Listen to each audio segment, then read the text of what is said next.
my fellow Americans. We're playing more 999.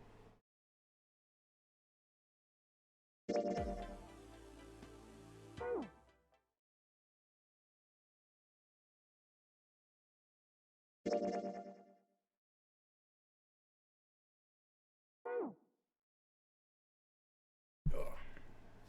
My glasses are smudged as shit. I keep forgetting to buy a glasses cleaning kit while I'm at work, since I work at a Walmart. And my glasses are suffering for it. And these are new glasses, too. So I'm sad.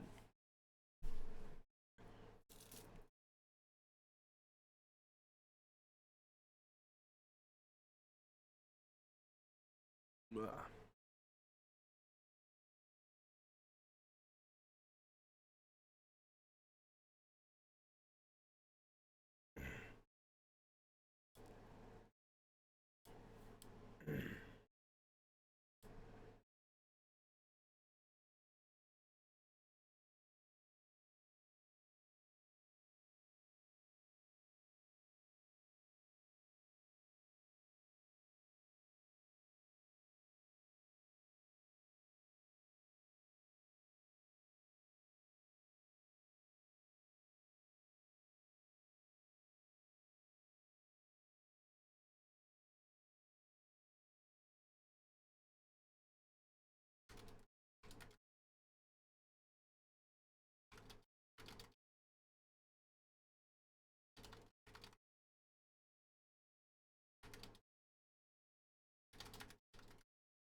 Sorry, I'm kind of vibing to this song. I wanted to finish it out before I started, because obviously I don't want music playing in the middle of the game. But the ad break was too long for the song that I picked.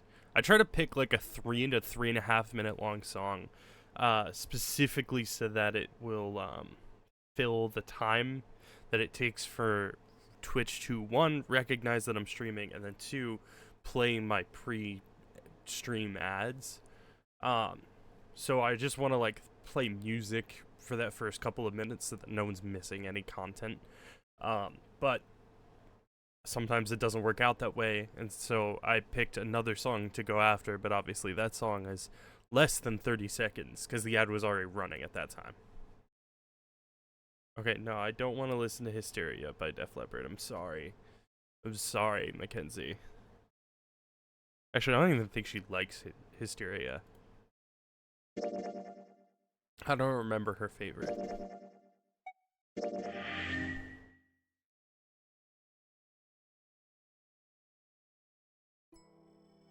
Okay. It's a coat rack. Oh, let's okay, first let's like where you can hang coats and hats and stuff. Well, this one's not too big, so maybe just hats. Okay, so when we last left our heroes, Santa took my wife hostage. I was pretty upset about that. So, then Snake, we found Snake in the coffin. Because they found the 9 doors. Okay, let's back up a little bit more. Okay, so Clover realizes Snake is not dead because he's got the fake arm. So she doesn't take the axe to kill everyone. Because she doesn't feel the need to avenge her brother if her brother's not dead. And then we all meet in the chapel because that's where the 9 door is. And then Santa takes June hostage by gunpoint and takes Ace and Lotus with him because they make a 9 so they can go through the 9 door. And then we're like, well, we're fucked. And then someone starts banging on the coffin, and then we unlock it because I have a weird flash and a voice in my head telling me truth was gone, truth was gone. Truth had gone to the darkness of the sinister hand. Or something like that.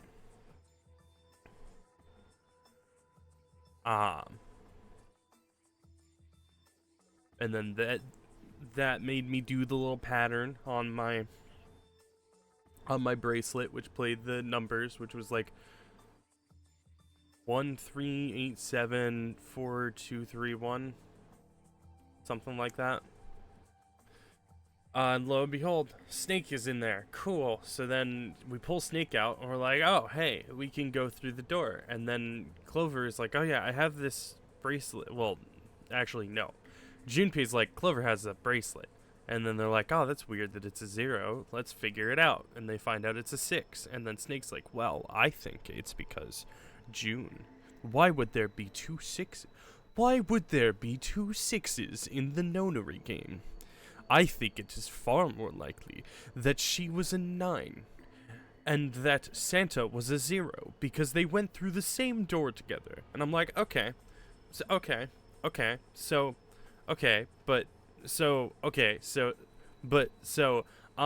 there was already a 9 too. So it doesn't really matter. But regardless, there's a note on that table. Lights to the books. Huh, what does that mean? Interesting. Well, intelligence often hides itself in darkness. Have you ever thought about the pages of a book? Each page only sees, maybe 2 or 3 minutes of light before the reader is on to the next. They spend the rest of their lives locked in darkness. Rather like myself. That's horrible. Oh, don't get me wrong. I'm not complaining, not at all. I live in the darkness, yes, but that has gifted me with the ability to catch the truths others might miss. I can hear the voices hidden in the darkness, you might say. Lights to the books, okay. I feel like that's not a hat rack, I feel like that's a candelabra, but whatever. ERNLPEIUNEDBOHFB.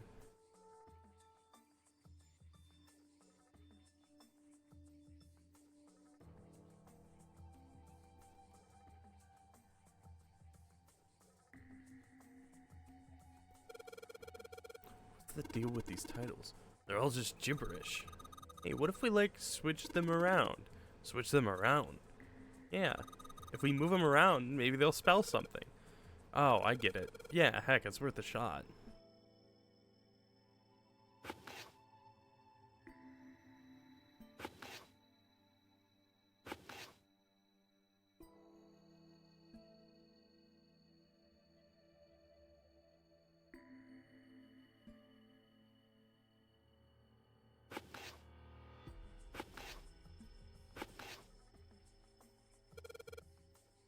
Open here, find bulb. How about this? Looks like putting those books in the right order opened this thing up. That was a piece of cake. Hooray! You did it, Junpei! I guess that turned out well enough. So the letters from the title spell out, open here, find bulb. Powerful light bulb. That is quite a large light bulb. Who the fuck is messaging me?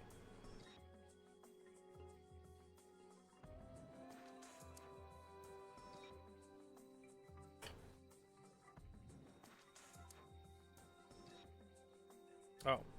It's my coworker asking for computer advice. I don't even know what that is. Okay, open here, find bulb. Yeah, okay, cool.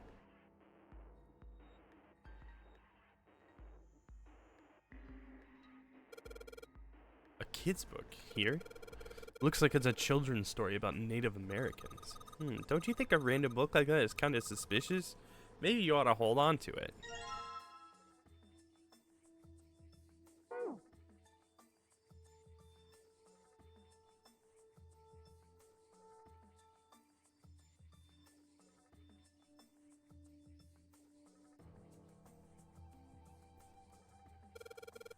Dadkind, what the hell is this? Wasn't that a German mathematician? Maybe it's a compilation of his work. Leibniz? This book is in German. It looks like it's the complete works of something. I've never heard of it. Well, if Snake doesn't know what it is, I don't think we'll ever know. Owen, huh?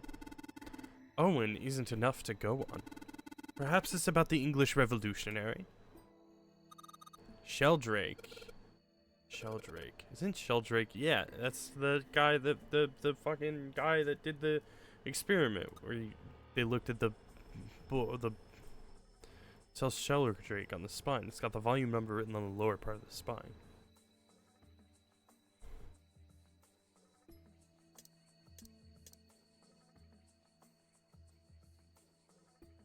Book says, oh, and it's light blue. Bad kind. There's a yellow book with Liberniz written on sitting in the bookshelf. Okay.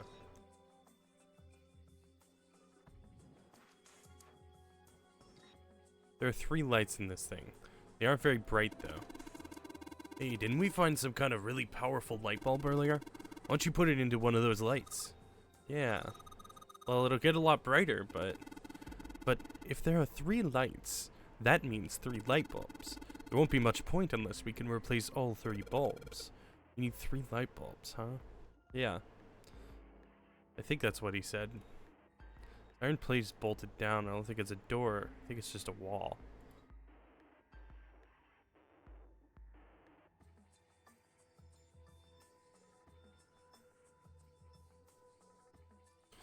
The middle of a glass door is a cylinder lock. You know, the kind of lock where you rotate the numbers around until you've got the right ones to open it. What the hell is this? It's like they just gave us the answer. Because I might as well give it a shot. Did they give it did they give us the answer? I don't think they did. Because we've got 6 numbers here.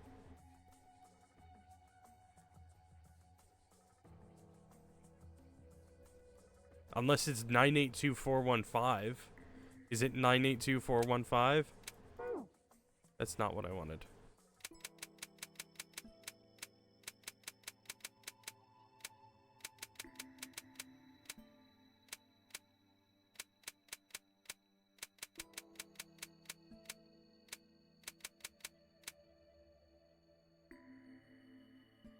Oh, that's a 3. And I think a 6.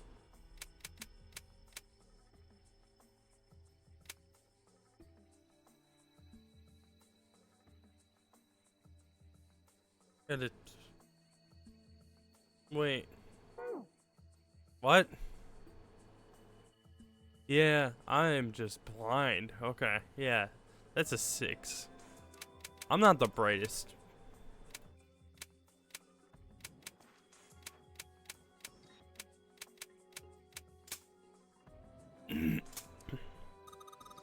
You did it, Junpei! Yay! Why are you so excited? I don't know why, but I don't really feel particularly happy about being praised for that. Whatever. At least the lock's open now. Let's see if we can get it open, alright? Light bulb! All 6 books seem to be pointing at the cylinder number lock. No, they're not. They're all pointing at the 5 book.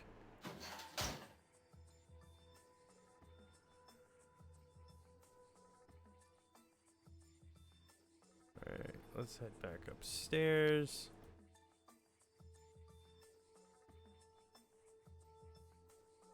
Yeah, okay, we got the light bulb from there already.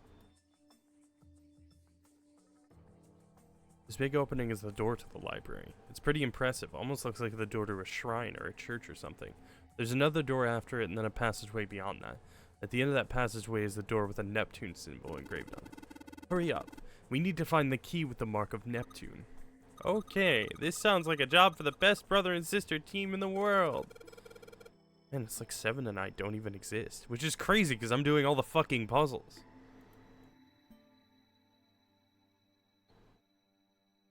Okay, so some books seem out of place. Paleontology. This one's about fossils, right? Ammonites are pretty nasty looking. Introduction to geology, huh? Thinking about the earth even when you're on the ocean. Kind of romantic in a way, I guess. No. The theory of evolution. Heck, even I know this one. This is that Darwin guy, right? Well, yes and no. Charles Darwin wrote a book called On the Origin of the Species. In it, he put forth his theory of evolution. Yeah, I remember that part. He called it natural selection. Exactly. Mother Nature. That some sort of book about hippie chicks? Probably not, except perhaps tangentially. It's most likely about environmental protection. I was just trying to make a joke. Dude, hippie chicks? Really? This one says transition of extinct species. We need to hurry it up, or we're going to end up in the pages of a book like that. Theories of the Cambrian explosion. Did a bomb go off somewhere near somewhere called Cambria? No. Isn't that when evolution really started taking off in the ocean, and then shortly after that is when we started having creatures that could walk on land? Wrong kind of explosion. Roughly 500 million years ago, during what is known as the Cambrian period, research suggests that the variety of living organisms increased by an order of magnitude. Why that happened is, however, still something of a mystery. There are a number of theories. This book is most likely a collection of them. Why did mankind lose their tails? Junpei, do you know what this one's about? Why are you asking me? I didn't even know we had tails to lose. Maybe we should ask a human with a tail. Mankind's ancestors most likely lost their tails as they were no longer useful, and the nutrients required to grow them were better put to use elsewhere. At least that's what I read. I was rather young. I may have remembered it incorrectly. Huh? What the hell would a kid be reading a book like that? Micrographia, huh? Ah yes, Robert Hooke's most famous work, first published in 1665. He built a microscope and examined insects, inorganic substances, and other things too small to be seen in detail by human eyes. He then drew pictures of many of the things he'd examined, and published them in a book. I'd hazard a guess this shelf is concerned with natural sciences. Yeah. Creatures of the South Seas, huh? I wonder if this one's got pictures of colorful fish and stuff. Principles of monkey behavior, huh? I'd imagine that's a book describing praxeology studies on monkeys. Monkeys are very similar to humans evolutionarily, so I imagine the research was fruitful.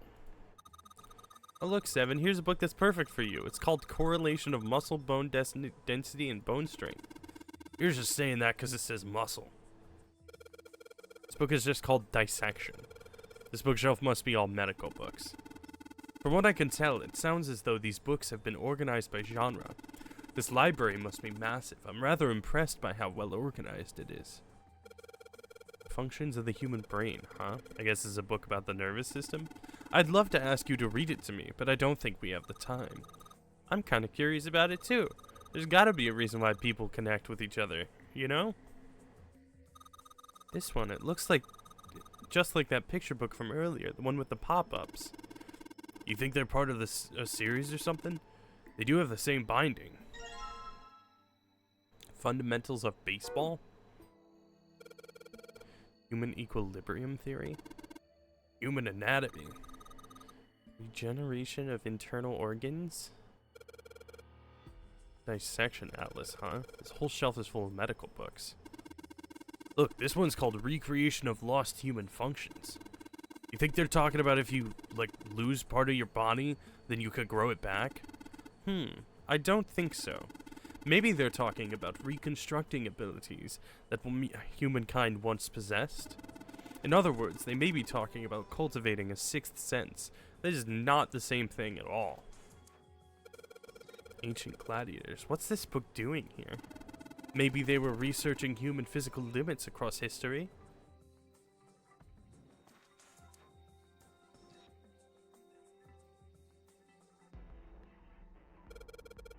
History of Buddhism? Look, this one says Cultural Heritage of Rome. Bet that's gonna be serious inheritance hacks. Permian creatures? Seems a little fancy for some kind of prehistoric critter.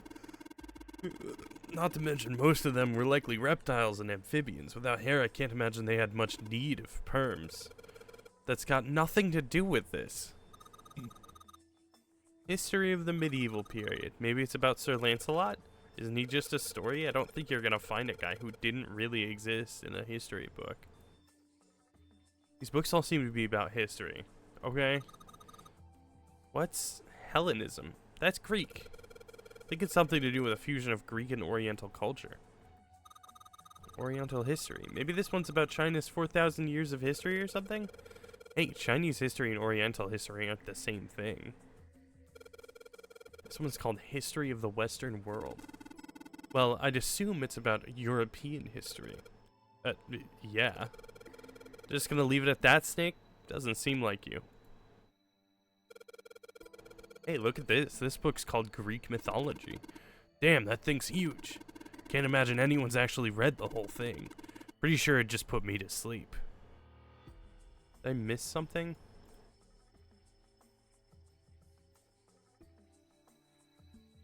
Period. Books seem to be all about history, Hellenism, Oriental history, history of the Western world. He seemed disinterested with the Western world. Did I do this? Yeah, I did this already.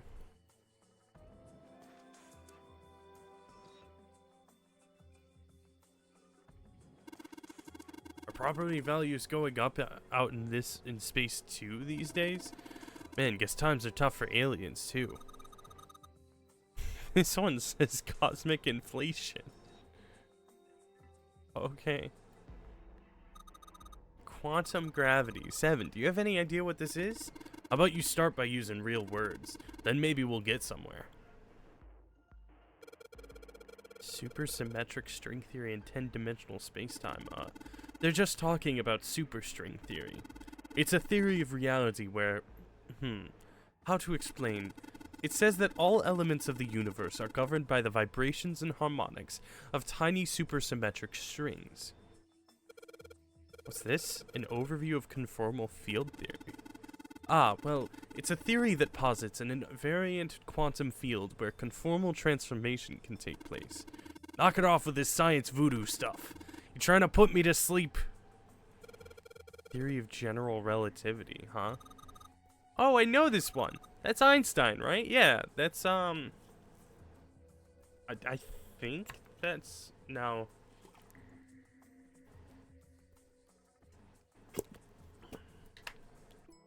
I don't think the theory of relativity and quantum entanglement are entirely related.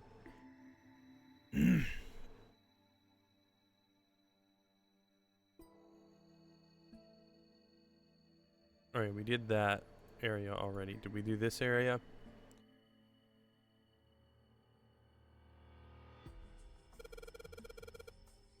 This book is called Mind Swap. You mean you could, like, change bodies with someone?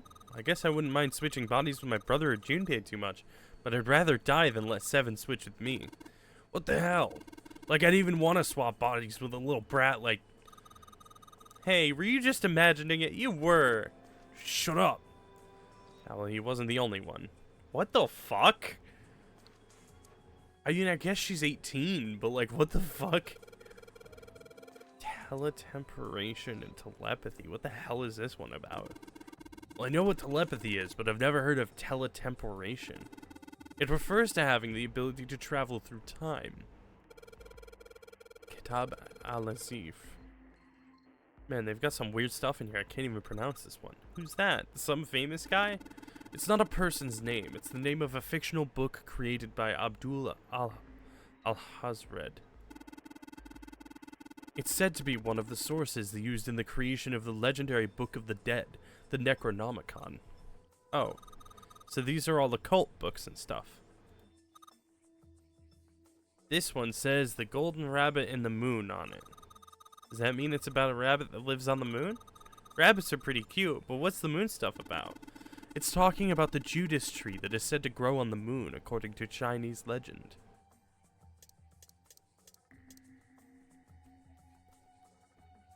Okay, I don't think those are accessible. Energy theory, huh?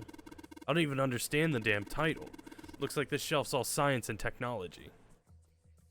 This is the one that we just did? Yeah. Book says Mind Swap. Oh, okay, so that's the same one. Automated robotic assembly line techniques, huh? What's that? Some sort of comic book? Jeez, I guess boys really like that stuff, huh? No, you're thinking of a different sort of robot. This book is talking about automated machinery that's used to build things like cars. What's that one called? It says Foundations of DNA and Genetic Engineering. Communication and Computer Science, huh? That's a pretty generic title. To be honest, it's so vague I don't really know what it might be about. Overview of photochemistry. I think whoever set this up wanted us to see the cover, not the spine. Let's look at it, okay? Oh, looks like there's a whole lot of space behind these books. Look, Junpei, I think there's something hidden behind the books. It's a light bulb. There was a light bulb here. There isn't anything here now.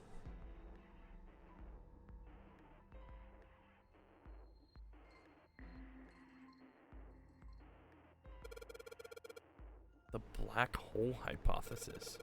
Gamma ray astrophysics. I guess this bookshelf has an astronomy theme. Energy theory, development of nanotechnology materials, interactions between shortwave energy and matter. What else have we got? Just listening to you reading those titles is giving me a headache. Can't say fancy technology stuff and I get along real well. Keep on talking about that stuff and you're gonna put me to sleep.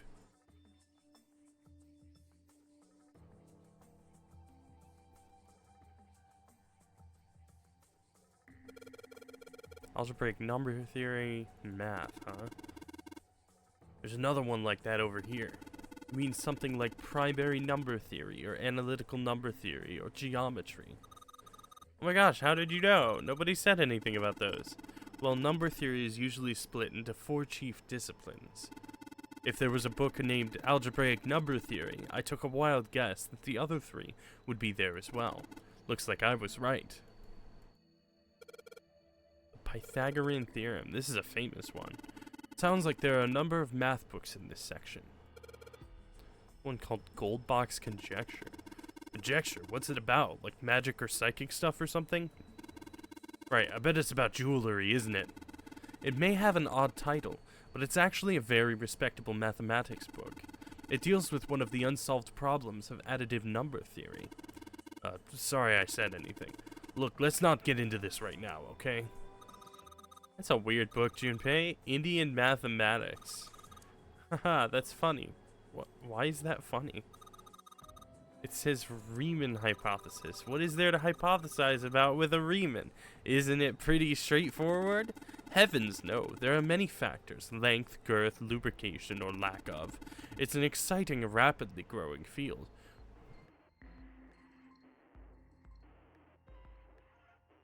What?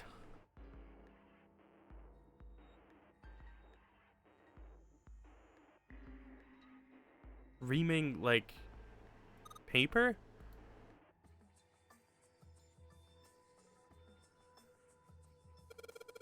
What's this? Origin of Japanese folklore. Look like there are a bunch of books about Japanese culture here, mostly ones about folklore though. Well, folklore can cover a wide range of subjects. History, urban life, religious trends, environmental changes, oral traditions. Folklore can cover all those things if you know where to look. This looks pretty deep. Agriculture and historical organizations in folklore. Modern Japanese literature, huh? Hey, there's another one of those picture books here. Something about these things feels kind of nice, you know? Brings back good memories. I guess even people like Seven were kids once. No shit, you little brat! Hey, guys, cool it. Alright, I think I'm gonna take this picture book with me. Tales of Old Japan, Fundamentals of Baseball, Cowboys and Indians.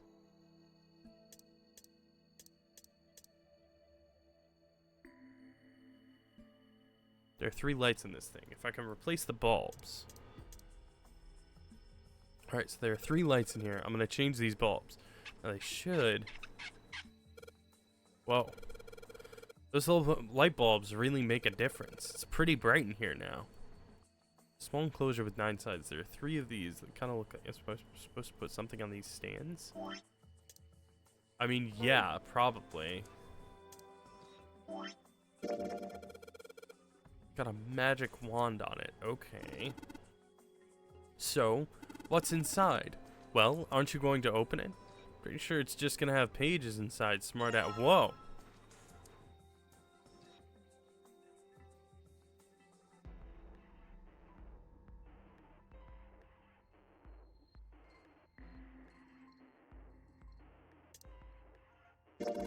This one has some Native Americans on the cover. Hey Junpei, take a look at this one. Native Americans, huh? Maybe it's got some. Whoa.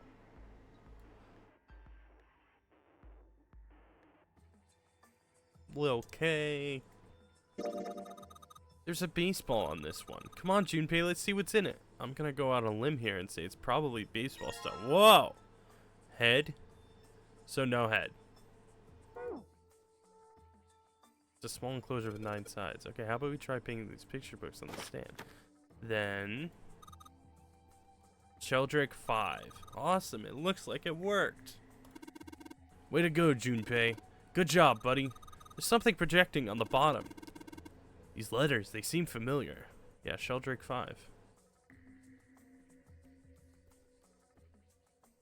Yellow book. Oh no, that's the wrong one. The Sheldrake on the spine of this book. It's got the volume number written on the lower part of the spine. Do I have to click the bottom first and... Sheldrake 5? I think I saw the rest of his collection somewhere. Yeah, I think it was somewhere around here.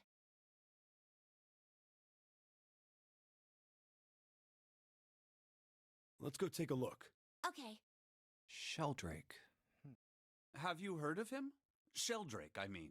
Yeah, Lotus told me about him. There's a British biochemist named Sheldrake. He has a rather interesting theory. Morphogenetic fields, which relies on the theory of morphic resonance. Really? From Lotus, huh? Well, Clover also said something to me about that stuff. She did? Yeah, what was it? The ability to access a morphogenetic field is affected by a couple of things. The first is epiphany, and the other is danger. That girl. I told her not to tell anyone. You did? Why? Well... Look, man, I didn't push it because we're in a hurry, but I'm kind of sick of this. How about you just tell me, okay? Tell you what? Don't give me that. About the experiment. Ugh. Very well, fine. I'll tell you everything. Thank God. But not here. Jesus Let's move to the top Christ.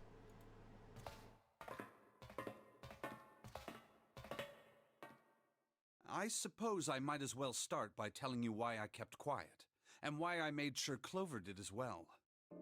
To be honest, the explanation is quite simple. Zero told me not to. I had little choice. He didn't walk up and tell me, of course. He gave me a message engraved on a card. That's a Braille card. It looks just like the one you showed us earlier. So you had 2 cards. No, only one. Huh? What do you mean? He just didn't tell us about I that thought part. that card just had some rules for the nonary game on it. Yes, it did, and those were the rules I read you. However, they were not the only thing on the card. There was something I didn't read. Well, perhaps I should say, there was something I couldn't read. And that was? Tell no one of the events that took place 9 years ago. Tell, and I activate your sister's detonator. It's a threat on our lives. Oh, well, what about Clover? Did she get a message from Zero too? I don't believe she did. That would imply that Zero either didn't know she was in the game, but then why would she be here? That doesn't make any sense. Okay, hold on. Doesn't it strike you as strange that Zero would shut my mouth, but not hers? Yeah. Yeah, like you To be on the safe side, however, recognize. I told her it was best not to tell anyone. Still, apparently she told you. That girl. What's wrong with her telling me? I figured some stuff out with the things she told me. I mean, it looks like the whole activate her detonator thing was just a bluff. She's prancing around downstairs happy as a clam now that you're back. That's very true. I've decided I can trust you. I've decided to tell you the truth. The chance that Santa is Zero is very high. Oh. I feel I can assume Santa doesn't have the time to observe us at the moment. And at any rate, even if he were, I very much doubt he would kill us. Why? Clover told me about the 4-leaf clover, about the words. If he knew about that, then he was in my group during the first experiment. I'm sure of it. Okay, so he was on the He ship. wouldn't kill us, no matter what the situation was. Hey, Snake? Yes, I know. You want to know what happened during the experiment. Yeah, How much do you know? Clover told me about. I see. The morphogenetic field in the experiments 9 years prior. How the experiments had taken place simultaneously at 2 locations, one being the ship and the other being a building in Nevada. And the girl that died during the experiment. She told you all that, did she? At any rate, I now know how much you've learned. All that remains for us to determine Is who did this and why, right? yes. Can you tell me what happened? Yes. The people who organized the initial experiment were from a company called Cradle Pharmaceuticals. There were 4 of them running the show. Gentaro Hongo, Nagisa Nijisaki, Teruaki Kubota, Kagechika Musashido. Hongo was the CEO of Cradle Pharmaceuticals. Why does he look familiar?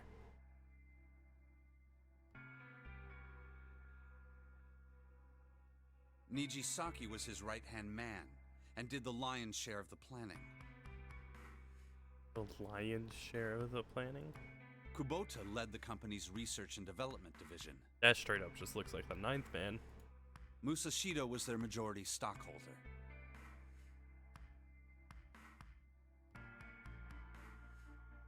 I want to say he looks like the captain. It was these 4 people who planned the initial experiment. Let me simplify it for you. Hongo designed it, and Nijisaki put it all together. Kubota developed the technology required, and Musashido provided the cash. So it's Hongo, Nijisaki, Kubota, Musashido. Of course, more than 4 people were required to conduct an experiment of this scale. To that end, they organized a top-secret team to assist them with their research. All in all, they gathered 10 people or so. Those 10 completed their team, and they were able to begin the project. They named it the Nonori Project.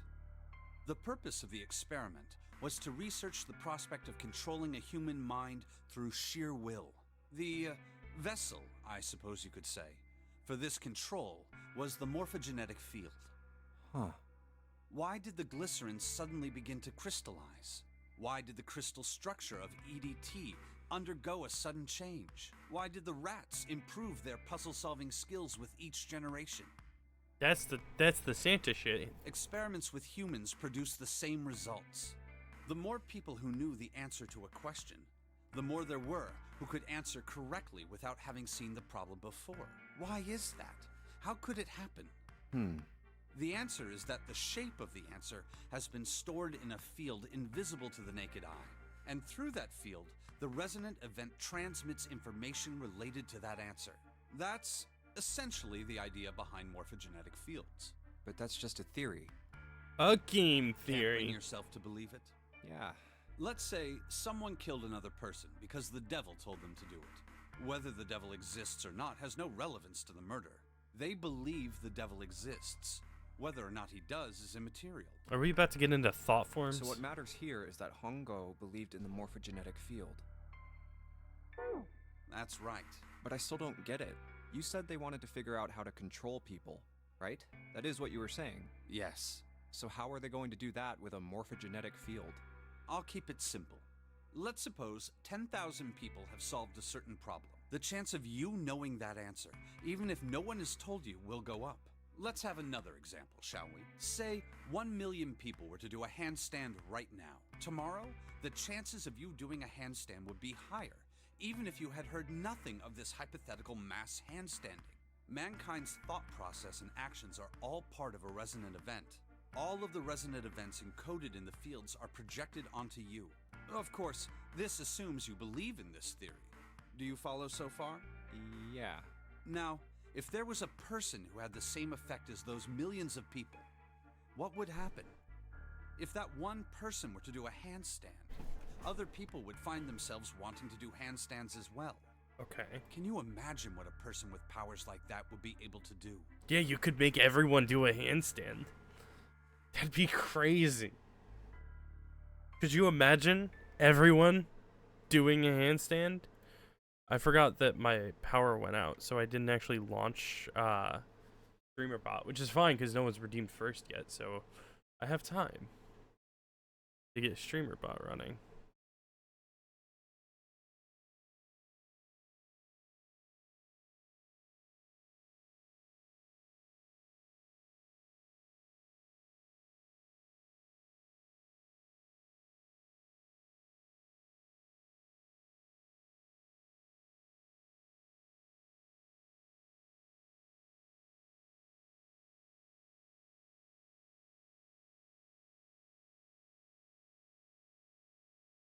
Oh, okay, so that doesn't fucking matter for me because I don't have the Stream Deck Plus.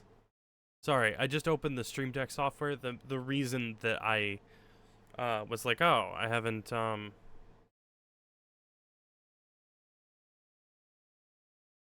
started my stuff is because my Stream Deck software wasn't open either.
Stream Deck got upset.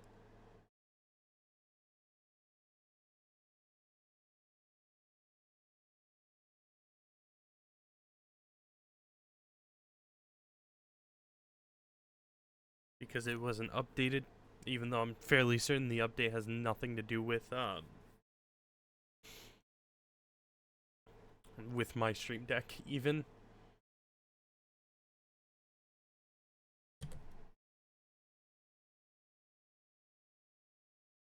Okay, there we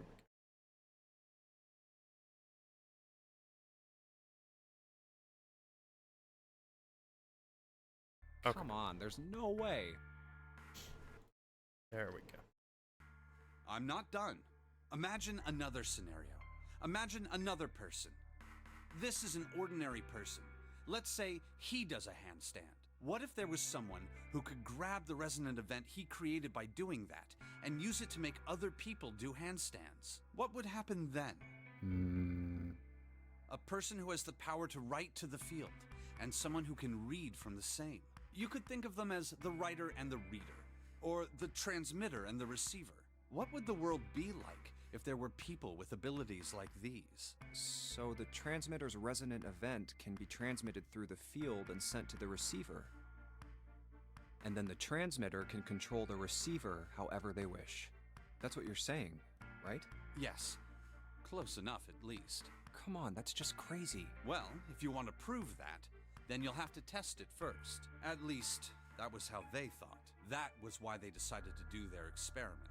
That was how the Nonary project began.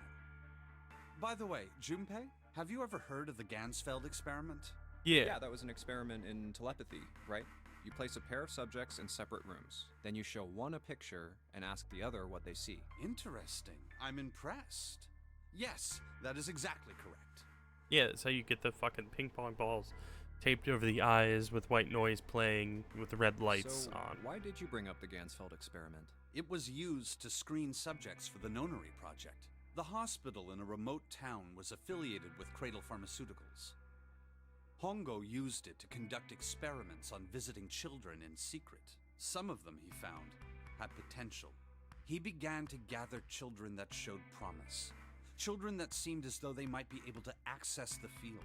Of course, none of them volunteered. They were kidnapped. There were 9 pairs of siblings taken, for 18 children total. For reasons that were not fully understood at the time, Each pair had one transmitter and one receiver. So it is confirmed, in fact, then, that they're all siblings. So someone is June's sibling.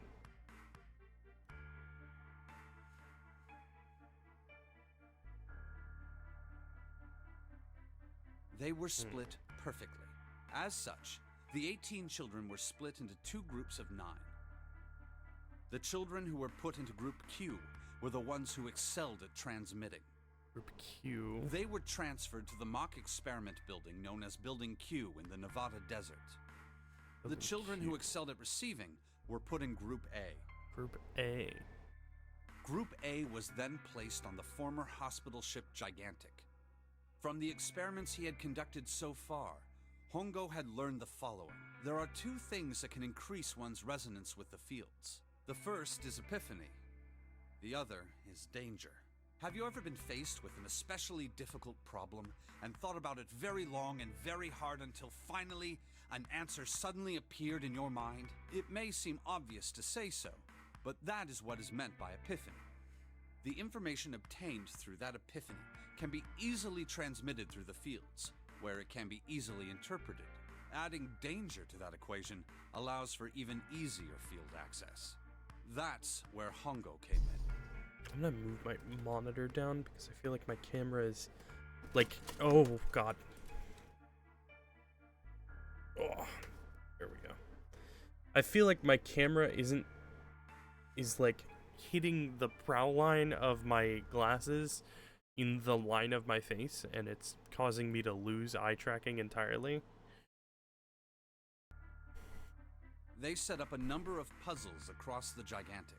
The participants had to solve each one before they could move to the next room. Of course, he hadn't forgotten to include danger. He had detonated a bomb on the hull of the Gigantic.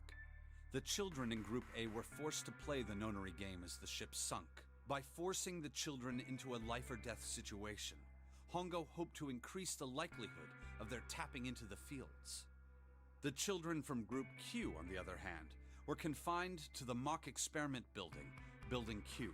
Building Q duplicated the interior and puzzles of the Gigantic exactly. Okay, yeah, I think we're in Building Q then. I've been saying this for a while, but one, there's been no sign other than the fact that there is water that we are on the Gigantic. Because we haven't, like, experienced swaying of the ship or anything. And it just felt like we weren't on a ship. I don't know how to explain it. Every detail was exactly the same. Hongo explained the situation to the children in Group Q. Solve the puzzles you find throughout the rooms. When you have the answers, transmit that information to the children in Group A. If you succeed, they will be able to solve the puzzles and escape. But if you fail, then the Gigantic will sink, and your brothers and sisters will drown. Those were his orders. Do you know why the astronauts of Apollo 13 were able to return to Earth safely? I'm still trying to think.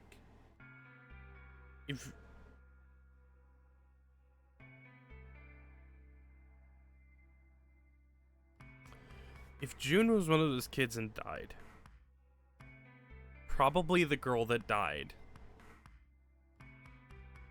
that Clover said died, I believe, on the ship. So she would have died with snakes, which means Clover wouldn't recognize her.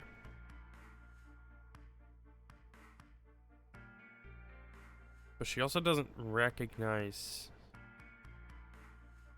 Snake as far as I can tell. So they might be siblings, but I don't think so. Unless there's something else I'm missing. It was because NASA had access to a replica of the Apollo 13 capsule. All of the equipment, the instruments, everything. All of it identical. Everything was just like the real Apollo 13. NASA was able to replicate the situation the astronauts found themselves in. By putting themselves in the same situation, they attempted to solve the problems the astronauts were dealing with. Once they found solutions, they reported their findings to the men aboard the actual capsule. That was how they were able to return safely. It was the same with the Gigantic in Building Q.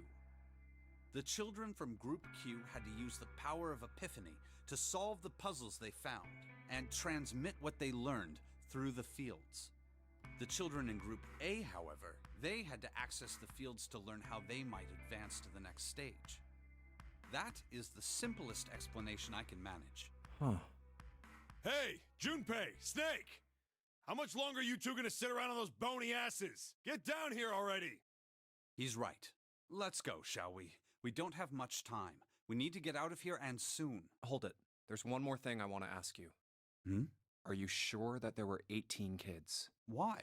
Well, I thought it was only 16. Oh, yes. That was what they said on the news, wasn't it? Yes. I have no doubt that 18 children were abducted and used in Hongo's experiment. After all, you couldn't exactly play a nonary game with any less, could you? Well, yeah, but are you saying that the news got it wrong? Yes, I am. There were 2 more children. However, they had no relatives that I'm aware of. I imagine no one filed a police report when they went missing. They were brother and sister, like Clover and I. The brother's name was Aoi. The sister's name was... Her name was Akane.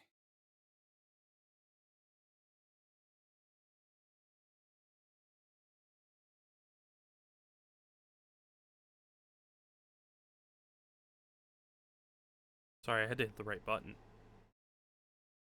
I fucking called it. I fucking called it. Been calling it for a while. That was the girl who died. Akane Kurashiki died 9 years ago? Then, who is June? No. That's impossible. It can't be true. Akane isn't that uncommon of a name. Yeah, but you'll find that If Snake had known her last name, that's a different matter entirely. So they share a name. A lot of other people do too. It doesn't mean anything. It was someone else. Of course it was. It has to be. You keep telling yourself that, Junpei. Is something wrong, Junpei? Your breathing sounds strange. Oh, no, it's nothing. I'm fine. Let's get back down there, all right? I couldn't do it. Why didn't I ask? What's her last name? I just couldn't get the words to come out.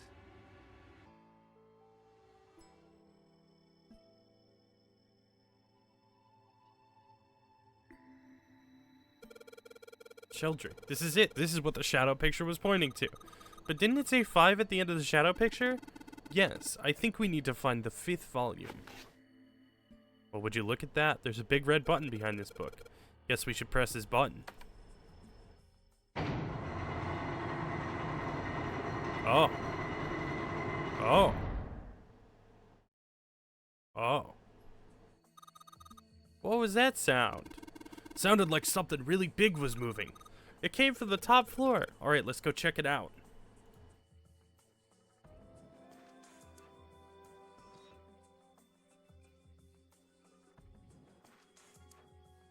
$13, $14, $10, $13. Well, I bet you've got to type something on that there keyboard. Yeah, but you can only enter letters. It looks like you only enter 4 letters. It's base 10, or hexadecimal. Let's see how it works. I guess you need to hit enter once you type in the letters. You can erase what you typed with clear. Okay, I get the basic operations. Let's give it a shot.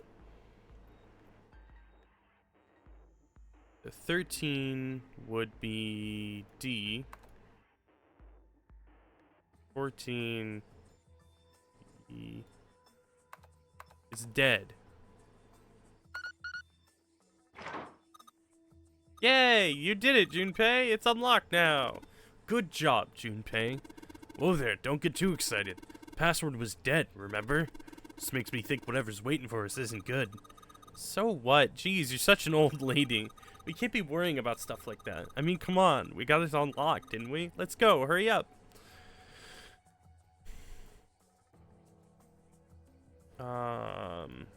We'll take the left door.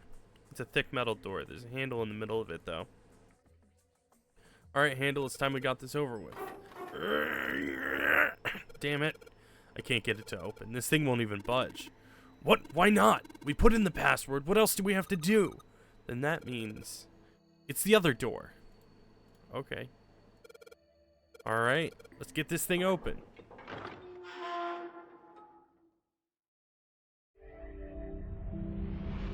You found it. All right, this is the next.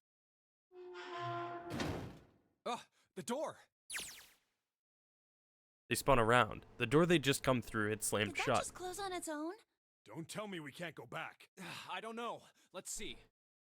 Junpei grabbed hold of it with both hands and pulled with all his strength. Damn it. It looks like it locks automatically. Is there any other way out? Well, there's another door over on the right. There's a card reader next to it. It's got a red light on it, though, so I'm pretty sure it's locked too. What the fuck is all of this? But there is a card reader, right? Yeah. Then perhaps if we find a key card, we could open the door and leave? Yeah, probably. Yeah, that might work, but Hey! Wait a minute. Are you saying we're gonna have to search through this room for one little card? Oh, man. They took a second look at the room they'd found themselves in. It was filled with piles upon piles of all manners of things. The only word that could describe it was chaotic. It was like a tornado had passed through, followed by a giant who had picked it up and shaken the entire room a few times. Hey, what's up, G-Man? I have an ad that's supposed to start in a minute. So I'm just gonna run a 1-minute ad real quick. And then we'll go from there.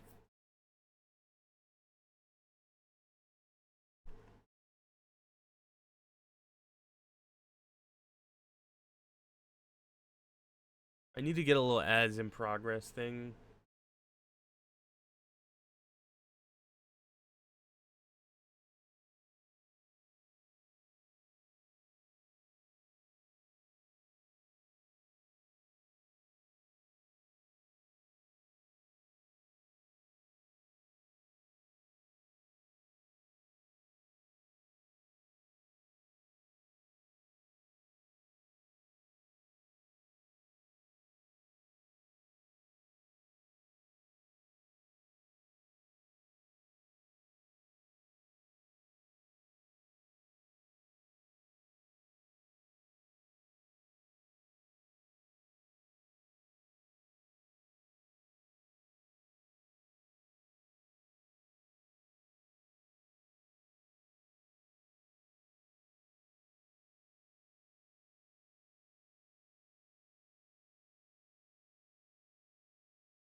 Okay, we're back. Funny because when your avatar's looking at us, right, it's like it's looking at chat. Oh yeah, I guess so. That's okay. To be fair, that is actually kind of intentional. My chat monitor is a vertical monitor that's on my right. I specifically wanted it on my right because I typically have my VTuber in this way, and so when I'm looking over here, it literally looks like I'm addressing chat exactly. But sometimes I look over here because my OBS is over here. I don't have hand tracking yet, so you can't see, but I'm gesturing towards my it's actually my drawing tablet monitor. I have a graphics tablet that I use for drawings, and that's where I have OBS when I'm streaming. And then I have a fourth monitor all the way on my right, and that's usually what has Spotify on it. I just realized I didn't pause Wallpaper Engine. looks that way. Junpei's heart fell. No way! For real? Clover and Seven looked as though they were about to cry. Well, we can sit down and wait to die, if that's what you prefer. I rather doubt that, however, so it would be wise to start looking. We haven't much time. Let's find that key card. Oh, and the Neptune key as well. We won't be able to get through the hallway without it. All right then, let's begin. Ba-doo, ba-doo, ba-doo, ba-doo. Seek a way out. How you doing tonight, G-Man? God, this is a mess. There are piles of crap everywhere. Man, this place is a mess. It's so messy, I don't know where to start. Some of this crap looks familiar. I think a lot of these are parts of the puzzles we've solved in the other rooms. If that's true, then this room could be Zero's laboratory. Actually, sorry, the Snake would probably say laboratory. Perhaps Zero would shut himself in this room to devise the machines and puzzles he'd need to see his plan come to fruition. Just a pile of junk, there's nothing useful here. Yeah, there's a piece of red down there.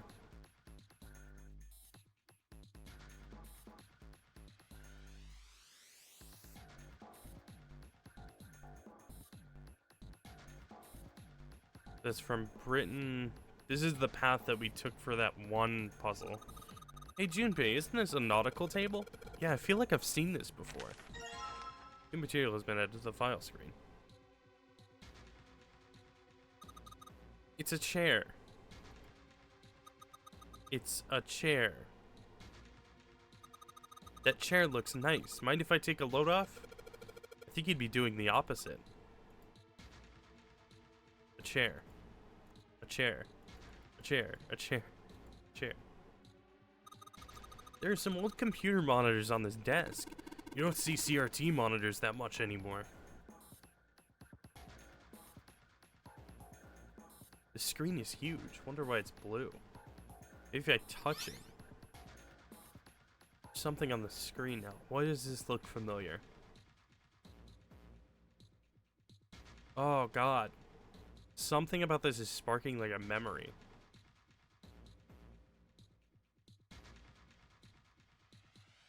Did you like multiple trying things? Try multiple clicking on the pipe. What's this? There are 15 cells here with numbers and letters in them. Let me see that. Ah, I see. So whenever you touch a cell, the ones next to it turn on or off. You just gotta use that to make the all cells on the right and bottom green. Hey Junpei, I found this piece of paper under that thing. You want to take a look at it? Do you think this might have something to do with the puzzle? It's a piece of paper Glover gave me. There are a bunch of numbers and letters connected by equal signs on it. Just like she said, this is probably related to the puzzle on the screen somehow. Thanks, Clover. This really helps. Hee hee hee. Alright, let's go back and try it again. Anyway, it looks like I just need to make cells of all of the cells all green.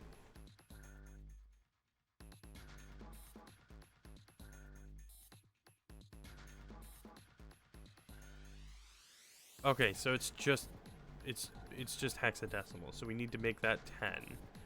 We've got 13 and 6, so it's 19 right now. Okay. Oh god. Okay. This is annoying.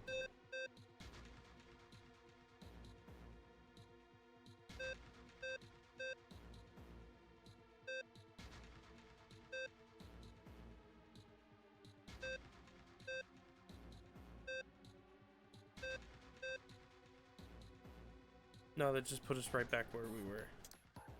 Oh, not exactly right back where we were.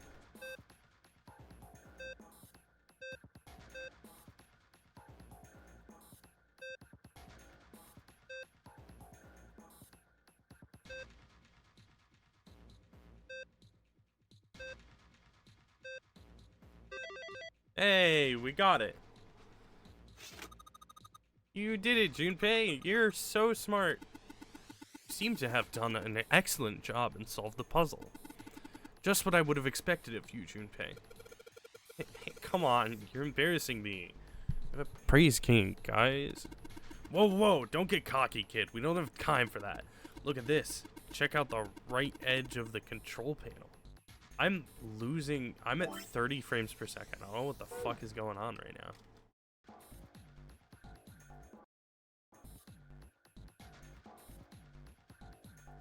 What do you mean preparing 1 minute ad?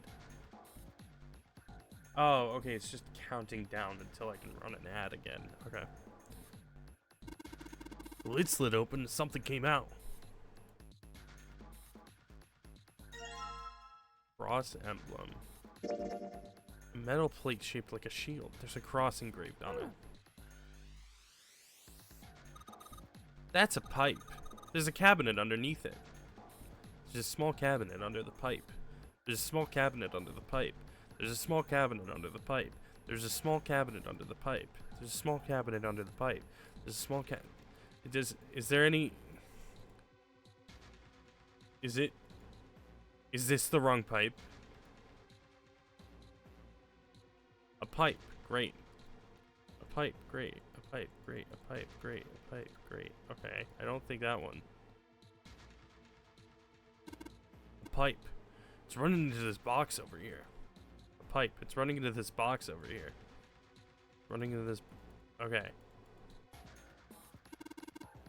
Come on, Junpei. Knock it off, alright? There's nothing over there. I just want to be sure, okay? Jeez. Ah, no, the other pipe. Which pipe? I think I've clicked every pipe in this room. A pipe. A pipe. A pipe. There are 3 pipes here. Give me a P. Give me an I. Give me a P and E. What's that spell? Pipe. What the hell are we doing?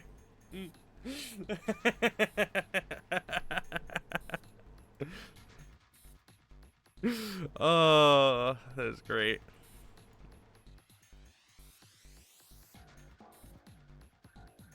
Alright, let's not worry about that right now. Let's see what happens when I... Whoa! Now we've got something on the screen at least. Huh? What is this? Oh, wait a minute. I saw something like this when I figured out that Morse code puzzle back in the communications office. Morse code? Yeah. The dots on here look like the dits for Morse code. There's 2 dots on the first line. It's not like you're about to sink or anything. No, we're totally fine. Also, hi, Veli. Hope you're doing okay. There's 2 dots on the first line, 4 on the second, and 1 on the last. Ah, I'm afraid I don't understand. Well, perhaps you should give it a shot anyway. Alright, I'll try. Before I do that, though, maybe I ought to run through the instructions. If I just tap the button, it'll enter dit. If I hold the button down, it'll enter da. Once we enter our answer, it'll automatically determine if it was the correct answer or not. Alright, let's do this.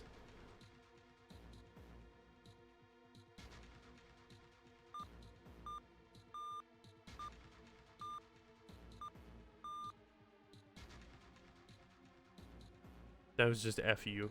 You're not? You fell at work? Veli, no! What happened? Okay, I don't think I'm supposed to know what that one is yet. Okay, we need the 4 cross emblems here. Are those fireworks? What the fuck? There are 3 monitors here. The power's on, but there's nothing on any of the screens.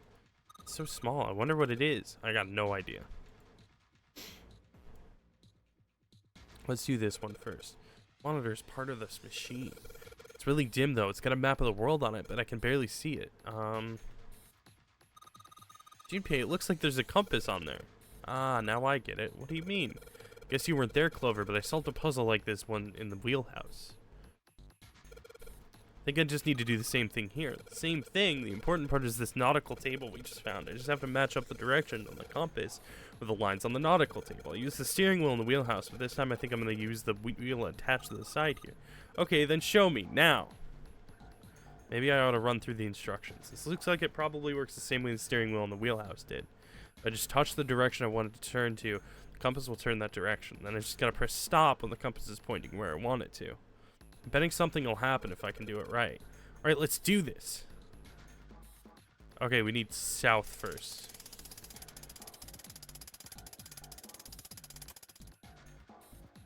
So south, then west.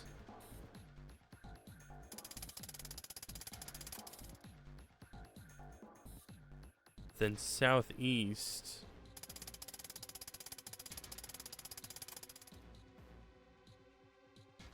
Then northeast.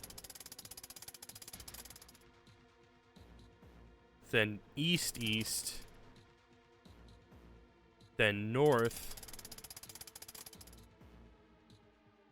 Then east again.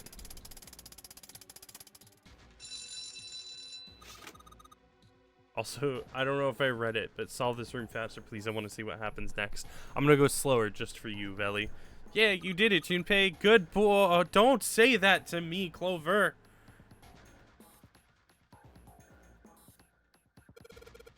Knock it off. Hey, we don't have time for screwing around right now. Check out the right side of the monitor. It's just kind of slid open and something came out. Don't. Valley, don't do that to me. You know that big box in the hall by the exit? I think it made a noise, like something unlocking, you know?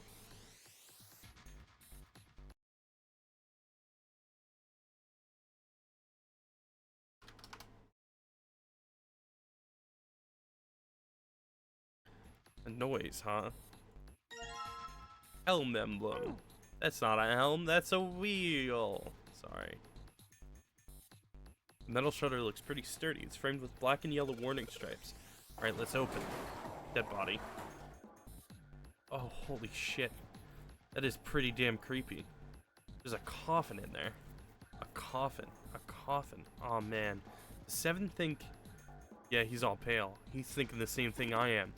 No way. Could this be? I'm sorry, but what's going on? Oh, right, you're blind. Sorry. It's a coffin! I wonder if there's a vampire in it. Right, I guess Clover and Snake don't know the story, and I can't bring myself to tell them. Well, at any rate, let's have a look around. The metal plaque on the coffin. Snake's touching it. All ice. Ah, the two machines. Gulp. Holy shit. Man, this is serious. Ah, well, let's open it, shall we? Clover, if you could give me a hand. Okay, I got it. Ready? 3, 2, 1. Ha! No luck. It doesn't seem to be ready to open. Yeah, they're just opening it, I guess. They've been really weird to me since I got into the library. I don't know, like, what it is. But they've just been like, yes, Junpei, well done. Like, like, they're pushing me to do this intentionally. I don't know why.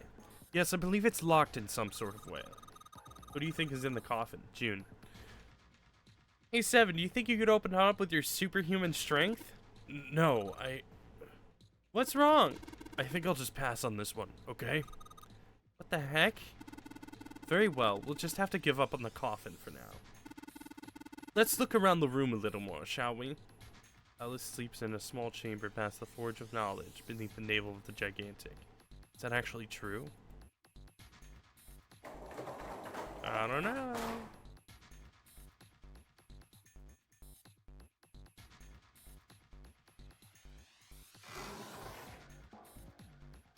You don't think maybe there's a mummy in there? No, she wouldn't be a mummy because she's perfectly preserved without it.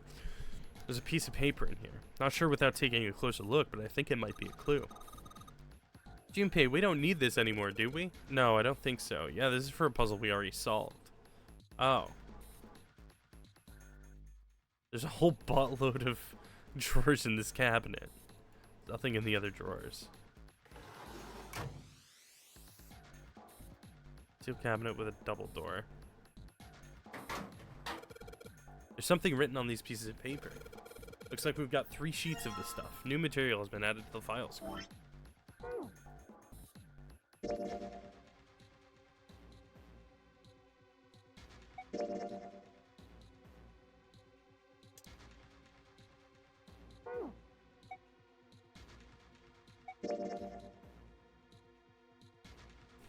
Yeah, we got that.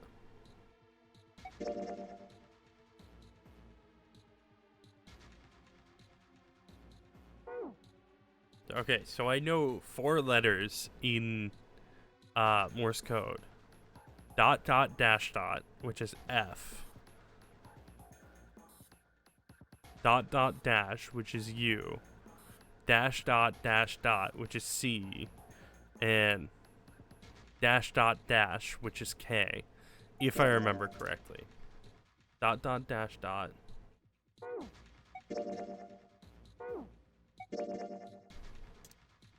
Dot dot dash. Dash dot dash dot. Dash dot dash. Those are the only 4 letters I know in Morse code. Only those. And the reason I know them is because when I first got a phone, I got like when I first got an iPhone, I should say, because I think I had a flip phone before that. But the iPhone let you set a custom vibration pattern, and I thought it would be funny if my custom vibration pattern was fuck in Morse code, because no one would know, and if they did, it would be like, what the fuck? That is all. Those are the only letters I know in Morse code. You don't know SOS? Okay, SOS is ... dash dash dash, if I remember correctly. Yeah. I know those ones, but I think pretty much everyone knows those ones.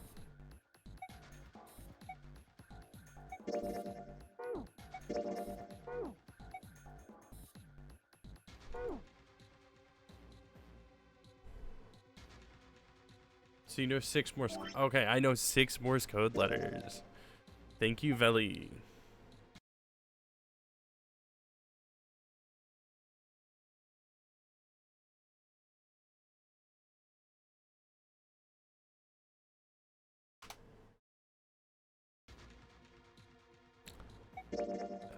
I'm not a liar. I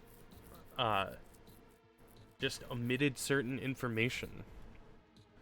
What was on the screen before?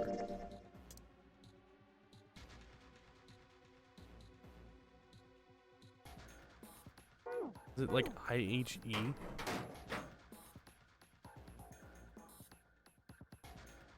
There are piles of crap everywhere. This is a pretty impressive mess.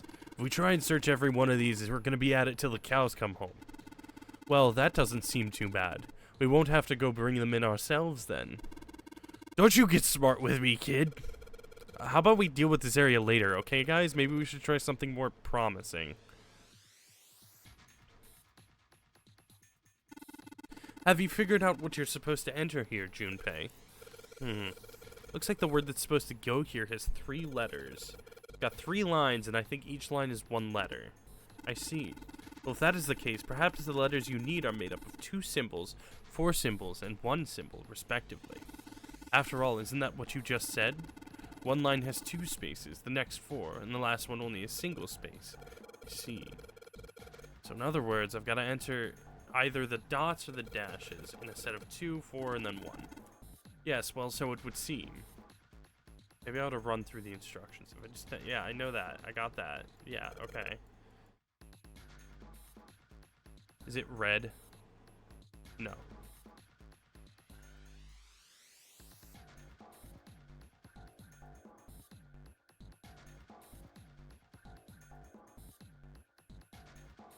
It could be T.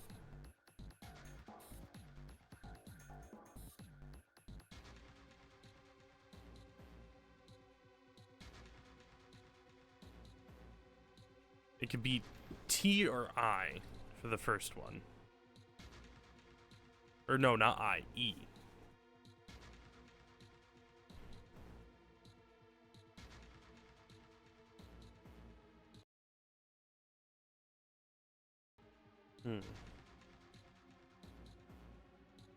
Sorry, I just checked my Discord because I sent a message to someone and I was expecting them to respond to it, but they didn't. Isn't it 241? You're right, it is 241. Why'd you have to tell me that?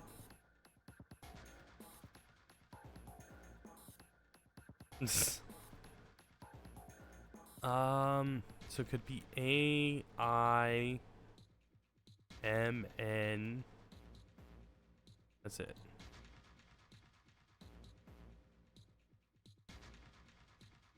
A, L,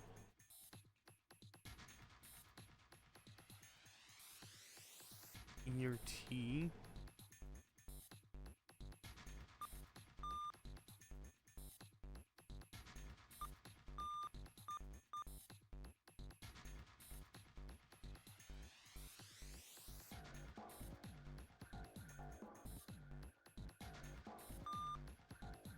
Okay, it's not alt.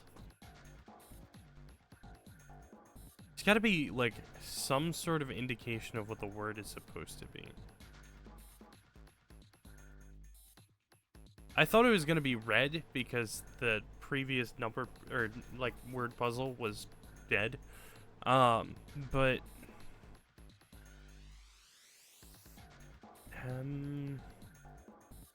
E, or no, not E.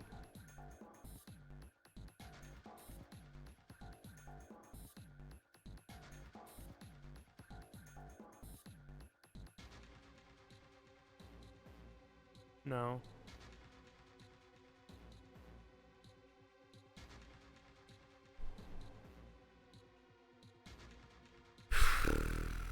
Hold on. Let me get a pen. Here's my pen.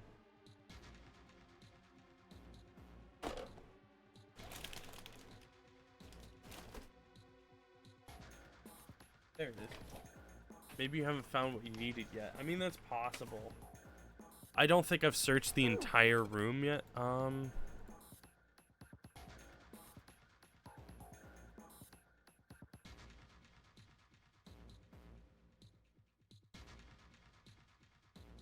Just a pile of junk. There's nothing useful here. These fans must be for ventilation. I can see walls on the other side of them. There are metal bars in front of the fan openings. I don't think we can get out that way.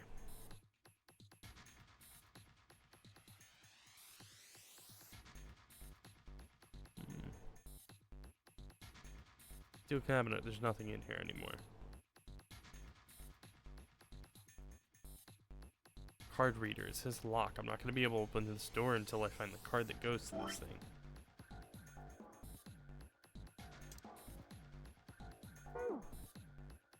I don't remember what the solution is, but I figured it out while you were rifling through letters.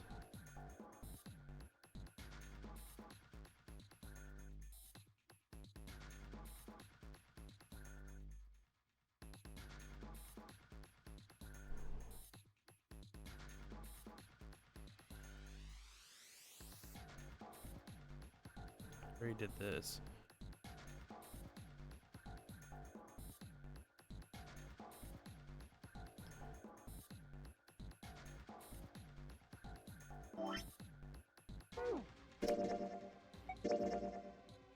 Okay, so 2, 4, 1. 2 could be A, I,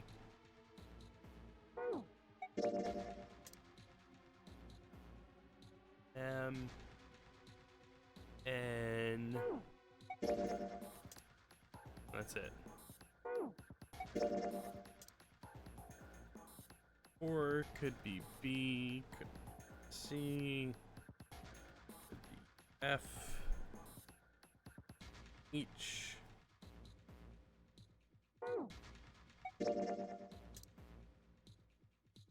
J, L, E, Q,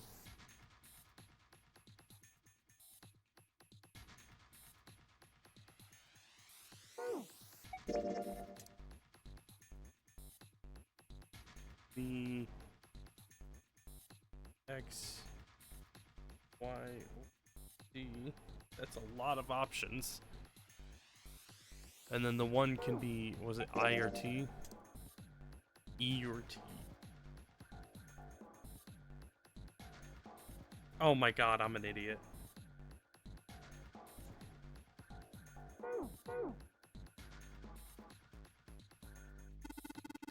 Junpei, you already solved this puzzle on a device similar to this one, didn't you? Yeah, that puzzle was a lot easier, though. This one's pretty tough. I see. By the way, the answer for that puzzle, I heard A, L, and L. That would be all, correct? Yeah, it's ice. The answer is ice.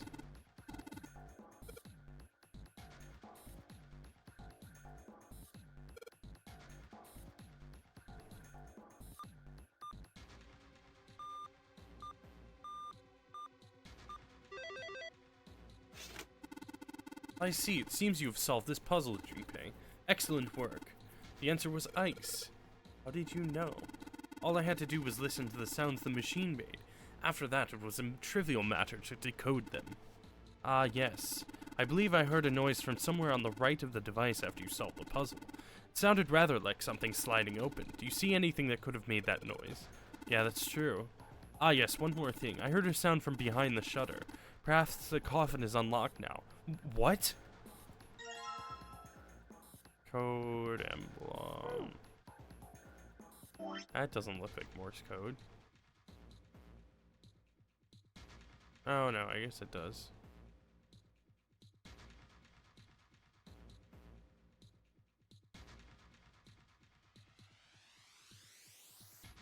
But that looks like something else in Morse code.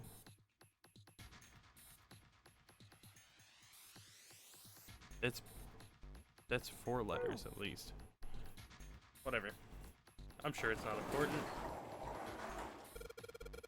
Alright, fine, I'll open it. Agent P, you can do this. It's just a box. It's just a box. Oh, holy shit, this is coffin. There's going to be something horrible in there. I just know it. Okay, okay. Deep breaths. Here we go.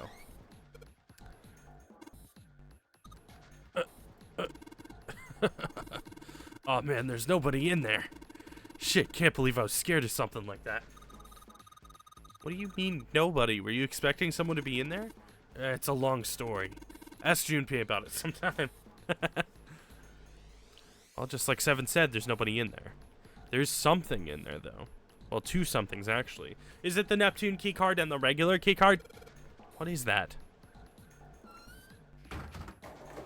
No.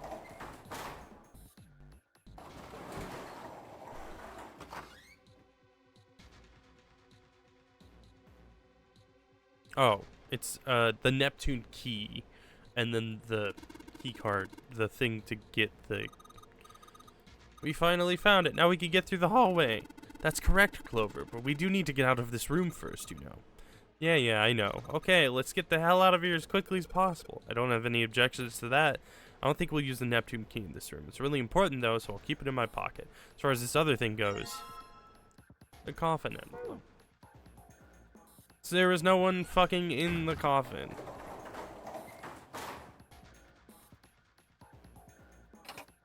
Alright, put the emblems in the 4. Nothing's happening. Wait, what's Snake doing? I feel symbols engraved just above each indentation.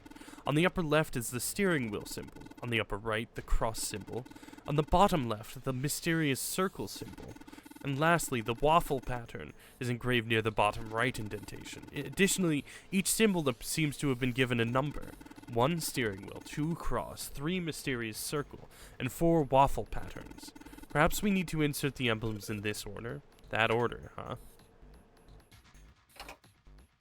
Yeah, that's... Yeah, steering wheel. Whoa. Well, now we've got something on the monitors, at least. What's that? Looks like some kind of puzzle. I wonder if these are the rules. Here, I'll read them to you. When you touch a numbered area, the area will be selected and it will turn blue to indicate this. Touching a numbered ball after selecting an area will cause that ball to be moved to that area. However, you cannot move the red balls. You can only move 3 to 5 balls into a single area. Press the check button once you've moved all the balls except for the red ones, which you cannot move. The digital root of the balls must match the number for that area. That's it. I still don't really get it. Whatever. Like they say, practice makes prefects. Let's give it a shot. Don't you mean practice makes perfect? Hey, let's see you solve the next one. Then you can make fun of me. Okay, we need a digital root of 3, or a 6, without doing 9. We need 3 to 5.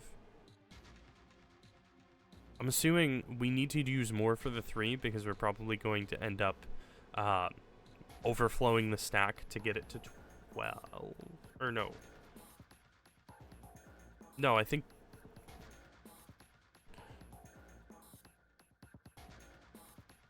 Okay, digital root of 6, we need 15.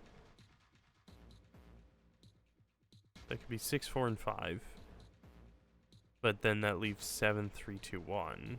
Which would be 13, which isn't enough. What if we did 3, 7, 5? 6, 4, 2, 1 would be 13. Hold on.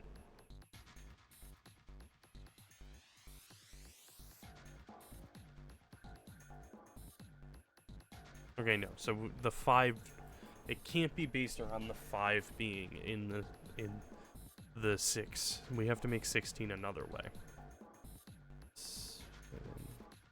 Or no, not 16, 15.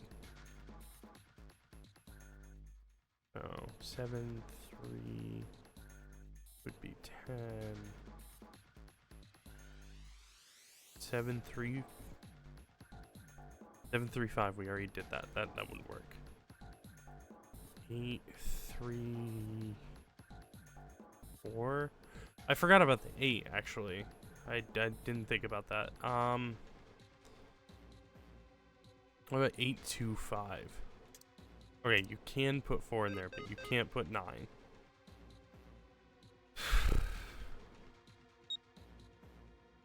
The 3 door. What did we use for the 3 door? It was me, June,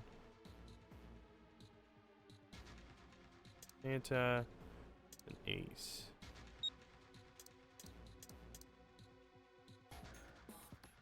Six, 13, 21, that would be 3.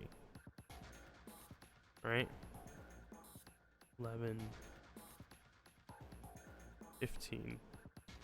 That would be 6. How did I get them backwards? What? 2, 4, 7, 8. Okay.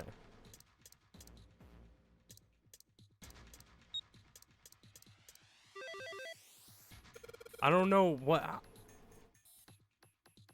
But for the 3 door, it was it not me, Ace, Santa, and June?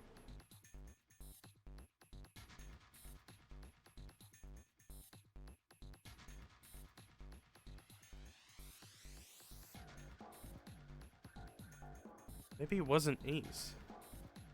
No, Ace was with us for sure. I don't know, whatever. Okay, this is it, right? But nothing's happening. There's still 3 more indentations left empty. I imagine something will happen when they are all filled.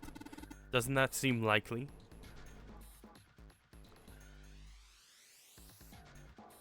Okay, so cross, circle, waffle.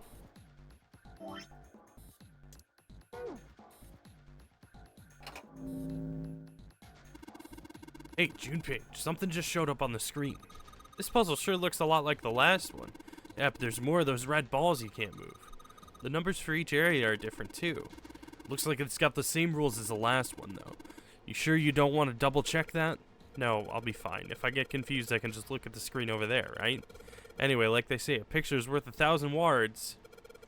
Let's give it a shot. Isn't that a picture's worth 1,000 words? Hey, shut it. At least I'm trying, alright? What? Okay. 1 and 9 are now not available. You're forgetting something. Ace chose to sleep. Then who was with us?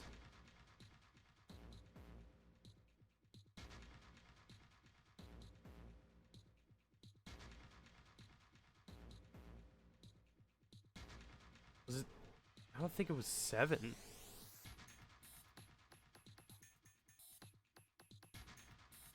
But it was definitely me, Santa, and June.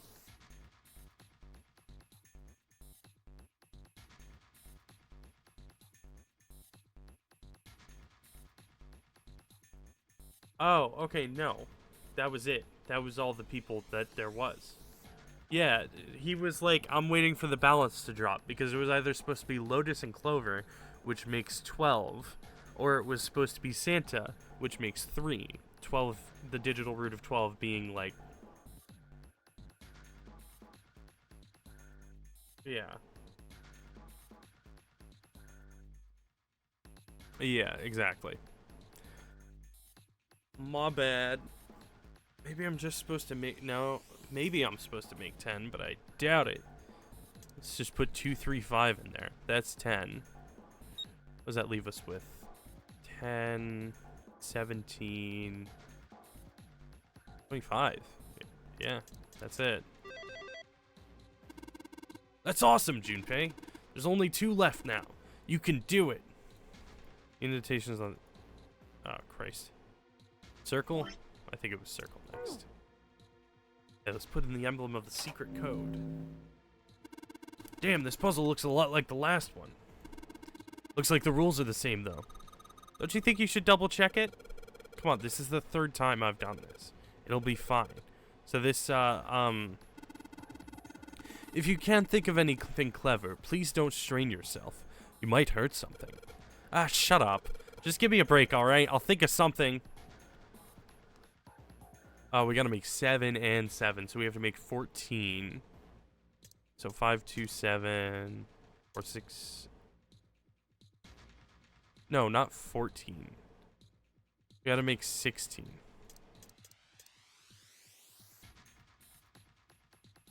Why did I think 14? What the fuck? One of them has to make 16, and then the other one has to add up to 7, I think. No. 7 plus 7 is 14. Yeah, that must have been where I got confused. I don't know why I just decided to add them together.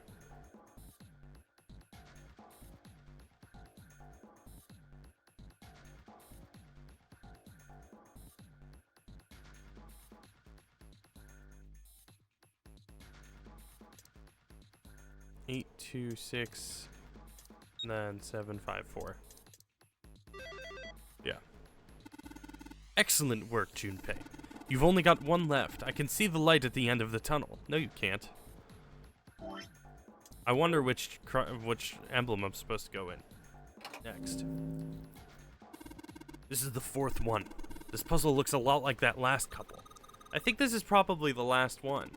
Once we solve this puzzle, I'm sure something will happen. Alright, I'll solve it in no time.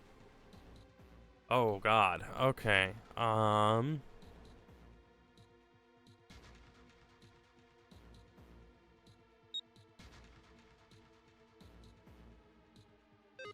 'We cannot use the red numbers.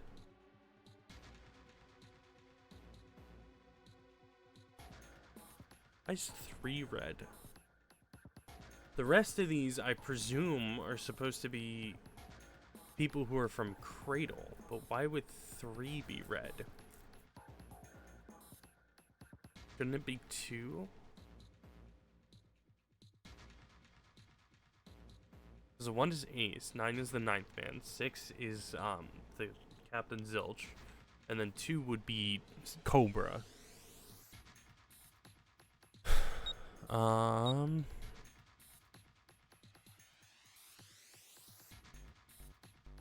7 and 8 makes 15. That wouldn't be enough. Plus, can't use that. There's actually not enough. Oh, did I mess this up?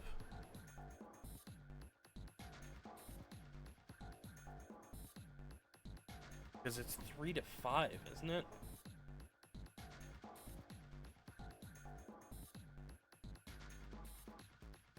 Has it been removing the last one that I use? Damn it, I just don't get this at all. The rules are displayed on this screen. Maybe I should read it again. Screen showing me the ball puzzle and the instructions for it. When you touch a numbered area, the area will be selected and it will turn blue to indicate this. Touching a numbered ball after selecting an area will call that ball to be moved to that area. However, you cannot move the red ball, so you can only move 3 to 5 balls into a single area. Press the check button once you've moved all the balls except for the red ones, which you cannot move. The digital root of the balls in the area must match the number for that area. I guess those are the rules. If I turn it upside down, it looks like a robot with his eyes popped out.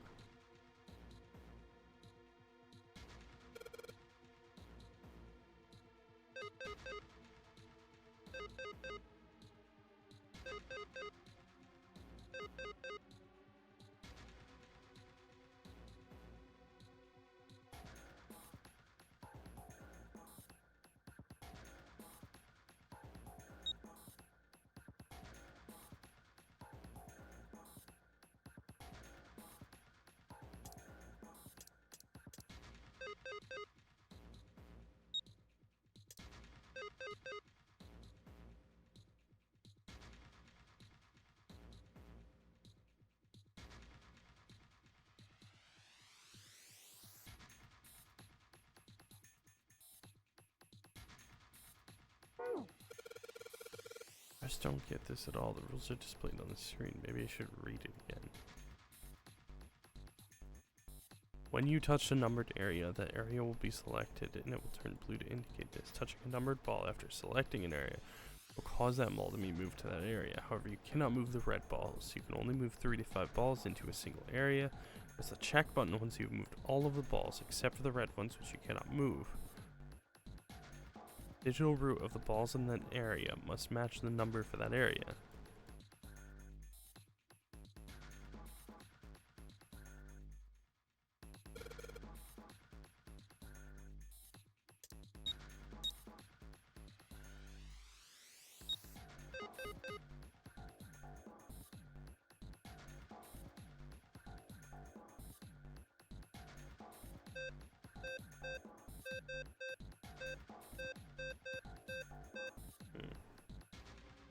I don't know, I just wanted to click at a bunch, I don't know why.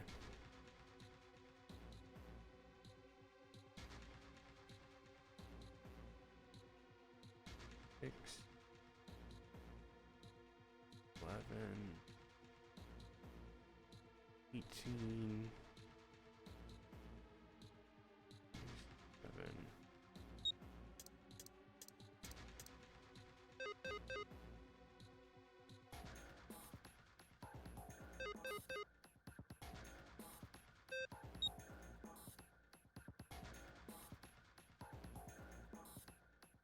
I did that math right?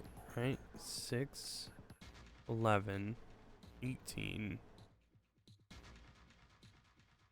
No. That'd be 26, which would be 8. Huh? Where did that noise come from? Underneath the keyboard? Way to go, Junpei. You answered all the questions. Damn, Junpei, good job. Hey, did you hear something just now? Yes, I heard that as well. From the bottom left corner of the desk, I believe. A picture. In the drawer was a single picture. He picked it up. It was a photograph of 4 men. What the? Yeah, it's definitely Ace and the 9th man, and that kind of looks like a captain. And I can only assume that's probably Cobra. Involuntarily, Junpei's eyebrows shot up. He'd seen the 3 of them before. What the hell is this? This man with a mustache on the right.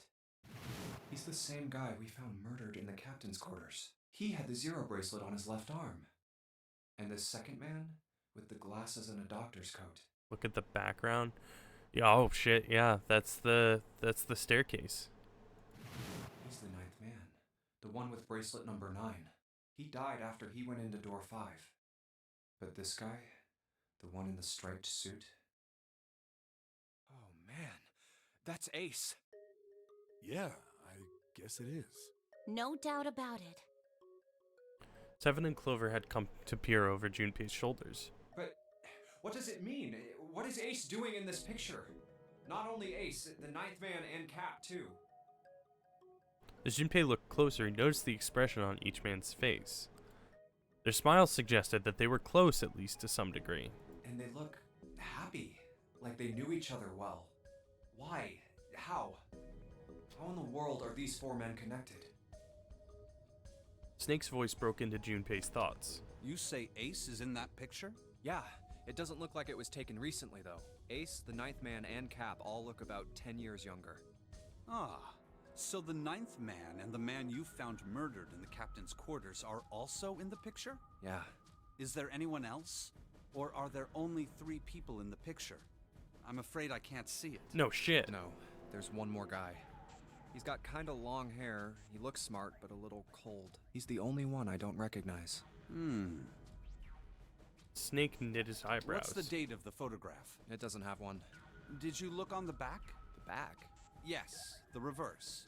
The other side. You know, where people would write down the date. Junpei flipped the picture over. Huh.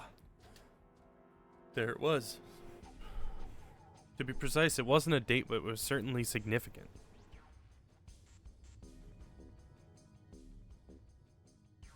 This was written by Ace Hongo. He read it out loud so that Snake would not be left in the dark. Praying for the success of the Nonary project with Nijisaki, Kubota, and Musashido. Nonary Project, Nijisaki, Kabuta, Musashido. Junpei immediately flipped the picture back over. Then the 4 men in this picture were the organizers of the Nonary game 9 years ago. Since Hongo wasn't mentioned, Junpei figured that could only mean he'd written the words on the back himself. That means Ace, the 9th man, and Cap were all responsible for making it happen. But I feel like I should be more shocked about this. It's almost as if that's just how things were always supposed to be. That their true identities did not come as a surprise was what Junpei found most surprising. Why? Why am I not surprised? Ace was the one in charge of the Nonary Project. But then why? Why am I so calm? It's like I already knew. Ah, of course. I understand now. Junpei looked over at Snake. In his own confusion, he had missed the dark look on the other man's face. Ace was the CEO of Cradle Pharmaceuticals. He was the one who invented the game 9 years ago. He was Gentaro Hongo. Ace is Hongo? Even as he asked, Junpei felt as though he'd already known. Almost as if someone had whispered into his head that yes, of course Ace was Hongo. I had my suspicions from the beginning. Their voices were similar. Too similar to be a coincidence. I could never forget his voice. It was the voice of the devil. I couldn't be sure though. After all, I had no way to check. I certainly couldn't ask him. Even if I had known, however, I would never have told you. Zero made it quite clear what would have happened if I did. Oh my gosh, I had no idea. Huh? I didn't know that Ace was Hongo. Oh, yes. I suppose you wouldn't have. 9 years ago, you were in Building Q in Nevada, but Hongo was in the Gigantic with us. I know. That's why I didn't know what Hongo looked like. But why? Why didn't you tell me? I mean, I'm your sister, right? You could have told me. I'm sorry. I apologize for keeping this from you. But if I'd told you, Clover, you would have told everyone else. And if you did, then I would have been forced to tell them about what happened 9 years ago. I had to prevent that. Clover and Snake's conversation wasn't of particular interest to Junpei. He still couldn't make sense out of his strange feelings of knowledge. He was trying to organize his thoughts when he heard Seven's voice. Hey, Junpei. You think I could borrow that picture for a sec? Sure. He had no reason to say no, so Junpei handed the picture over. He's gonna scan it on the scanner, isn't he? Seven stared at the picture and began to mutter the 4 names of the project leaders over and over to himself. Hongo, Kubota, Nijisaki, Musashido. His brow was furrowed and his face was flushed. Kubota, Nijisaki, Musashido. He chanted their names to himself, pacing back and forth across the floor. Imagine if Seven were like...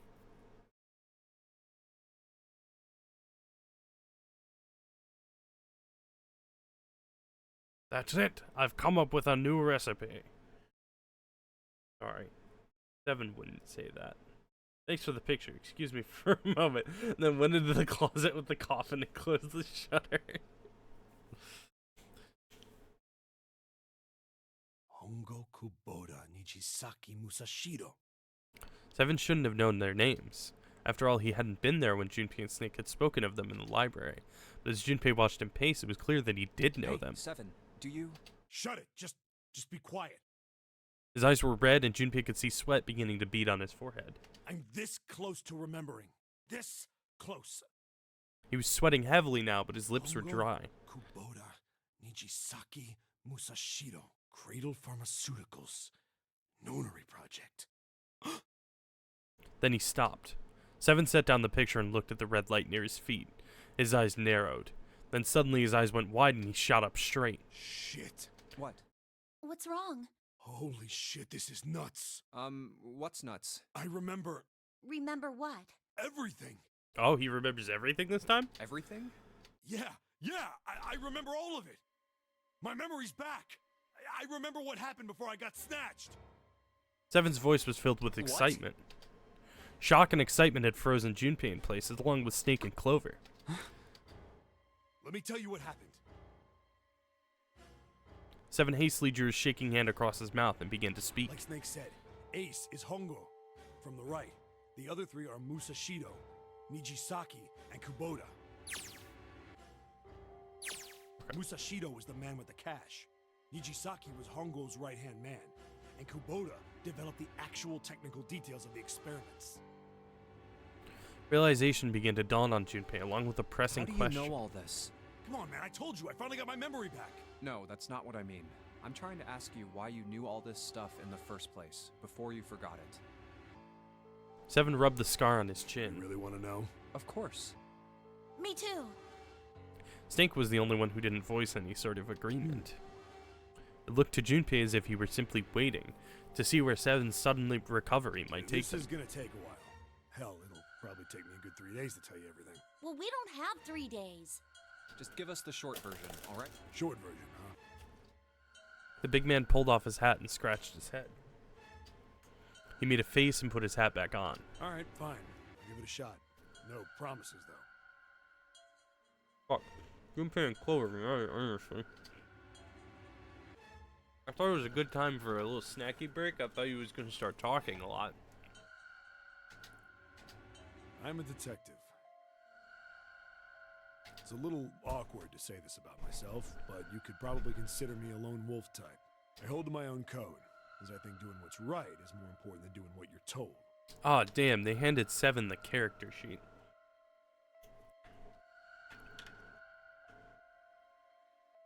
That's why I followed my gut that night. A slim lead brought me to the wharf. It was 9 years ago. The wharf had been cold as fuck, and I could barely see squat. Why'd you say the fuck word? I was investigating a mess of kidnappings, all of them children. It all had one thing in common. A history of visits to one particular hospital. A hospital under the management of Cradle Pharmaceuticals. And my investigation had turned up evidence that Cradle had been involved in the kidnappings. After a little sweet talking, I managed to finally get a real lead from someone inside Cradle. My source told me this. Tonight, a ship is set to take the children to a large passenger liner docked offshore. So I headed to the wharf. In the shadows, I searched the harbor until I found the ship he was talking about. There was a bunch of movement near it. Oh, right. Let me find that EM real quick. I sent Alistair a picture of this gun, because he's my gun guy.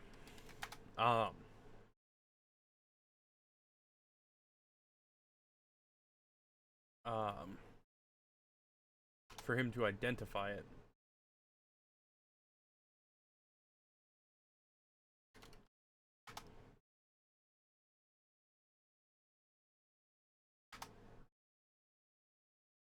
Oh, I called it a firearm. He said it looks like a weird mix of a Beretta and a Glock.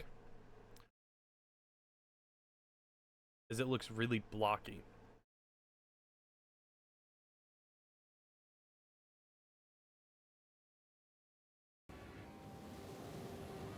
Yeah, you're back just in time, G-Men. Men in black suits, many of them carrying large bags. Bags. There was something about the way they moved as they were carried. No doubt about it. There were human beings in those bags. I moved before I realized it. I came out of hiding, my gun already in my hand. Don't move. I felt metal touch the back of my head. Drop the gun. I could kill you right now. It'd be easy to get away with it, too.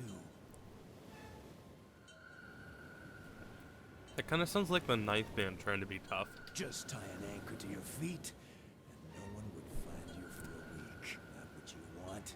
The fish here would love a meal. He kept digging the cold metal thing into my skull. You know it's a gun, though. There was nothing I could do. Did what he said and laid my gun on the ground. Then suddenly, there was a sharp pain in my neck. A needle. A drug? That was my last thought. My face hit cold concrete.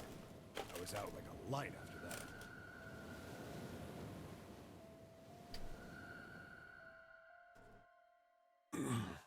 I woke up on a hard floor. Damn it! Shit, my head hurts. I did a quick once-over of the room. Where am I? A small, shabby bed, a dirty sink, a toilet with no privacy. I'd seen it countless times as a cop. I'm in a cell, huh? Facing the toilet was a door set into the wall. I was still pretty woozy, but I made my way over to it.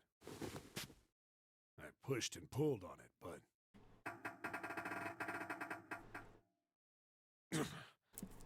open. Not like I expected much else. Would be dumb enough to put me in a cell and leave it unlocked. Threw myself against the door a few times, but it wouldn't budge. I knew it.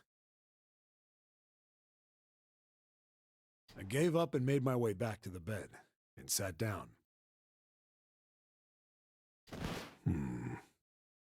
Huh.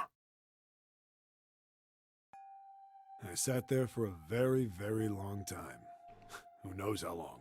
Then, I heard a faint voice.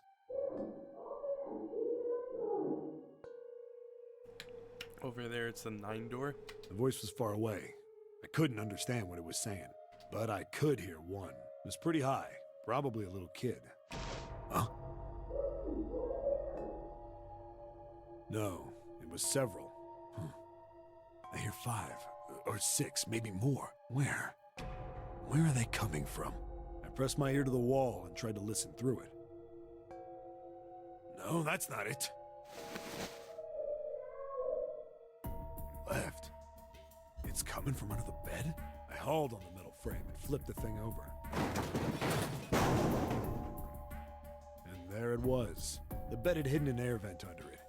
The hole in the wall was covered by a metal grate. I dropped flat on the floor and peered through the grate. I couldn't see shit, but I knew it in my gut. This was where those voices were coming from. Hold on. Why are there kids here?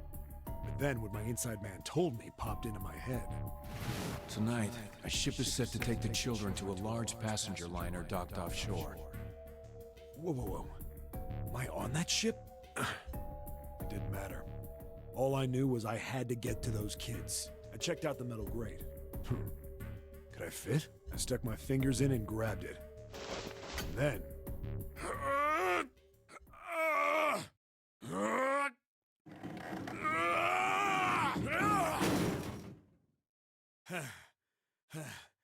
Yeah! How do you like that, you son of a bitch? I finally got the damn thing off. I just wanted to say for the record, that is exactly how it feels.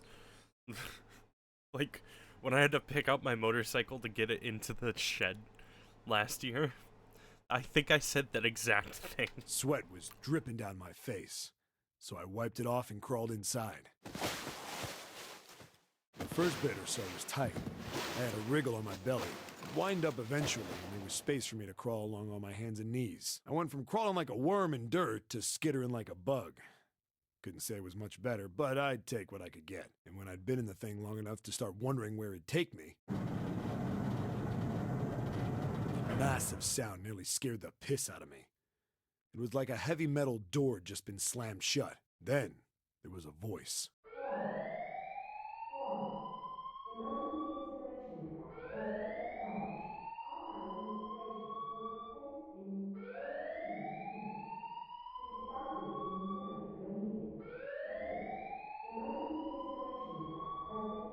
What? I wasn't sure what it meant, but anything with incinerator is bad news. Then, almost as if that was a cue, I heard a mess of young-sounding voices. A bunch of them were straight up screaming in terror, and all the sounds together made a howl that made the hair on my neck stand straight up. Damn it! What the hell is going on here? Maybe it's just because it's high voices, but these ones kind of sound I like... scrambled through the duct as fast as I could. I made a giant racket, but I didn't care at that point. I soon found a metal door on the left side of the duct. The kids were screaming on the other side. I found it. I yanked the handle and threw the door open. I almost ripped the metal off its hinges. What the hell is this place? I couldn't believe what I saw. The room had a dome up top, and there had to be about 9 walls, all the same size. Up in the ceiling was an upside-down funnel, almost like a chimney. I looked down. There they were, the kids I'd been searching for. That seems like Snake. They all gawked up at me, suddenly silent, for the moment, from surprise and fear. Scared of the room or me, I couldn't tell. Probably both, actually. Not like I can blame them running into a mug like this when they're already scared shitless. I snorted at my own dig at myself and turned to the kids. Don't worry, kids, I'm not your enemy. I'm one of the good guys. All of them stood there, frozen. Well, except one. He was a boy, slightly older than the others, in a private school uniform. That looks like Santa. Who the hell are you? Oh, that's definitely Santa. He stepped forward and glared at me suspiciously. I'm a detective. I'm here to rescue you. It looked like they relaxed some the second I got the words out. How are you gonna help us? Where's the exit? There isn't one. The doors we came in through won't open, and the door over there... He kind of cut himself off. I think he was considering something before he changed his mind. Anyway, there's no point. We can't all get out of here. If we don't get out of here, we're gonna be burned to death. Burned to death? Can't you hear it? That voice said the incinerator's gonna start up soon. So...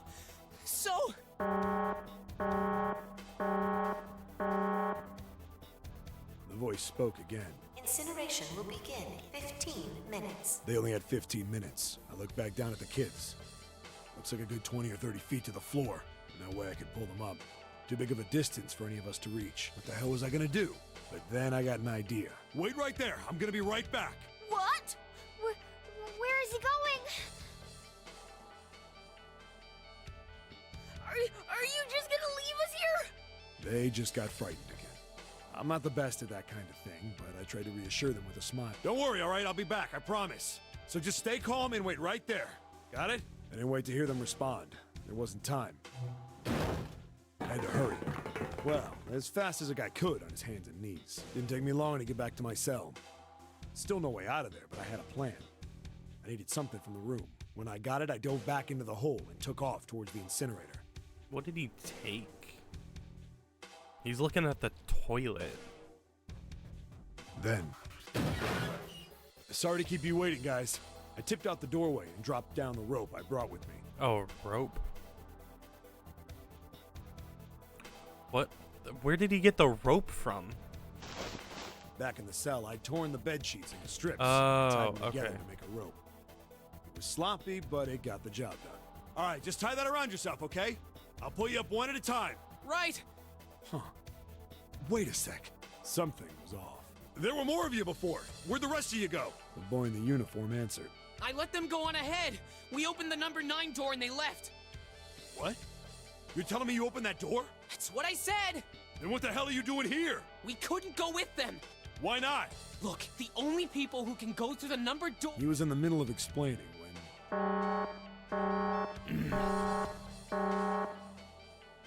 Incineration will begin in 5 minutes. The wall shook a bit from the voice bouncing around. Look, that can wait, all right? Just get us out of here! Right! I grabbed onto the rope. The first one I pulled up was a girl with a ponytail. Next was a girl with a red necktie. A boy in a jacket came after. He said he'd climb up on his own. The boy in the uniform was the last up. Like the other kid, he climbed up the rope himself. He looked pretty scrawny, but I guess he was stronger than he looked. He moved fast, but when he was almost to me, we heard some knocking. Everyone looked at the door. It had a thick, square window set into it. On the other side, an angry face was staring in. God damn it! What's going on here? Why is the room empty? Where the hell are those fucking kids? Ace.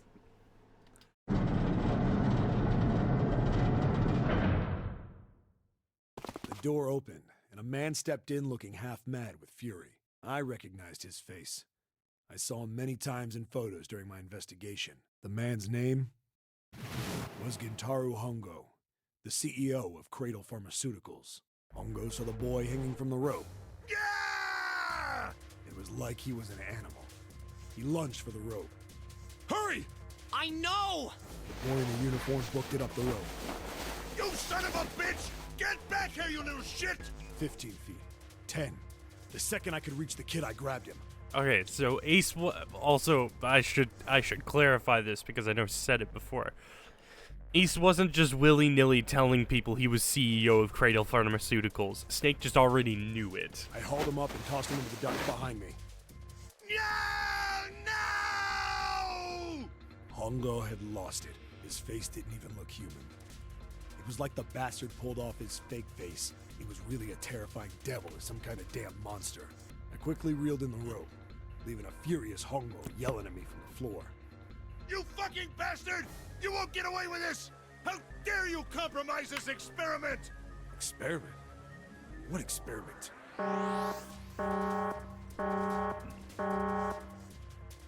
Incineration incineration will begin in...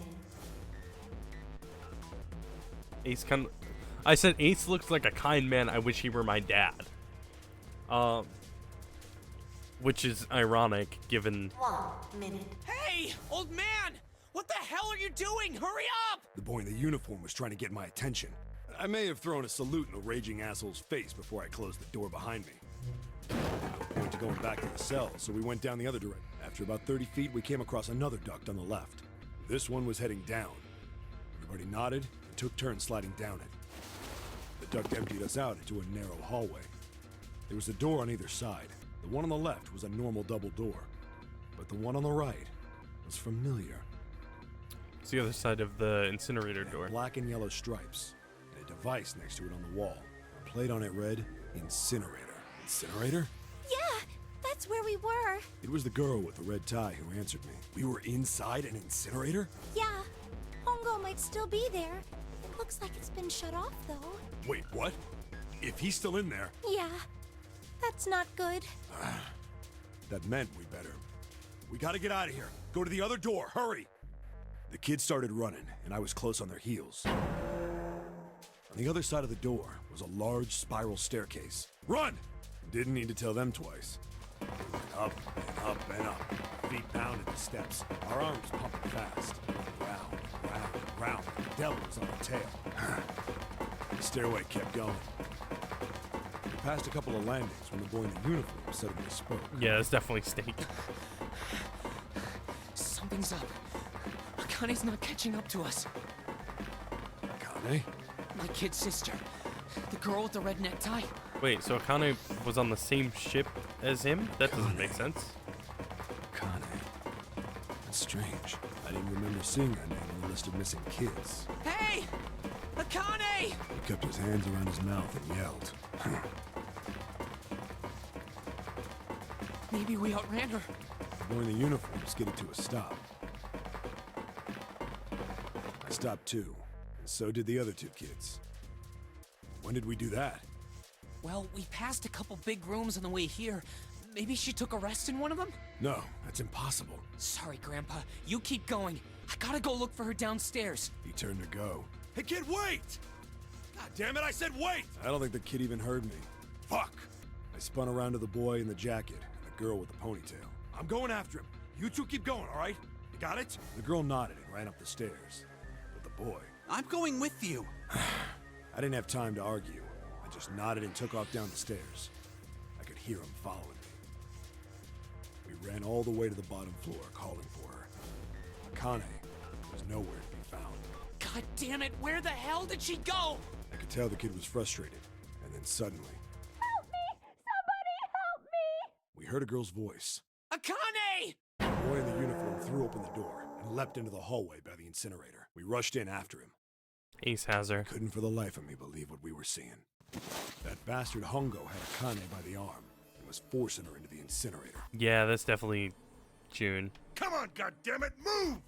She has the 5 bracelet, it looks like. I don't want to! Let me go, please! She planted her feet squarely on the floor and was struggling to get away. But Hongo was bigger and stronger. She wasn't gonna win. Akane! My brother roared with anger and charged toward Hongo. Help me! Ah! You're too late, idiot! Oh, the name just changed to... Or maybe it was already that way, but it says Connie already. Still fighting him into the incinerator. Before we could even blink, Hongo had leapt through the door after her. We saw him land inside. And then, the door slammed shut. We ran to the door. We did everything we could think of to get the thing open. But... Ah! Fuck! It's no use! The goddamn thing won't move an inch! he started slamming his fists against the door. He was close to shattering his knuckles with how hard he pounded on it. Akane! Akane! Are you okay? You came back! Her voice was muffled, but all of us could hear the sheer terror in it. What should I do? I think I'm trapped in here! Where's Hongo? He went out the other door! What? Warning. Warning. Emergency incineration command has been acknowledged. Automatic incineration will take place in 18 minutes. Please evacuate the incinerator immediately. Repeat. Emergency incineration command has been acknowledged. Are you fucking kidding me? It's the same damn thing. Yeah, we're here. Just hang on, all right? We're gonna figure out a way to save you. His words would have seemed like a sick joke to her if she'd been able to see how white and bloodless his face was right then.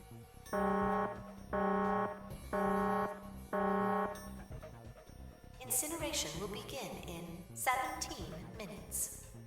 Please help me!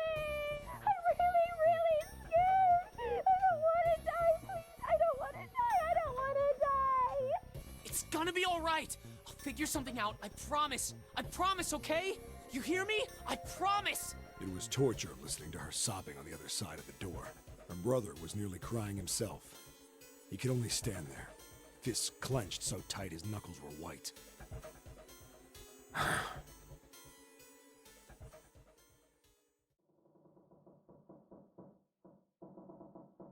It was silent. All they could hear was the creaking of the boat as it shifted in the water. This is the first time that they've mentioned it being in the water. They waited. And waited. Seven didn't continue. What happened then? Junpei couldn't wait any longer. He had to know. Seven looked at the floor. Come on, man. Put yourself in my shoes. It doesn't end good. You think I want to remember that? Then... Yeah. Shit. If I'd known it was gonna be like this, I almost wish I hadn't remembered. Seven shook his head. There was something Junpei had to know. Are you sure? Yeah, but the water it's controlled flooding. That doesn't necessarily mean anything.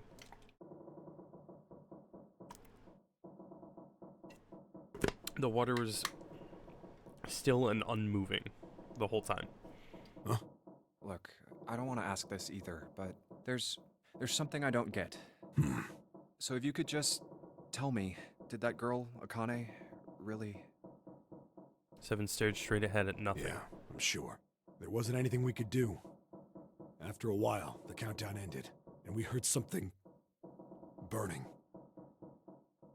The only windows they had to the outside were flooding from the water. Yeah, but again, that was a controlled thing. That doesn't necessarily mean anything. It could, but I don't know.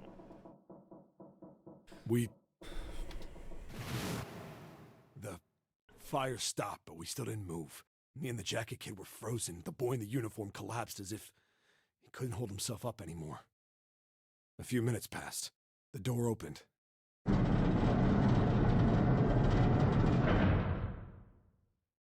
The boy in the uniform tripped over his own feet running in. We followed, too numb to speak.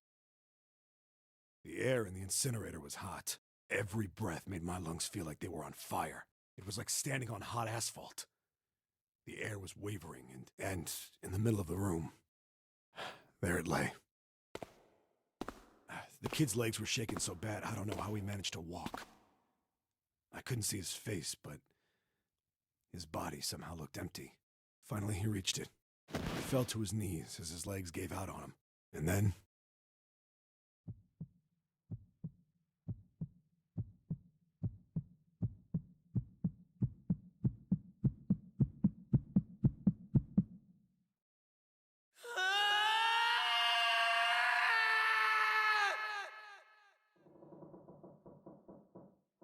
Junpei felt a cold lump from the pit of his stomach. A feeling of sickening anticipation walked over him. He could feel his body shivering. You're right. I was literally thinking that too. I was literally thinking, oh man, this reminds me of the scream that Veli sent me in from the Penguin.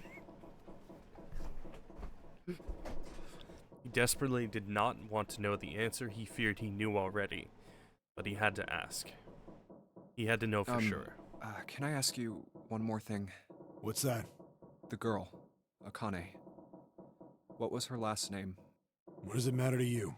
Just tell me, okay? Please? Seven looked at Junpei curiously and ran his tongue quickly over his dry lips. Kurashiki. Her name was Akane Kurashiki.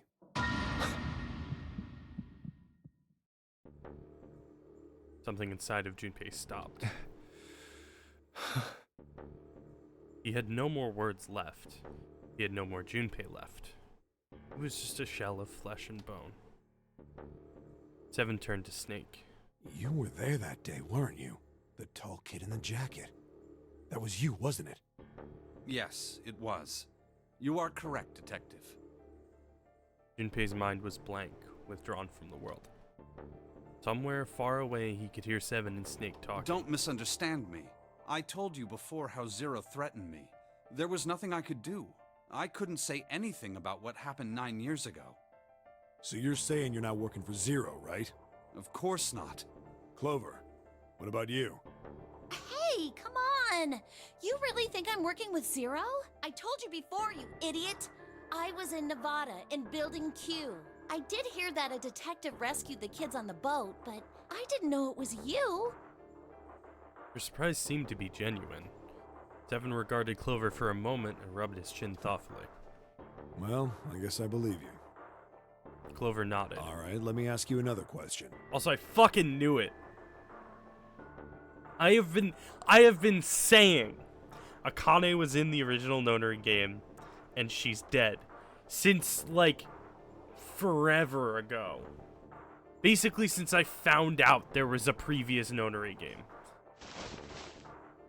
He stuck his hands into his pockets and took a few steps. Then he stopped and turned to face them Santa's again. real name is Aoi Kurashiki. He's Akane's brother. You know that? No, I didn't. Did you? Well, yes. I know Aoi Kurashiki was her brother, but I didn't know he was Santa. At least not from the beginning. 9 years ago, he was in the middle of puberty. His voice is entirely different now. I'm ashamed to say that even my exceptional hearing wasn't able to make that connection. As such, I had no reason to think Santa was Aoi. When did you figure it out?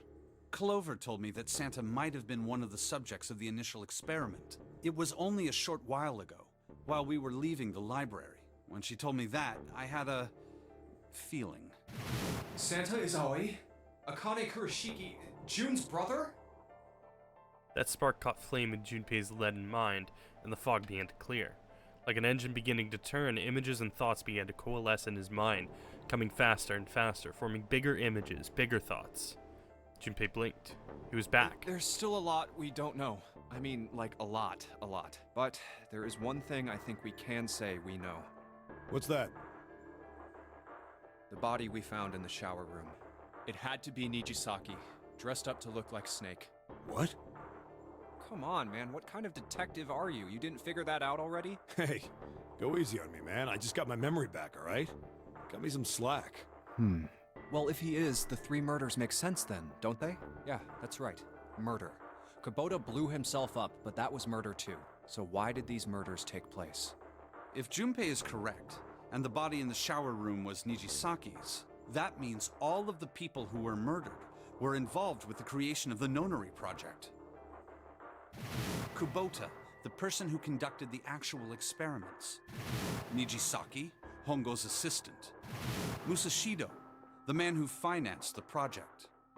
You mean this was all just revenge? Santa is Zero. He's getting revenge for the death of his sister. That's why he killed them. No, I don't think Santa actually murdered anyone. In fact, Junpei didn't think. He knew. He couldn't explain why or how, but he had no doubt that Santa had killed no one. Perhaps the madness of the last several hours was finally driving him insane, but Junpei had ceased to be surprised at his sudden knowledge and had even begun to accept it. Ace killed those people. If I'm right, then it's not hard to figure out who the next victim's gonna be, is it? I'm pretty sure I don't have to tell you. Yes. Yep. Right. Snake, Clover, and Seven all nodded. The next target will be Gentaro Hongo. The person who planned the Nonary project.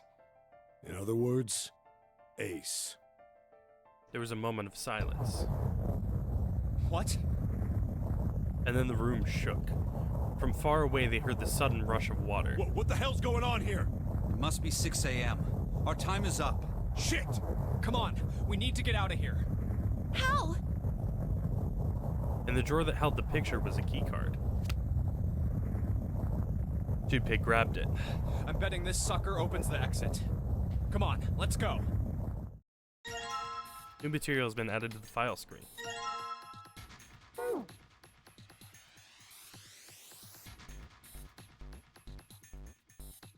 I know I'm not being timed, but alright, let's just swipe this card, open. Junpei, look, it's unlocked! Yeah, now we can go back to the library. Hurry up, Junpei, we don't have time. Let's go.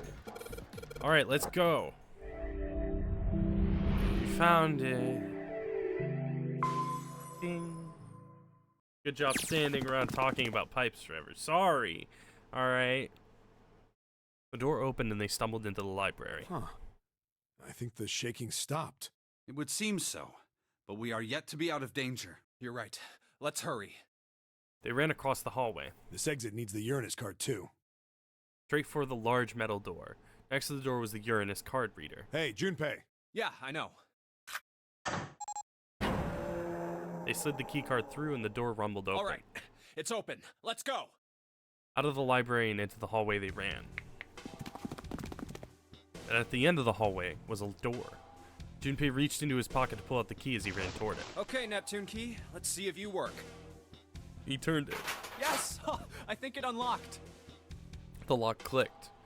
As one, they shoved the door open and poured through it. In front of them was another great metal door. Above it was a metal plaque. It says incinerator, so this is the incinerator.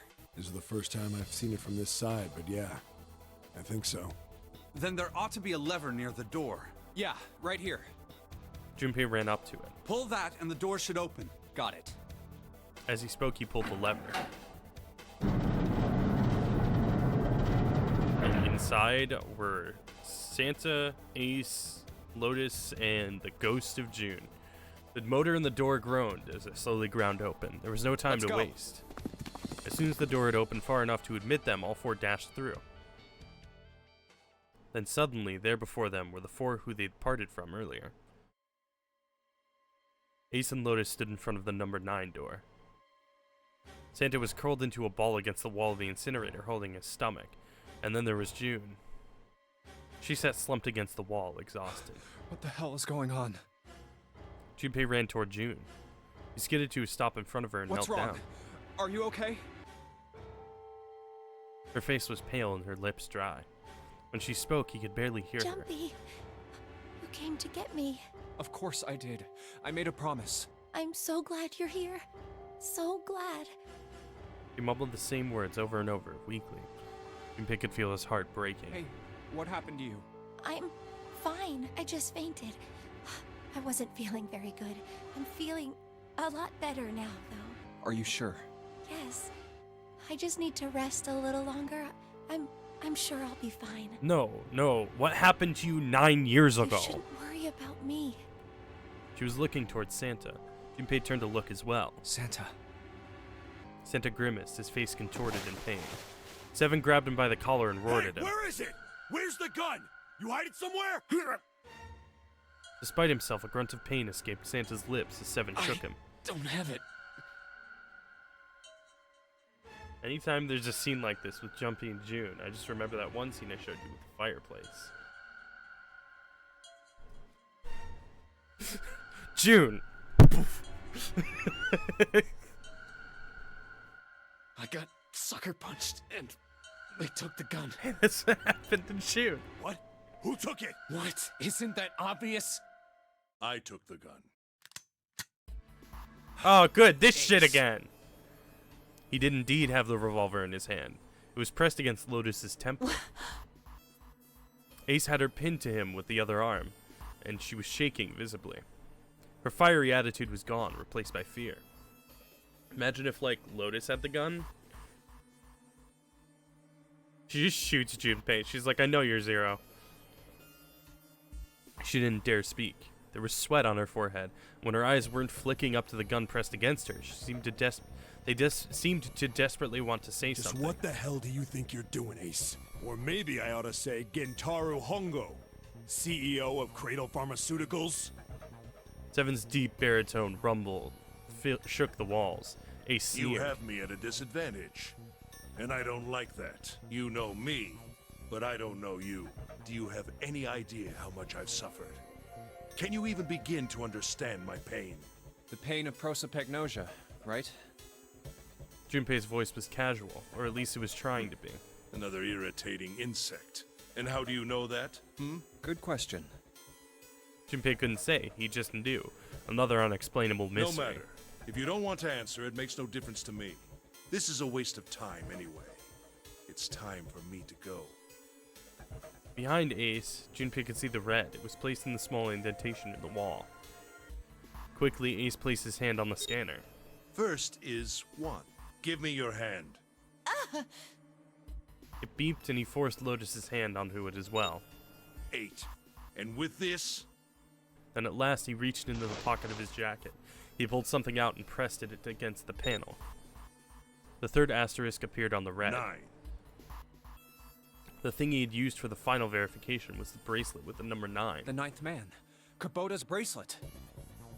1 plus 8 plus 9 equals 18. 1 plus 8 equals 9. I believe I've won this game. His smirk made Junpei's blood boil. I've had quite a time playing with you.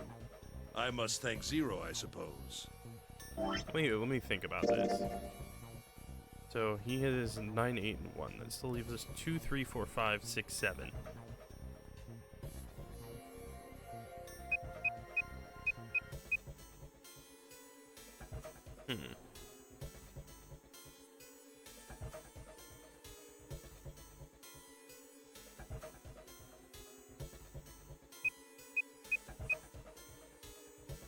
I don't know. No, I didn't miss the 2. I intentionally did not put the 2 because, one, that's 6 numbers, but also because... Oh, okay, so we do actually have the digital root of 9 already. My assumption was that we were going to have to rely on the fuckery of Snake removing his arm. But if it does actually take more than 5 people, then yeah. Wait, what? Ace doesn't know who Zero is. Junpei's eyes flicked towards Santa. He hadn't moved since they'd entered the room. Santa was still holding his stomach and groaning as if in immense pain. Junpei wasn't sure if it was real pain, but he wasn't sure it wasn't either. What the hell are you planning, Santa? At any rate, this game ends now. I will escape, and the rest of you will have a slightly less pleasant ending. I suggest you enjoy your final moments. Goodbye. Wait! Ace, of course, paid no heed to Seven's request and laid hold of the lever on the red. With a sickening sense of finality, he pulled it. What? Why isn't it opening?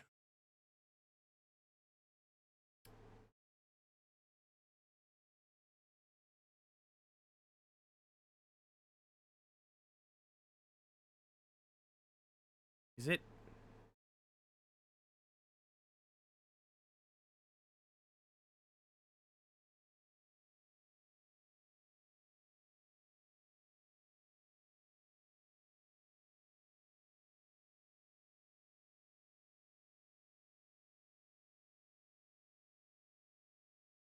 I made a joke about this earlier. And I don't know, like, thematically how this would work. Is it a Q? One more time. Lotus tried to take advantage of its revenge for all the times he prevented you and Clover from having a fun time in the room with the dead captain. Yeah, what the fuck, dude? Lotus tried to take advantage of Ace's confusion and managed to twist herself out of his grasp, but... At the last second, he grabbed hold of her wrist and shoved it onto the red. Now open! He waved the number 9 bracelet over the red and his own bracelet as well. He pulled the lever a second time. No! What is this? Why? That digital root should be 9! It has to be 9! Then why? Why isn't it opening? Ace's fury and confusion had overridden all other thoughts. He had set down the revolver. It was just below the red. Now! Seven chose that moment to act. He moved far faster than a man of his bulk should have been able to, and he launched that bulk straight at Ace.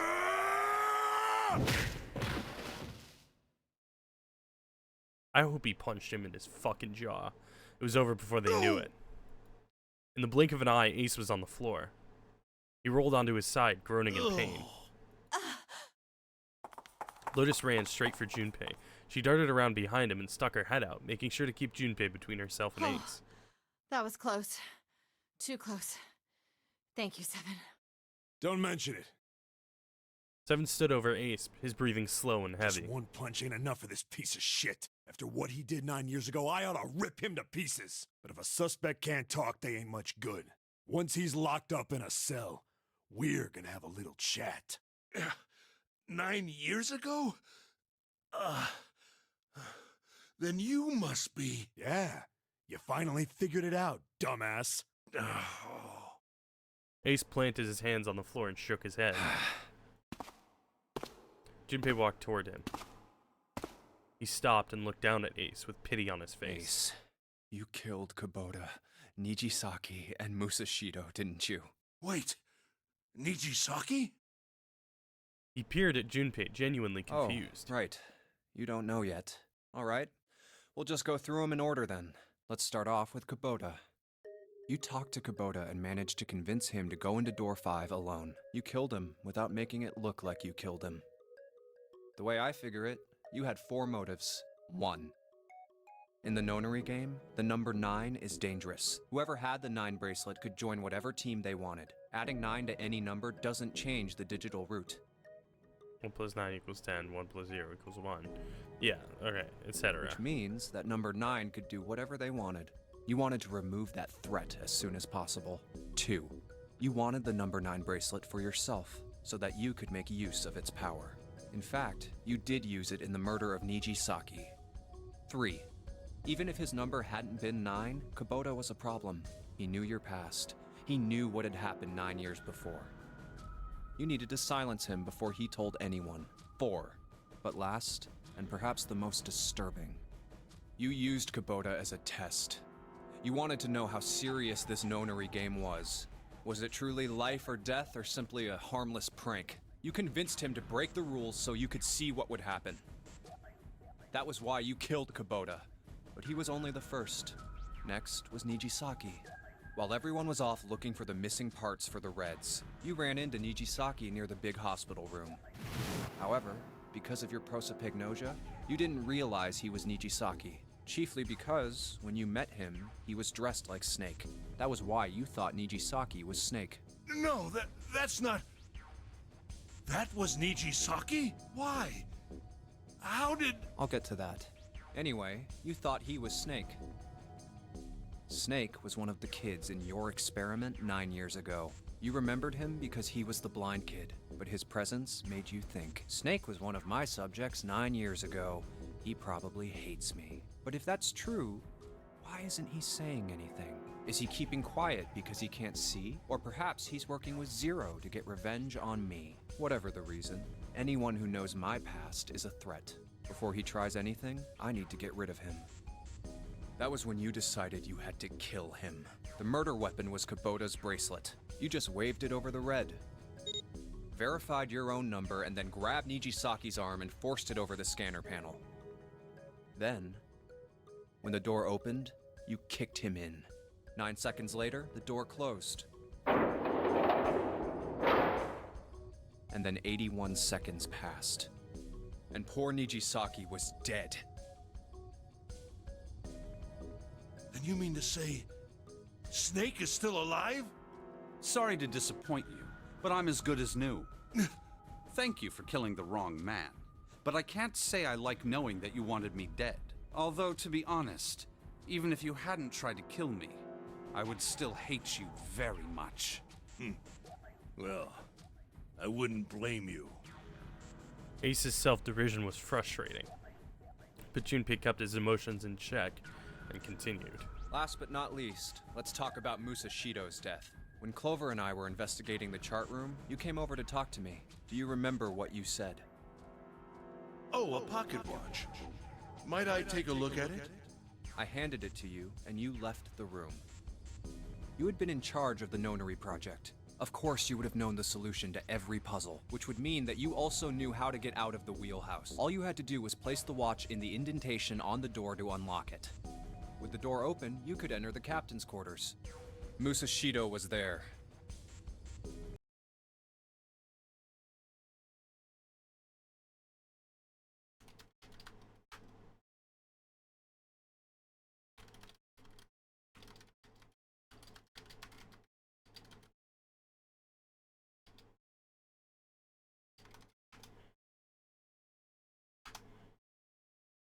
Sorry, I had to send a message to Kuma since she's not here. Conveniently placed next to him was an axe that practically begged you to kill him with it. You picked up that axe and buried the blade deep in the other man's chest. One blow was all it took, and then you returned to the chart room as if nothing had happened. There was something I wanted to speak with you about, Junpei. Could you come with me for a moment? I had no reason to say no, so I followed you to the wheelhouse. When we stepped inside, remember how you slipped your hand into my vest? You pulled out a piece of paper, the one I used to cheat during the vote, but that wasn't really what you were after. Your true purpose had been to slip the watch into my pocket. Oh. It wasn't a very good plan. Had way too many holes, and someone saying the wrong thing could have brought it all down around you.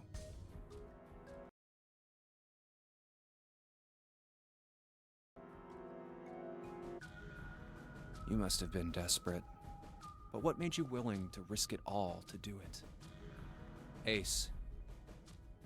That was the only thing Junpei hadn't been able to figure out. Musashido's murder is the only one I don't understand. You obviously did it. But why?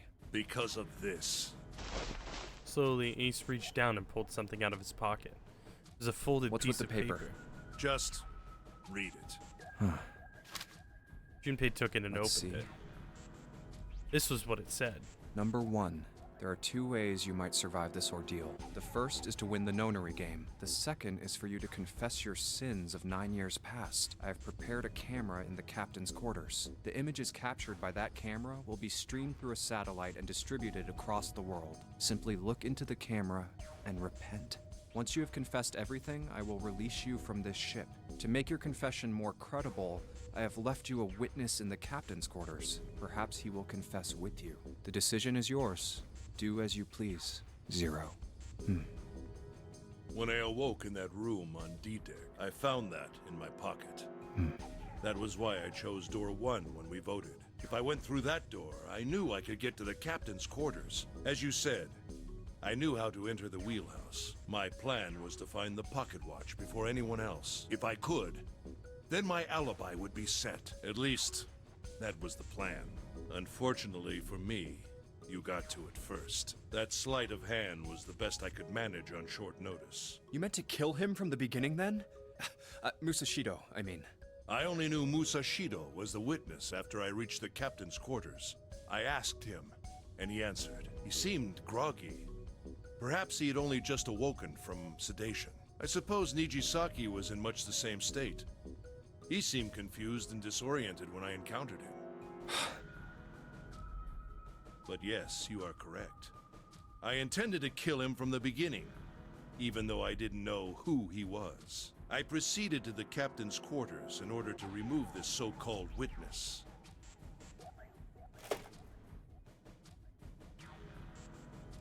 Ace had confessed everything. What energy he had left him. With what energy he had left him. Oh my god. What energy he had left him with the truth, and he sagged on his knees. Although he had confessed, his sins were not forgiven. Junpei felt revulsion for the pathetic man on the floor near his feet. But in among the revulsion was a hint of pity. After all, Ace had not been the only person who murdered those 3 men.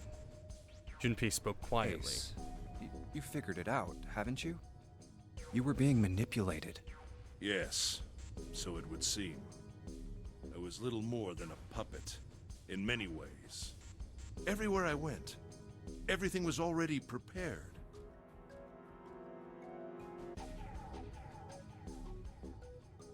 The Reds in the large hospital room were dismantled. Nijisaki was dressed like Snake. There was an axe in the captain's quarters.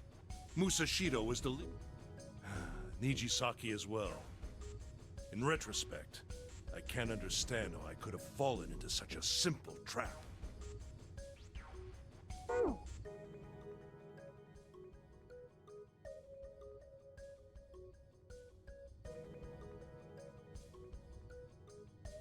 Sorry. I needed to enter the cookies that I had into my health app so that I could track the calories. But yes,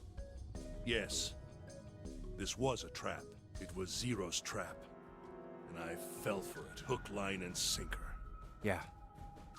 By manipulating you, Zero was able to kill 3 people and keep the blood off his own hands. All of this was revenge for what happened 9 years ago.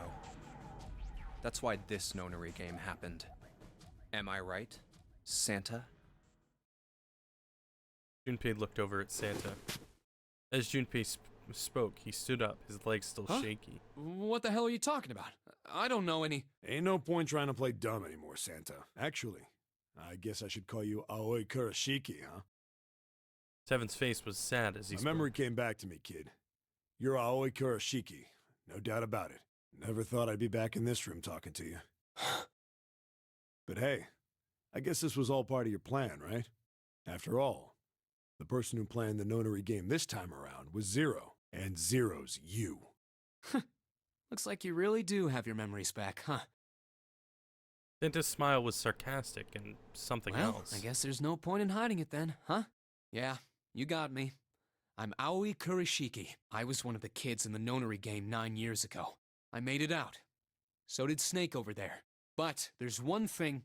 No, I guess there's 2 things you got wrong. He's not Zero. Number 1, I ain't Zero. Yep. What? Wait, what? June's Zero. Sure, I was helping Zero out, but I'm really more of an assistant, like a secretary. But an assistant's only an assistant. I didn't come up with all this. See, I was fairly certain that whoever Zero was had an assistant, and if Zero was in the nonary game, his assistant or their assistant was in the nonary game as well. At one point, I thought it was Snake when Snake disappeared, and that Clover was his assistant, which ironically, very similar situation of the sibling from the previous nonary game being the assistant. All I did was follow Zero's orders. Then, if you're not Zero, who is? Calm down there, Junpei. Didn't I say 2 things? You made one more mistake. Junpei, you just said, all of this was revenge for what happened 9 years ago. That's why this nonary game happened. But that's not it. Revenge isn't the only purpose. There's another reason you guys were playing the nonary game. To save someone. Save someone? Right. You were brought here to help my sister. To save Akane. What the hell are you talking about? Akane Kurashiki died 9 years ago in this room. I was there. I saw... Suddenly, Seven froze. His eyes went as wide as dinner plates, and he spun around towards June. Junpei followed his gaze. What? She was gone. Where June had been, there was nothing. The hell? Where is she? Where's Akane Kurashiki? Seven began to mumble to himself, a strange series of words strung together as if his mind wasn't functioning properly. His face was twisted with effort, as though he were struggling with something they couldn't see. He gritted his teeth and pressed his hands against the sides of his head. Oh, my head! My head, it feels like it's gonna pop. Seven! What the hell is going on? I don't know. I just... Oh! I swear to God, my head feels like it's about to explode! This is just the general experience of playing 999, I think. From somewhere far away, they all heard a deep, heavy noise. It sounded like a tremendous wheel slowly beginning to turn. Santa seemed to have entered an almost trance-like state. His words were calm and measured. What was the Nonary Project? I'm sure you know already, but I'll tell you one more time. It was a project designed to test a particular phenomenon. And what was that phenomenon? For 2 organisms to communicate with one another in the absence of physical contact. The morphogenetic field theory. Could human beings use these invisible fields to exchange information? That was what this experiment was conducted to determine. There were 2 separate locations. One was the gigantic, and the other was a building in Nevada called Building Q. The 9 children trapped in Building Q were faced with numerous puzzles, copies of identical ones on the Gigantic. They were told to send their answers into the Morphic field set and transmit them to their brothers and sisters on the Gigantic. Which is even more confusing that Akane and Santa would be in the same one. Then. The transmitters were put in Building Q, and the receivers were put on the Gigantic. Each sibling pair was supposed to be split up, but they were both receivers? But there was a mistake. Akane was a transmitter. She should have been in Building Q. However, for some reason, she was placed on the Gigantic with the receivers, like me. Perhaps she was mistaken for someone who was supposed to be in Group A. Whatever the case, Akane ended up on the Gigantic. I think I've told you enough. You get it, don't you? I'm pretty sure you know where this is going, Junpei. Where what is going? Don't play dumb. You know things you shouldn't. Things you couldn't.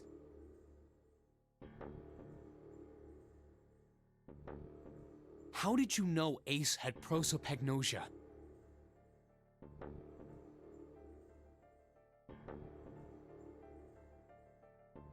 This would imply that I'm also a receiver?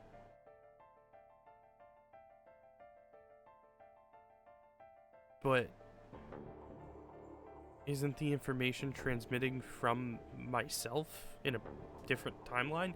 Or is it... No. How did you know why Ace wanted to kill Kubota and how Nijisaki was killed? Were you surprised when you found out Ace was Hongo? And what about the coffin Snake was trapped in? How the hell did you open it? Well, that's... The answer to that is easy. He knew because I knew. Junpei was receiving information that I sent to him through the Morphic field set. It's simple, really. How do I know the alternate futures, then? Imagine a river that splits in two, like an upside-down Y. The river flows from the top to the bottom, from a single stream into 2 branches. It only flows in one direction. It can never flow backward. Information is the same way. It moves from the past to the future, but never flows backward. That's why people at the river's source in the past will never know about those downstream in the future. But the people downstream will never know about one another either. Information only flows along the path of the river. But I am different. I can manipulate the Morphic field set to pluck knowledge from the future. I know what happens on either fork of the river, even though the people on either fork know nothing about one another. Now, who am I? I am I, the 9th letter of the alphabet. But I am also 0. No, that's not true. I'm not really 0. Not yet. Perhaps you could say I am less than 0. 0 is my future. In 9 years, I will be 0.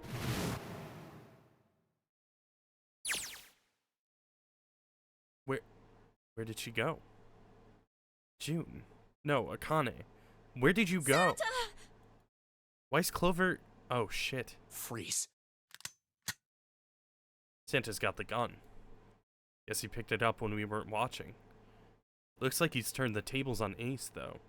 Wonder how he likes having a gun to his head. Get up. Sure isn't about to take that gun off him for a minute, is he? Ace isn't putting up any kind of fight. I mean, I don't think I would either, but he just looks drained. I guess he's going for the door, huh? He doesn't need to verify to go through that door, Hey, but what's your plan, Santa? What are you doing?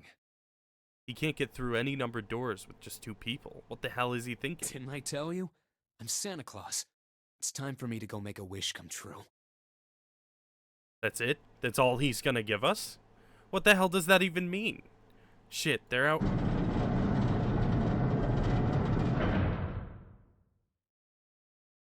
And now the gate's shut. Looks like the rest of us are stuck in here. They're all looking at me. At least Seven's headache is gone. He seems to be alright.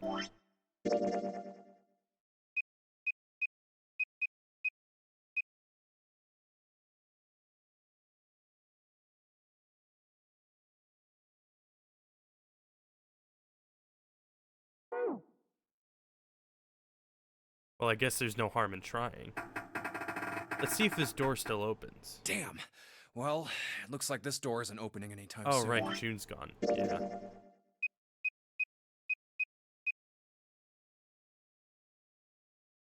We still don't have enough, though. Wait.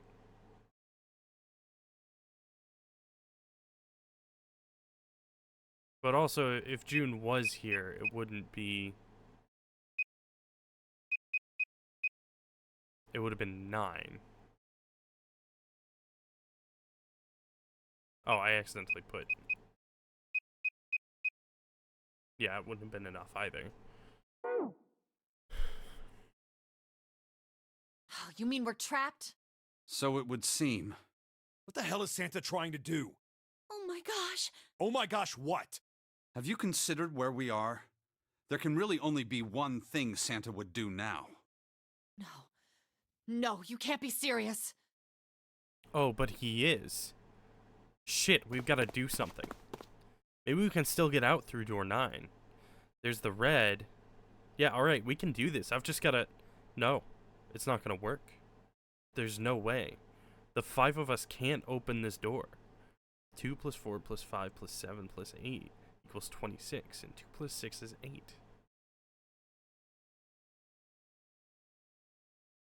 But we do have a 6 bracelet, which would put us at...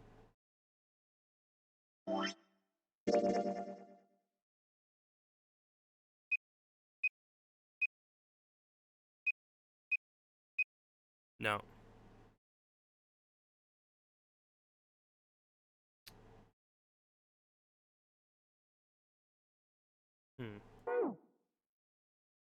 Is there any combination that'll work? Junpei, can I borrow your pen and notebook? Sure, why not? I don't think I'm going to need them ever again. Well, she certainly looks purposeful. Looks like she's writing equations. A lot of them. Huh? Ah, man, she doesn't look very happy. What? Hey, no need to be ripping pages out like that. Jeez. What the hell are you doing, Clover? Give me that! Alright, at least 7 got it away from her. Maybe now I can get a look at what she was writing. Let's see.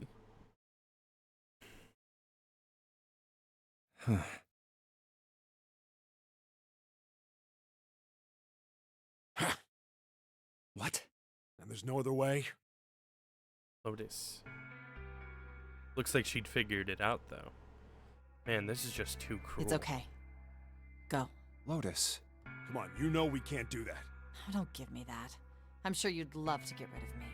God damn it, you idiot! Whoa, where the hell did that come from? Looks like she expected that about as much as I did. Without... if you're not... Look, it'd be bad, alright?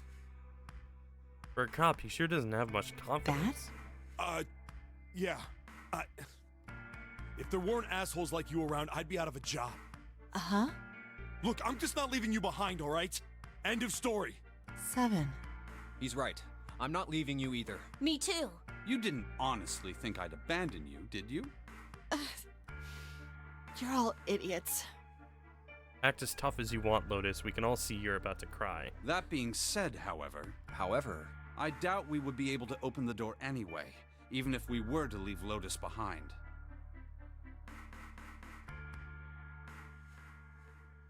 Maybe it just needs to have... Okay, so 2 scanned. And assuming that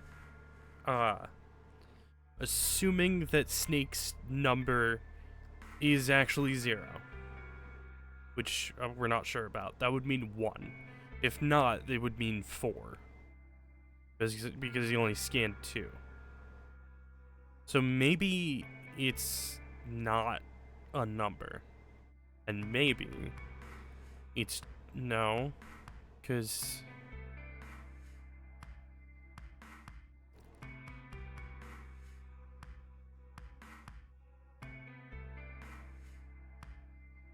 I can't imagine that it's just that he has a special bracelet that lets him go through the door.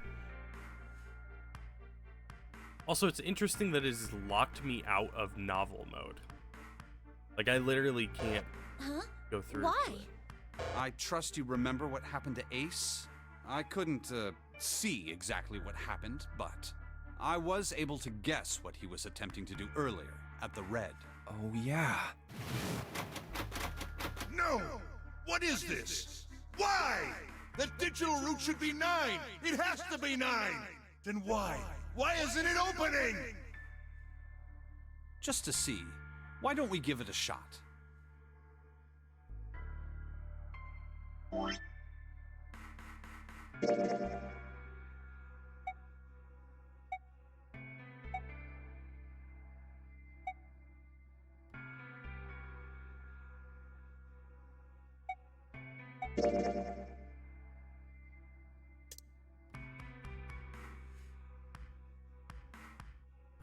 Seven, 8, 9, 21, 2, 3, 5, 6, 26. Would be 8.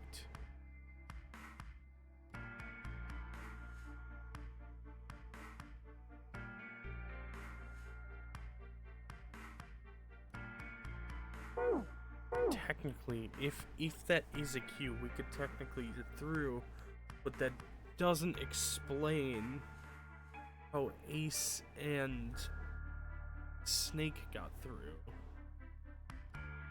Or not Snake, Santa, sorry. Because that would just be 4. Even if he was 0. It was, oh, wait. Yeah, no.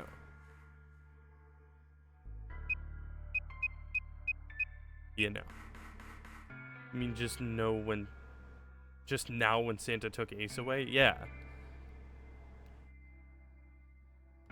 I can't imagine that it was just, like, they didn't go through the 9 door? Yeah, they did.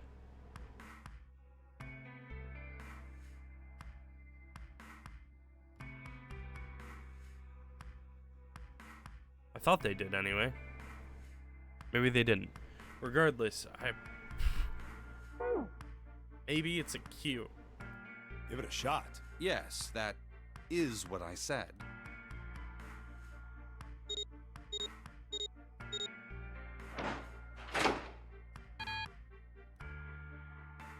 Two plus 4 plus 5 plus 7 equals 18. 1 plus 8 equals 9. You were right. It ain't opening. But it did open 9 years ago. The digital route was 9 then, I'm sure of it. You think maybe they changed the settings? Perhaps. Shit. If we can't get through the door, we can't get out. The walls are way too high. There's no way in hell we could get to that hole 7 popped out of 9 years ago. All we can do is stand here and stare at this door with a 9 on it. Guess this is it. This is the end.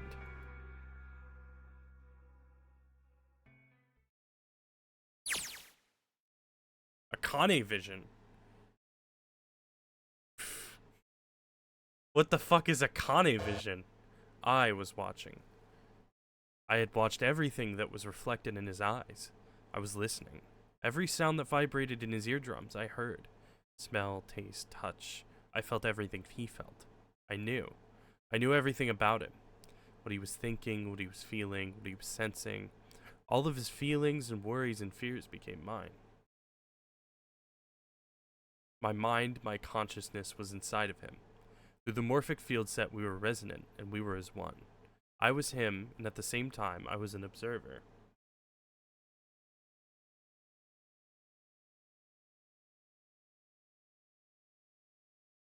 So, was it that Junpei was a... Explain Akane vision in contrast to the original? It started with a tremendous noise like a clap of thunder. That was approximately 9 hours ago. A bomb had gone off on the ship we were on. That was when my resonance with him began. My resonant event melted into him and we became one, instead of Junpei. Somehow I found myself in Junpei's mind, 9 years in the future. Oh.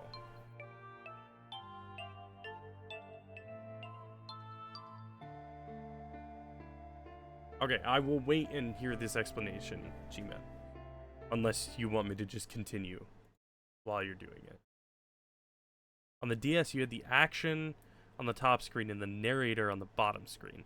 Yeah, that's what the switching... I knew that was what the switching was for, because I had seen someone say, like, there's a portion of this game that, like, is sort of ruined by the fact that it was sort of dependent on the double screen feature. I don't know if it's the Akane Vision thing or what, but I guess you can tell them now. I don't think it matters since they changed the final thing anyway, due to the DS not being a thing. Oh, okay.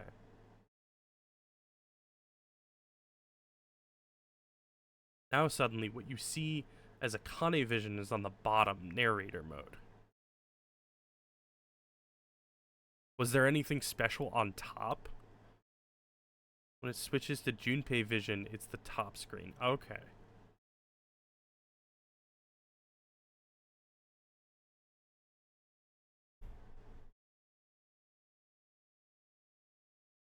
So future ghosts. But it was past ghosts. So the future ghosts joke was not that far off from... Oh my god. I hate that. I hate that so much. But I didn't lose myself. I was living in two realities at once.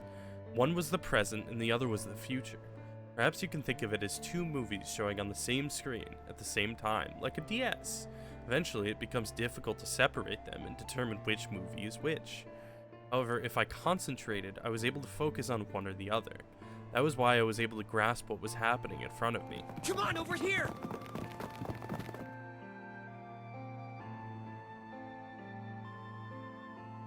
So in the original, you still see Lotus and Seven and stuff at the top, okay. That was my brother, Aoi. He was yelling. I followed him. Around me were 7 other children. They all looked like they were about my age. Hurry up! We ran down a long straight hallway and burst into the large hospital room.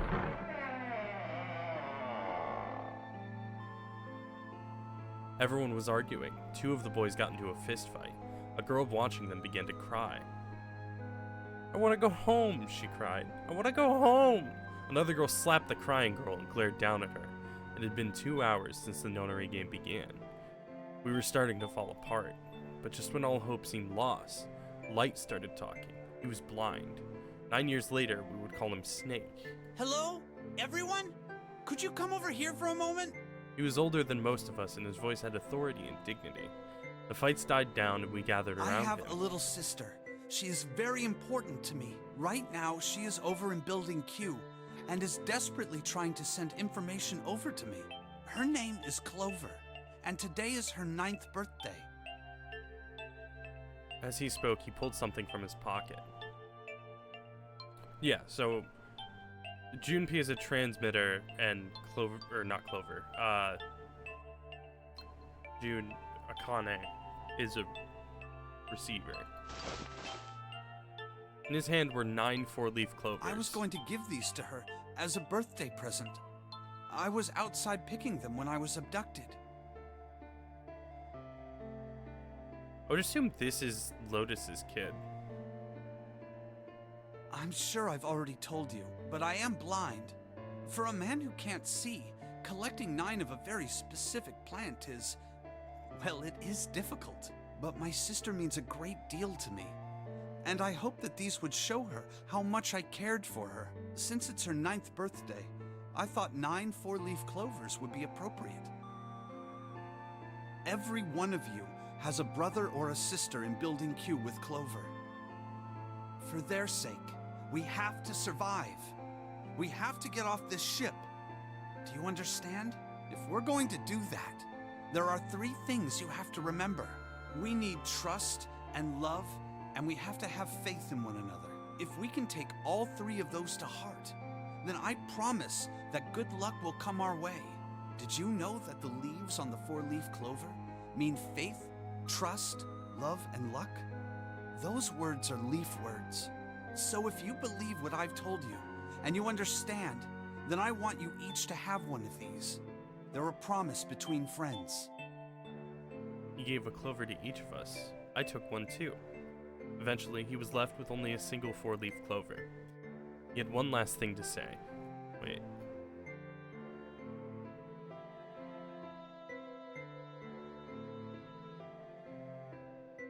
Wait, so Clover's name is actually Clover.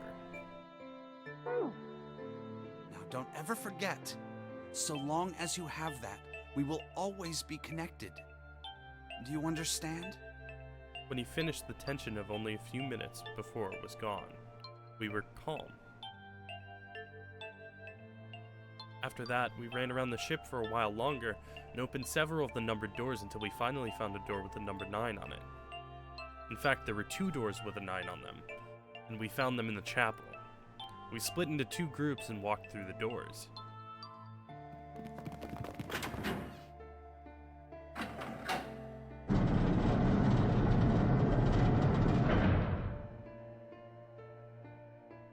Before long, we all found ourselves in a room with a ceiling that looked like an upside-down funnel. For some reason, this room had another number 9, but this time, it was the only one. But if there was only one door, that meant only 5 people could escape. What are we gonna do? There aren't any other doors! We began to panic, then as if things had not gotten bad enough already.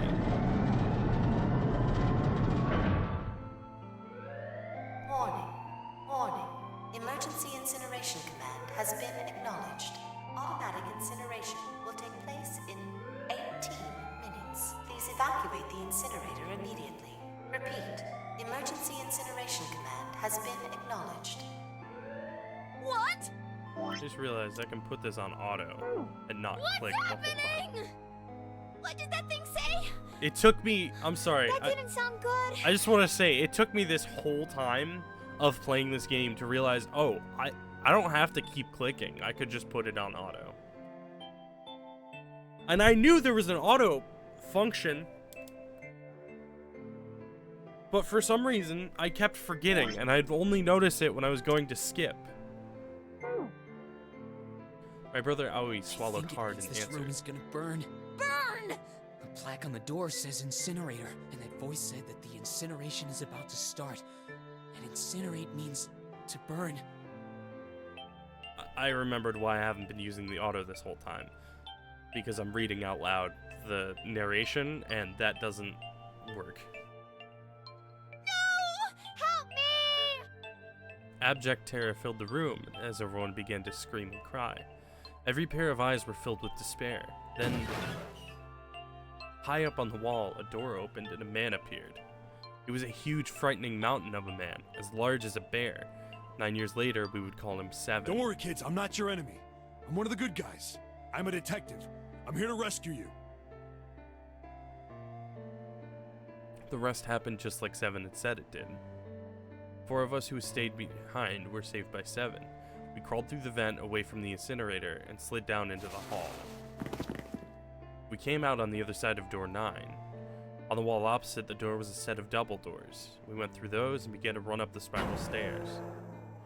As we ran, I led the way. Behind me were Nona, my brother Aoi, Snake, and 7. The other children, the ones who'd gone through door 9 before us, were up ahead.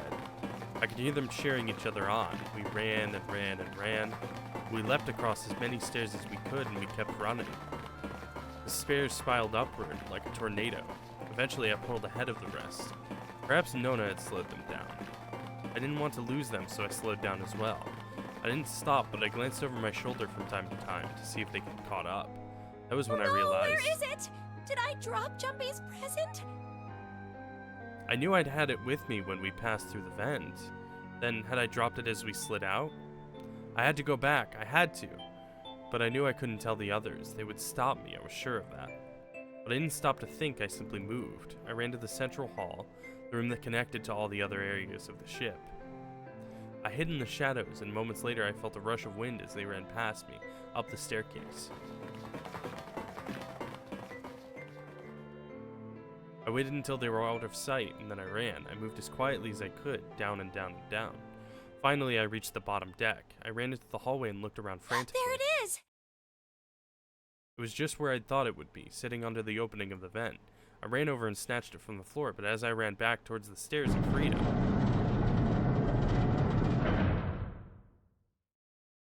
The door to the incinerator opened and a man stepped out. It was Hongo. Gentaro Hongo. 9 years later, we would call him Ace. How wonderful to see you decided to come back. His smile made my blood run cold. It looked mechanical, as if someone had simply pulled up the corners of his mouth. Come with me. We must continue the experiment. I shook my head, eyes wide. Slowly, I began to walk backwards. 1 step, 2 steps, 3 steps. Then I spun around and broke into a run. I felt Hongo's hand close over my left wrist. I said, come with me. There was an edge of insanity to his voice now. I pulled as hard as I could. Stop! Let go of me! I shook my body and flailed my arms, trying desperately to get Hongo to let go of me. But I was still only a child. I was no match for a man like Hongo. Stop struggling, goddammit! Do as I tell you! He heaved on my arm, trying to pull me into the incinerator. I screamed. Help me! Somebody help me! Then suddenly, Akane! the door to the stairs flew open, and my brother Aoi burst out of it. Behind him came Seven and Snake. Akane! He cried my name again as he leapt towards Hongo. You came back! I cried out, but then You're too late, idiot! Hongo threw his full weight against my arm, pulling us both into the incinerator. The force of it threw me to the floor. I scrambled to my feet and looked toward the open number 9 door. Hongo stood between it and me, but behind him I could see my brother, his fists clenched. But those fists never reached Hongo.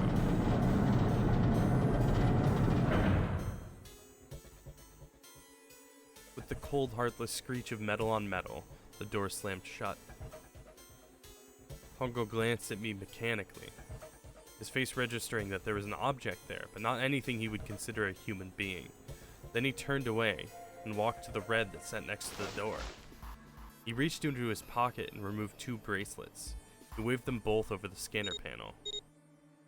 2 asterisks appeared on the red. He checked the screen, then tossed the bracelets carelessly onto the floor. What was he doing? What was the point? He made no effort to explain himself, of course.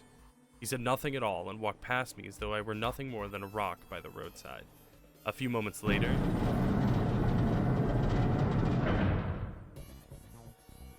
the 2 other doors slid shut as well.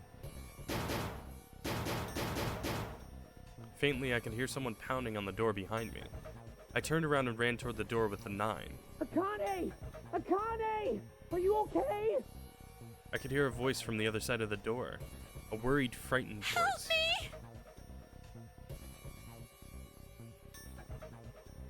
That's not how Seven described this as happening.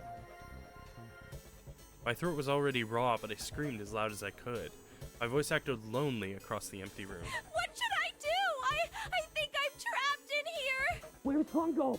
He went out the other door! What? Then it started again. Warning. Warning. Emergency Incineration Command has been acknowledged. Incineration will begin in Junpei Vision.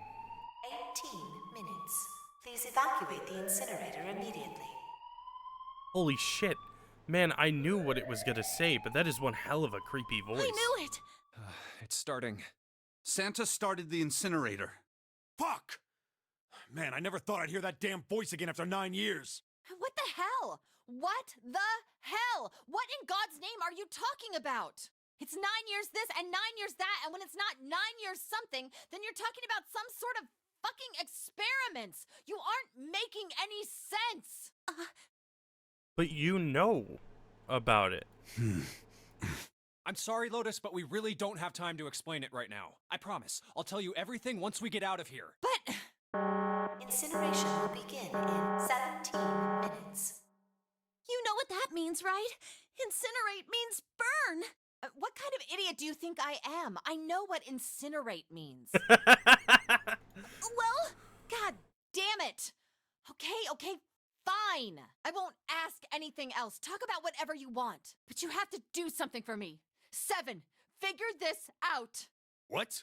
Why me? Just shut up and stop this thing. How the hell? There has to be some sort of emergency shut-off button. There isn't anything like that. How the hell do you know? Because I looked for it 9 years ago. Yeah, Lotus isn't happy about that. Can't really blame her. Wait. The floor, it's moving.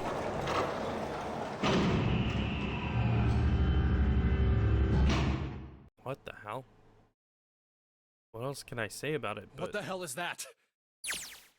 Akane vision. What is that? What else could I say? The floor opened and a machine rose up out of it.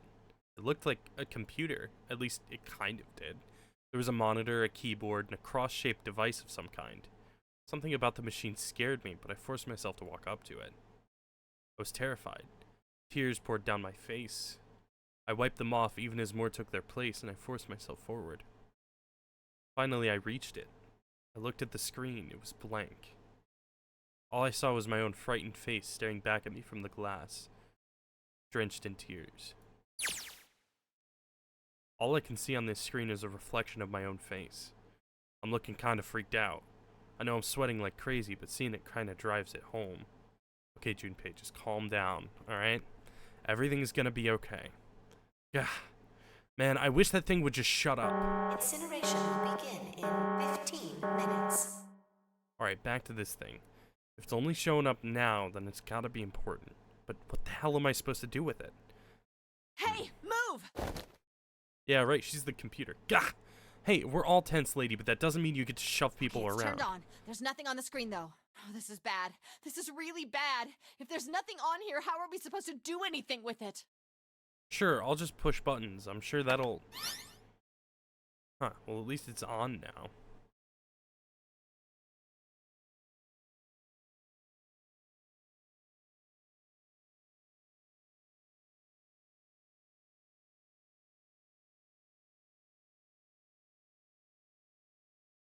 What's on the screen, What though? is this? What's up? It looks like some sort of puzzle.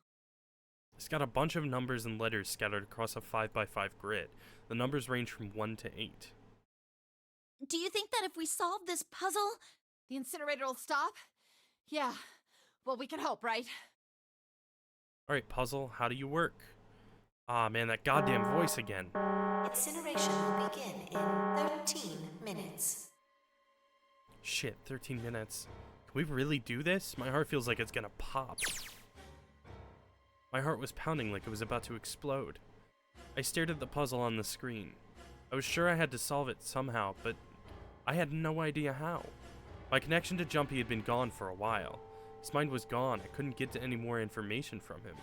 I felt the seconds tick by as I stared at the screen, completely lost. My cheeks felt hot as tears poured over them. Then I heard a voice. Hey, what are you doing? It was muffled. I turned around. Pressed against the window in the entry door was a face, a frighteningly evil face. It was Hongo. How long he'd been watching me. Don't know what to do? He was yelling, but his voice was still muffled. It's simple, really. But I suppose I might as well tell you. Just solve the puzzle on that machine. His laughter was muffled by the door, but it still tore at my heart like the claws of a vicious monster. I bit my lip and glared at Hongo, struggling to hold back hot tears. you're a terrible person! I hate you! Oh my! How could you call a gentleman such as myself a terrible person? That's not very nice. I'm quite fair. I don't use tricks or play dirty, you see? I've even left you a way out. A way out? Didn't you hear me? All you have to do is solve that puzzle. Do that, and you can stop the incinerator. What's the point of stopping it? You'll only capture me and make me do this all again. I'm not going to listen to you. If you're just going to throw me back in here, I might as well just die now. My goodness, haven't you listened to anything I've said? I told you, I'm a fair man. Huh? If you solve the puzzle, the verification function of the red will in turn activate. If this experiment is to deliver valid results, there must be a chance of success. If you succeed, you will escape. The verification function of the red? Then I remembered. Before Hongo left the room, he had scanned 2 bracelets into the red. Ah, so you do remember. Right now there are 2 numbers in the red. The first is 1, and the second is 3. We need 5. Say, Akane, what's your number? I looked down at my left hand. Face on my bracelet showed a 5. 1 plus 3 plus 5 equals 9. I ran to the door with the 9 on it. I grabbed the red and put my hand against the scanner panel. You really aren't one for listening, are you? That's... I hear Honko's muffled voice from across the room. I've already told you, didn't I? Once you solve the puzzle, the verification function of the red will activate. In other words, if you haven't solved the puzzle, you can't enter your number. What kind of fool are you? Why are you doing this? You could never understand. You don't know what it's like to spend every day surrounded by monkeys. Now start the experiment. Solve the puzzle. I can't! I don't know how! Of course you don't. Isn't that the point? You understand, don't you? Access the morphogenetic field and find the solution. I can't! Then you'll die. You'll burn alive. It's gonna be quite hot in there in a few minutes. I imagine it'll be very painful. Wait.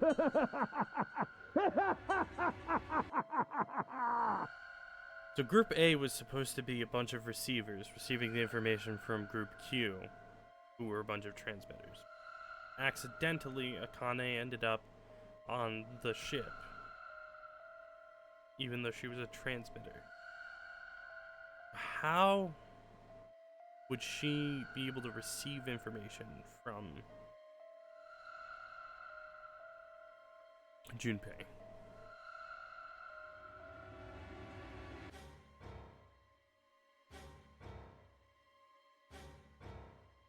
Unless, like, transmitter and receiver are not necessarily, like, set roles, I guess. His horrible laugh echoed across the room, and even after his face disappeared from the window, I could hear it. Incineration will begin in 10 minutes. I was crying. Great gulping sobs broke in my hiccups that shook my body. I was terrified. I could feel my fear pressing down on me like a tremendous weight. Somehow I forced my shaking legs to carry me back to the device. I stared at the monitor. I can't! I just can't! There's no way! I can't figure this out! What was I going to do? I didn't know. I didn't even know where to start. Fear scattered my thoughts, and all I could think of was how I was going to die. My palms were sweating. My knees were weak. Mom's spaghetti. Sorry. And my blood was boiling in my veins. It was hot. So hot. I couldn't breathe. I felt dizzy. My heart roared in my chest as if it would pound itself to pieces.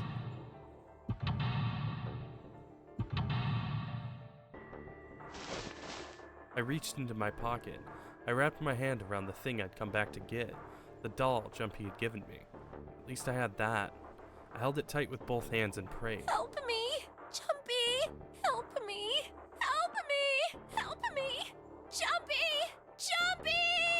Jumpy! Please! Help me!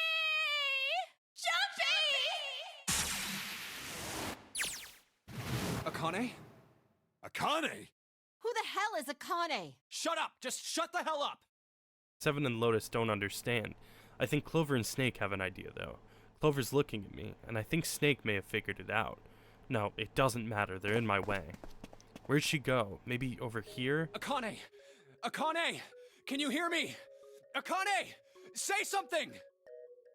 Fuck. Did something break our connection? I swear I just heard her. Shit. Akane! Answer me! Akane! Jumpy? I spun around. I heard a voice. His voice. I looked around. He wasn't in the room, of course, but I'd heard it so clearly. Like he was right there. I screamed as loud as I could. Akane! Jumpy! That's her. She's there. Then that means... Akane! Akane! Are you in an incinerator right now? Yes, I am! How did you know? I couldn't believe that he knew that. Now I understand what Santa meant. There's only one way to help her. You were brought here to help my sister. To save Akane. I think I get it. Incineration will begin in 7 minutes. Jumpy, we don't have time! As quickly as I could, I told him that I had to solve the puzzle in order to stop the incinerator. Got it! And I do. I get everything now. At last, I finally understand what all of this means. I know why the Nonary game was held today. I know why we were kidnapped and brought here. It was all for this moment. All of this was planned out to lead to this one moment. Oh my god. This is insane. I can't believe it, but there's only one possible answer. Zero is Akane Kurishiki. She recreated the history of the future that she had a glimpse of 9 years ago. She tried to save herself that way 9 years ago. No, she's trying to save herself right now. That means that there's only one thing for me to do. Oh, that explains why I have the 5 now. Even if this is all some sort of insane plan, I will save her. I will save Akane Kurishiki. I must save her, no matter what. Incineration will begin in 6 minutes. 6 minutes. The voice reminded me of how much time I had left.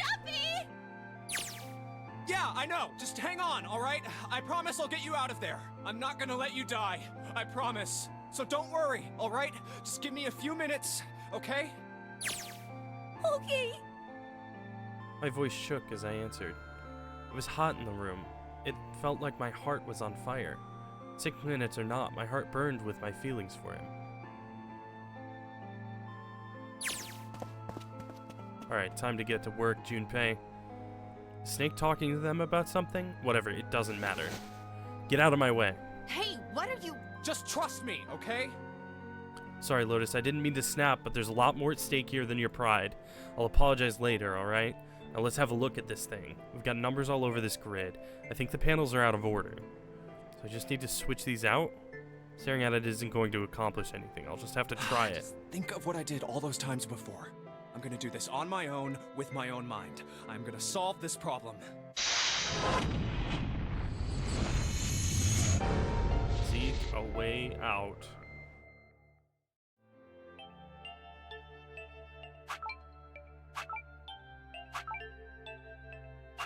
This is stupid.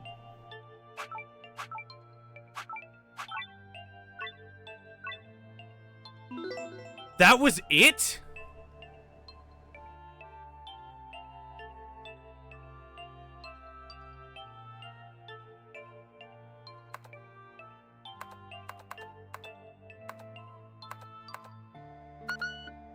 Okay.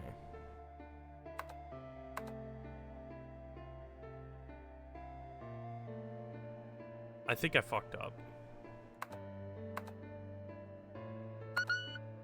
No, that's not what I wanted.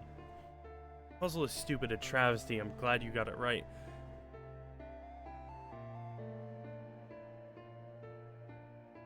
But I didn't.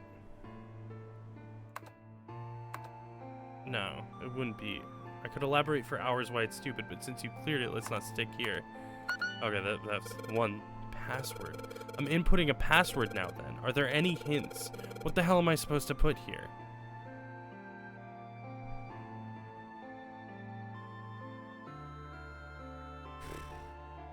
Let me tell you about the original Excellent puzzle. It was a Sudoku, but...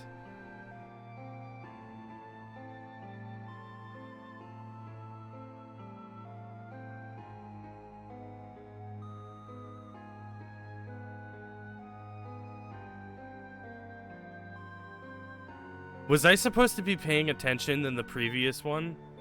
Until now, you would understand that Akane was sending you the solutions through the fields.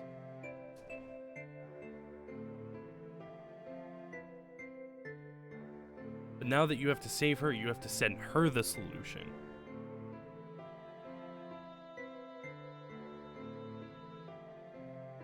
So the puzzle appeared upside down. Ah.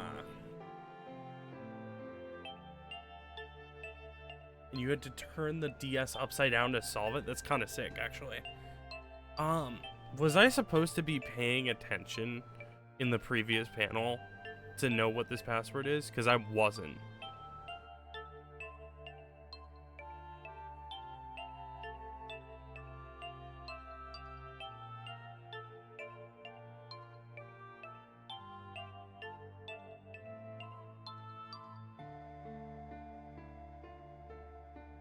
I don't know, it's so stupid either way.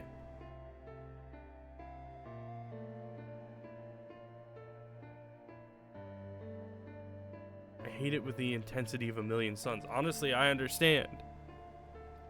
Is it just like fucking Nonary?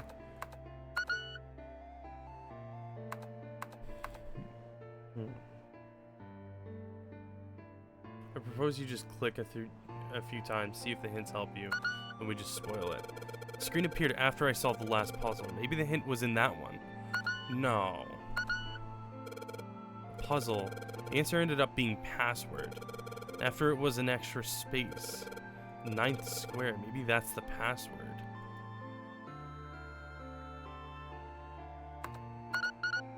The password is 9? Yes, that's it.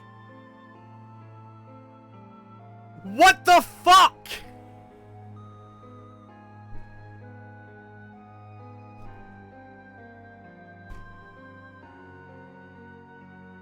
Akane, did you get it? Yes, I did! I solved it! I mean, really, you solved it for me, but I copied everything you did! You're mad while you solved it in 5 minutes. Yeah, but like... Okay, one, there should be some way to reference the previous thing, because imagine how it feels to find it so stupid after trying for like an hour. Now I just have to press enter! Then what the hell are you waiting for? Push it! Okay, I will!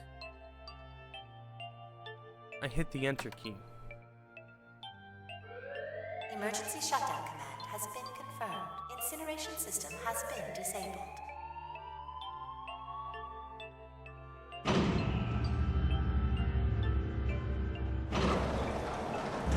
How is this gonna work? Jumpy! Doesn't this mean that June will only be in an alternate timeline that this Junpei will never see? Or is June's manifestation on the ship as an aged up version of herself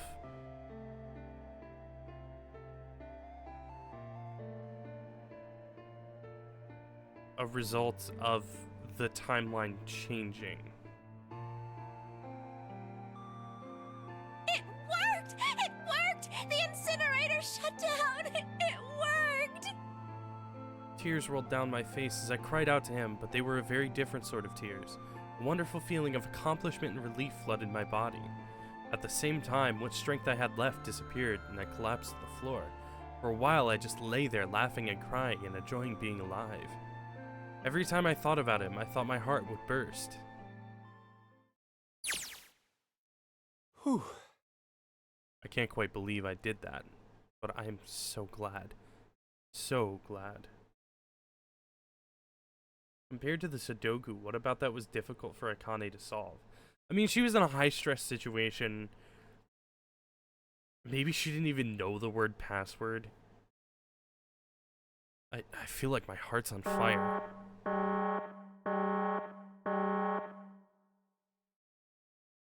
Does Akane have... Junpei's in a high-stress situation. That's fair. Oh, fuck, I missed that. No, you don't have time to be thinking about that kind of shit. I need to tell Akane. Akane! Sorry, but things are kind of busy over here. I'm gonna have to hang up now, okay? Oh, of course! That's fine! I wiped the tears from my eyes and nodded vigorously, even though I knew he couldn't see me. Then I looked over at the corner of the floor. There were the 2 bracelets Hongo had left behind. Now.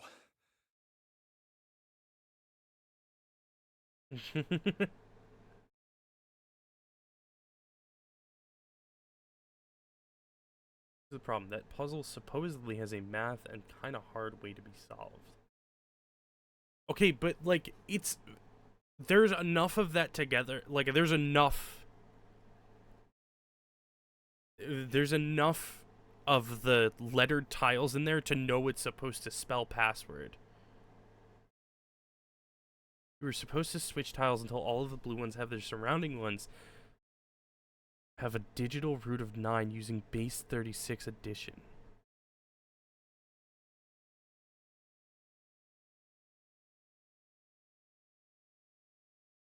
But it looked like password, and it have the letters for password. But this is just BS. If you don't use the password tiles, you can manage the math thing, and it won't work. So it's a lame-ass, deceitful puzzle.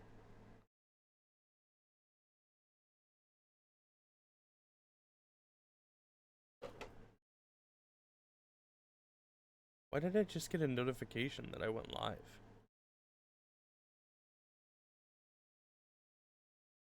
Did my stream die for a second there?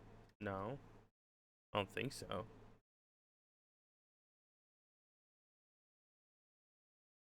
Yeah, no, okay, my phone just decided to give me a notification now about a going live notification from 3.5 hours ago.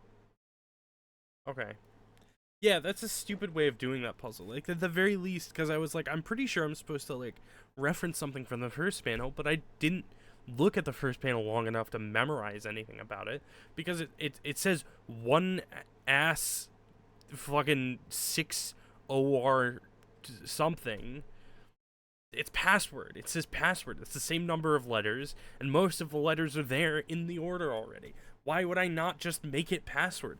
I honestly, when I did that, I thought that I was doing it wrong. I thought I was supposed to swap the lettered ones onto the grid, but I was like, let me put password all here so that I can like do this, and I'll just reset it if it's wrong, and I can figure it out from there. Like the swapping the tiles wasn't intended like that. Okay, yeah, I guess. I don't know. Like, but the thing is, like, the only letters that were there were the letters that were missing in the word password. So if you just swap them to be password, which is like, that is the whole mindset that I had. Yeah, like I don't know. Sorry, I was just very confused on the logic behind it. Well, Seven and Lotus don't look particularly happy with me. Not a very nice look to give someone who just saved your lives, guys. Junpei, are you... Okay? Ah, shut it. Right, okay, so maybe they have a reason to be pissed off. So what if I haven't pressed the enter key yet? Alright, nothing holding me back now. Here goes. Wait. Incineration will begin in 90 seconds. What? It doesn't sound like it's stopping. What the shit? Why isn't it stopping? Okay, maybe I didn't hit the key hard enough. Just hit it again and again and again. Okay, that's not working either. The alarm's still going off. What the hell is going on? I've got all the right numbers in the right boxes. It's perfect. So why the fuck isn't this thing stopping? Incineration will begin in 60 seconds. Wait, of course. That's what the numbers that showed up after the puzzle mean. 2 + 4 + 5 + 7 + 8. Snake, Clover, me, 7, and Lotus. Then door 9. No, that's it. That number on the door isn't a 9. It's not even a number. It is hidden, but an exit can be found. Seek a way out. Seek a door that... Holy shit. Of course. Then we just have to put the right number onto the red and... Incineration will begin 30 seconds. Run, guys! Get to the door! Run! Oh shit, oh shit, oh shit, oh shit, oh shit. Don't have much time. Man, I sure hope they can just trust me on this one or real fucked. Alright, no time to explain, just go. Verify your numbers on the red. Verify? Who? What combination? All of us! We all need to verify! Why? You really think this is a good time to ask questions? Just do it! Hurry, hurry, hurry, hurry, hurry, hurry. Incineration will begin in 10 seconds. 9, 8, 7, 6, 5, 4, 3, 2. Central gate has been opened. Incineration system has been disabled. It was a Q. Because we make 8. Oh, thank fucking Christ. No, no time to be happy. Time to go. Hurry! We've only got 9 seconds before the door closes. Go, go, go! Come on, guys, move it. Okay, they're all through. Move it, Junpei. Just in time.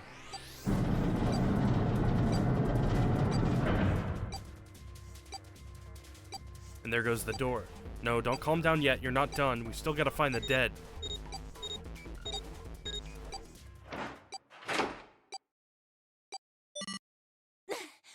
Whew.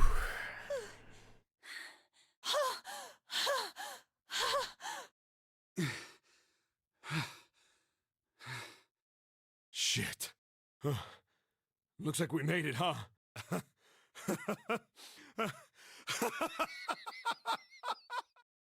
And that guy sure can laugh when he wants to. Looks like Clover and Lotus are totally out of energy. Snake is shaking his head wearily. I just want to take a nap, Akane?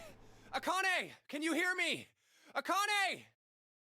I want to tell her we made it. I want to tell her how good I feel. But nothing.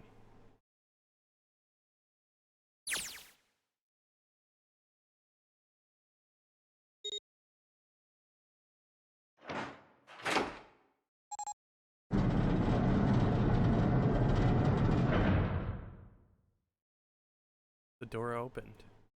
Standing in front of it was my brother. Akane! Oi! I cried his name even though my voice was almost gone from screaming and leapt into his arms. Oh, oi! Akane! I buried my face in his chest and cried again. I cried and cried and cried. The steady thump of his heart made my ear feel like I was home. His beat was almost like a lullaby. I wrapped my arms around him as far as they would go and held him as tight as I could. Just to be there felt like a miracle. I hadn't felt the warmth of another human body in what had seemed like an eternity. I just wanted to stay there in his arms forever, but I couldn't. The moment I passed through the door, my bracelets had begun the countdown to death.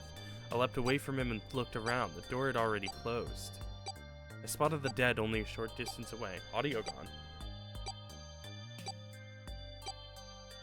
It's fine for me. I mean, audio gone just now, like as of right this moment because I tapped out. But if I tap back in, it's showing up on my, on OBS.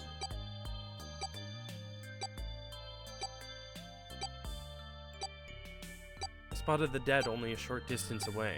It took me only a moment to get to and scan all the bracelets. I left the ones Hongo had dropped on the scanner panel. That was it.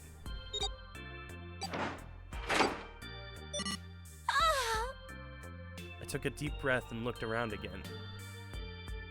The huge detective who we'd call 7 in 9 years and Snake, the blind boy, were looking at me. They seemed to have been utterly stunned by my sudden appearance. Their eyes were wide and their mouths hung open. Alright, let's get out of here. If we don't book it, we might run into Hongo again. Aoi was right. It was time we got moving. The mention of Hongo seemed to jar 7 and Snake out of their surprise, and they nodded. We took off running up the spiral stairs to freedom.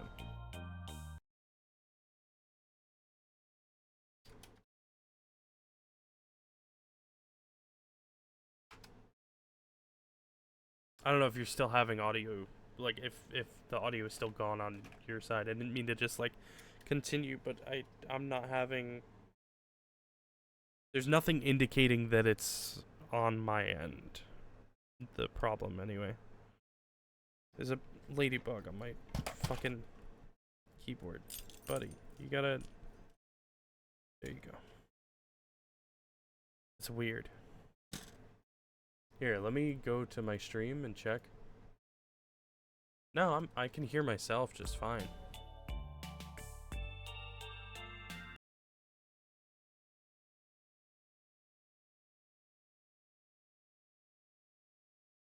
Yeah. I've got my stream unmuted, like, on Chrome, and I can hear it, so I think it might be an issue on your end. Oh, it was... Okay. It's all good. I was just like, I don't think there's a problem. If there's another problem with my setup, fucking... Because I constantly have issues with this shit. No, it's totally fine. We took off running up the spiraling stairs to freedom. Time for more running.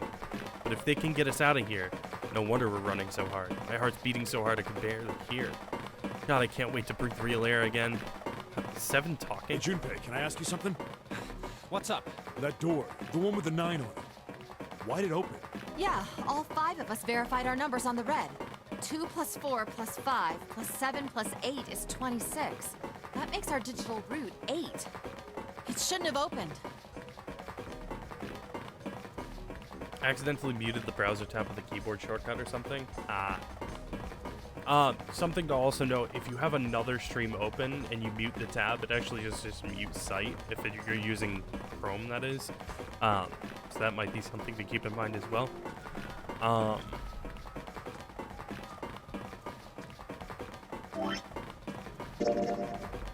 Something is bothering me.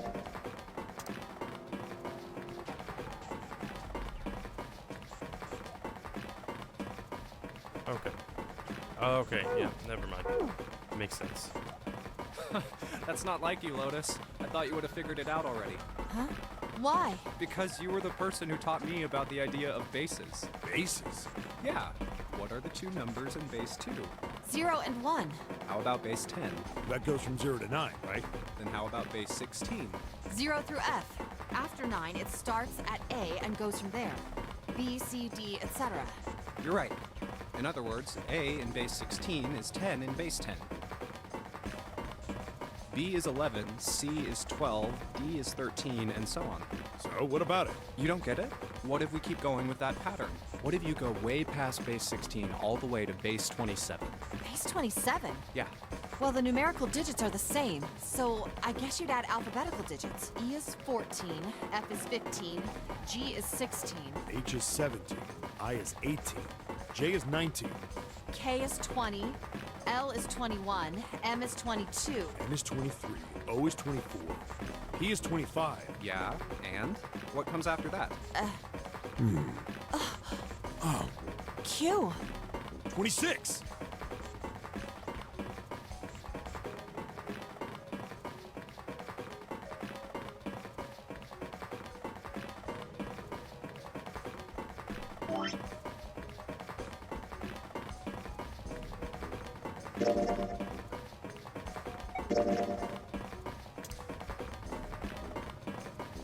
Yeah, okay, yeah, that's... Okay, I was like, that seems like a different explanation than the one that I had for why it would be Q. And what does that mean? Wasn't a 9 on the door. It was a Q! A fucking lowercase Q! Yep, that's pretty much it. I guess to put it another way, you could say that it was a 9 in base 10, but a Q in base 27. Time for more running. God, my thighs are killing me. I swear any moment now I'm gonna tear a muscle. I feel like every single cell of my body is dying for air. Damn, every breath I take is a chore now. I feel like my lungs are in a burst. Maybe just a short rest? No. Can't stop. Don't have time. Come on, legs. There can't be many more of these steps left. Let's run. Run like a bullet down a rifle barrel. Like a tornado cutting through a sea of clouds. I feel like we're running along the back of a giant coiled dragon. Finally.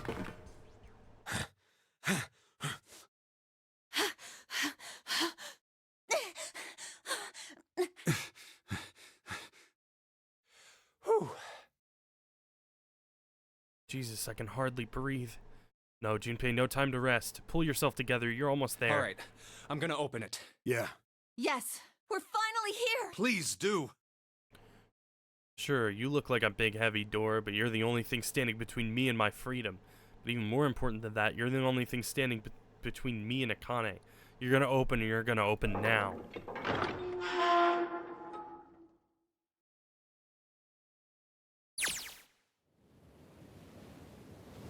I felt a hand on my shoulder. It was Aoi's. He gave it a small, reassuring squeeze. I was so happy I felt like I could melt. My heart was at peace. Not only because my brother and I were back together again. Thanks to the huge detective, all 9 of us who had been kidnapped were finally able to escape from the Gigantic. On the distant horizon, we could see the faint outline of the ship as it sank. It gave a thunderous roar as it finally slipped beneath the waves. Its last cry echoed out across the ocean, and then it was gone. Aoi whispered. Yeah. It was over. It was finally over. Or was it? Was it really? No, that was wrong. That wasn't it at all. I was sure of it. This wasn't the end. It was only the beginning. This was only a prologue to what would happen in 9 years.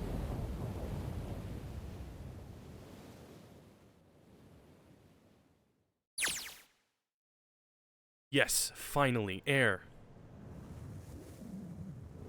Ah, damn, that sun is bright. I can barely see anything. Huh. I gotta admit, this doesn't look quite like... Wait. No way. You have gotta be shitting me. What? It can't be. This is... I fucking called it. I fucking called it. I knew it. Fucking swear to God. Building in the Nevada desert. the mock experiment building.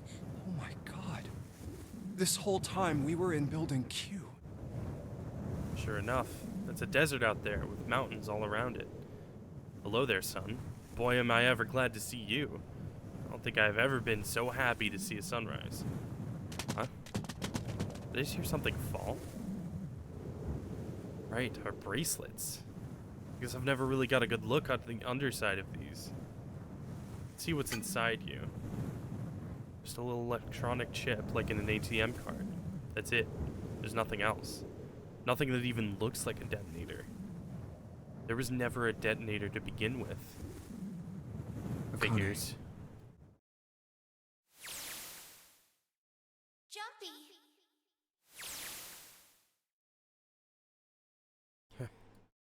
Guess I must be pretty crazy about the girl if I think I'm hearing her voice in the wind.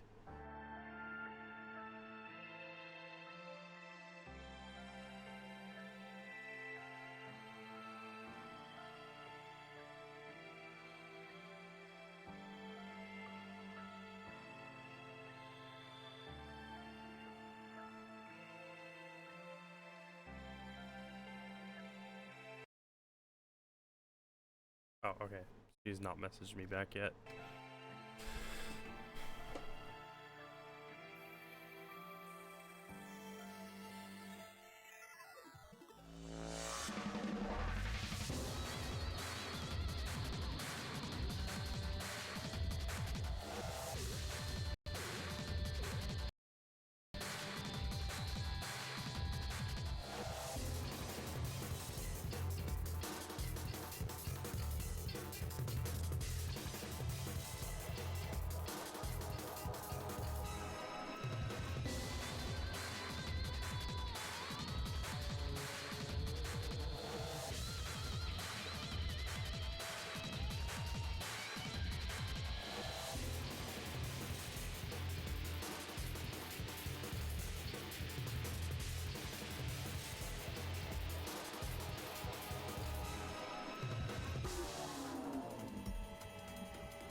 I'm just kind of letting this play. I don't know if there's an after credits scene or anything, but I figure it's best to see.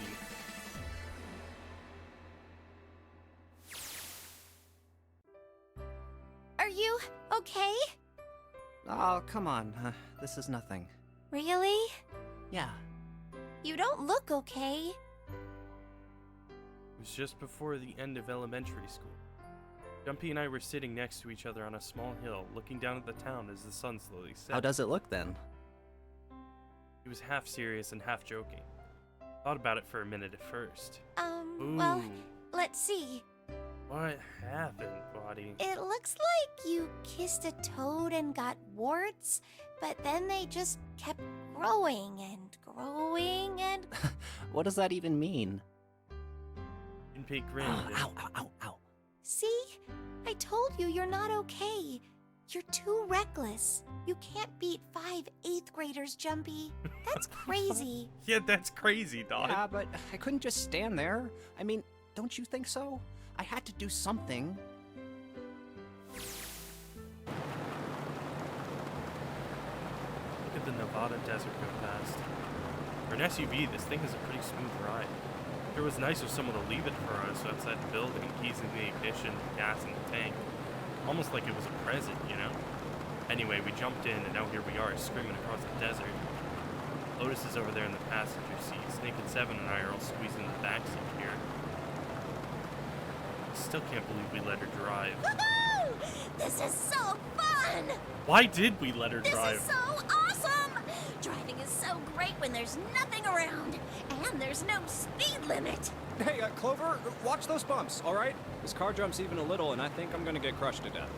Hey, shut it. I can't help if I'm big, all right? Suck it up. Why don't you drive, Seven? I'm a cop. I ain't gonna break the law. He doesn't have an international license. Yeah, but you could have sat in the passenger seat. Oh, hell no. There's no way I'm giving this seat up. And Clover, there's no need to slow down. The car Santa and June are in should be somewhere down this road ahead of us. Yeah, I saw some fresh tire tracks going out. There's no doubt about it. Then we've got to hurry if we want to catch them, don't we? Sure thing. Oh shit. God damn it, she doesn't have to drive so fast. Man, I didn't even think a car like this could go this fast. Oh, I promise you it can. I used to drive an SUV. These fucks are terrifying. I can go 110 down the freeway in like a 7-ton vehicle. I'm not legally allowed to go 110, but I can do it, and that's not a good thing. For sure throwing up a lot of dust.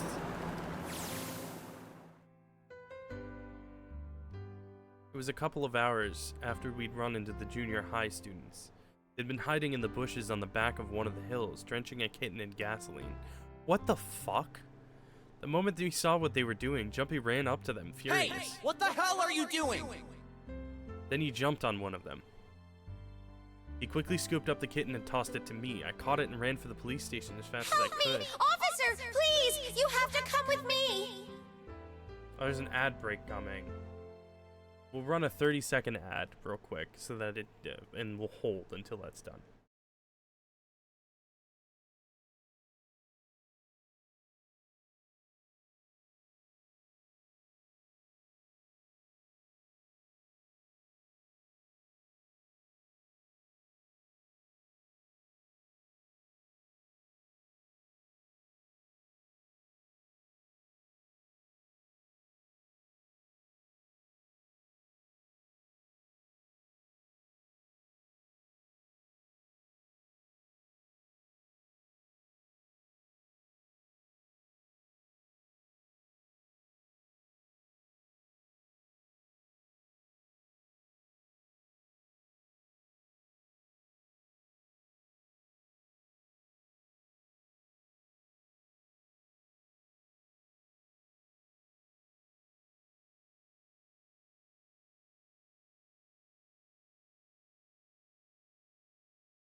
Okay, I think it's over now.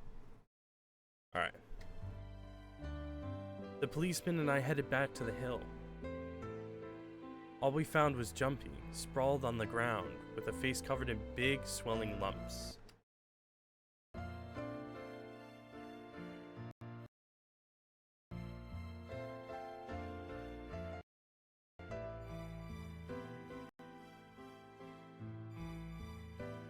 Alright, I have to like do something very specific to make a game not scroll really slowly if I tab out for anything. You couldn't run away after you threw the kitty to me? I asked him. He stuck his tongue out through the hole in his mouth where a tooth had fallen out. Yeah, I guess I could've. Then why didn't you? I didn't want to. I wanted to beat him up. Beat him up real good. Because of what they were doing to the kitty. Yeah, that too, but I think they were the ones behind those murders our first semester. Remember? Oh, you mean the bunnies? Yeah, the bunnies. He plucked some grass from the ground and tossed it into the wind. They asked me what elementary school I was from, so I told them. And then they said they'd do the same thing to you that they did to the rabbits.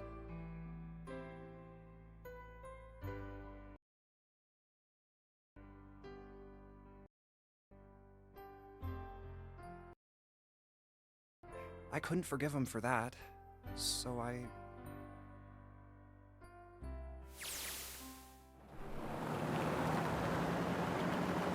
Hey, there's still some stuff I don't get. Of course, they probably didn't know any more than I did. Like Ace. Well, I guess I should say Gentaro Hongo. Why did he create the Nonary Project? Anybody? Any ideas? Why don't you ask him yourself? Well, yeah, I guess I could. He's still in the trunk, I assume? Yeah, he is. Still tied up, I'm assuming, with his mouth taped shut. His eyes just look empty, no emotion. He looks like he's just given up. I wonder if he even cares what happens to him Hey, anymore. were you listening to us? Yeah, go ahead and try to pretend you weren't, you old bastard. Let's get that tape off your mouth. Come on, I know you were. Answer me. You could at least look at me when you talk, man. I only wanted to see the faces. Human faces, I thought if I could gain the ability to access the morphic field set, then perhaps I could see faces. By peering into people's minds, you could understand how they were processing the expressions of others. That's it? Yes. But if you are looking for a more philosophical answer, I can supply that as well. You see, the human collective consciousness... I think that's enough out of you, pal. Time for the tape to go back up. All right. So what's your second question? You said there were some things you didn't get, didn't you? Oh, somebody's a little nosy. Well, my next question doesn't really have anything to do with you two. This is for you, Seven. It's about the whole Alice thing. Oh, I can't edit the audio here. What's the deal with that? Well, you see, 9 years ago, after I escaped from the Gigantic, I kept going after Hongo on my own, hoping I'd catch up when he finally slipped up. And during the course of my investigations, I learned a lot more about the Gigantic. I also found out about Bourdain and Alice. You're not really answering my question. Was there actually a girl who wouldn't melt at room temperature?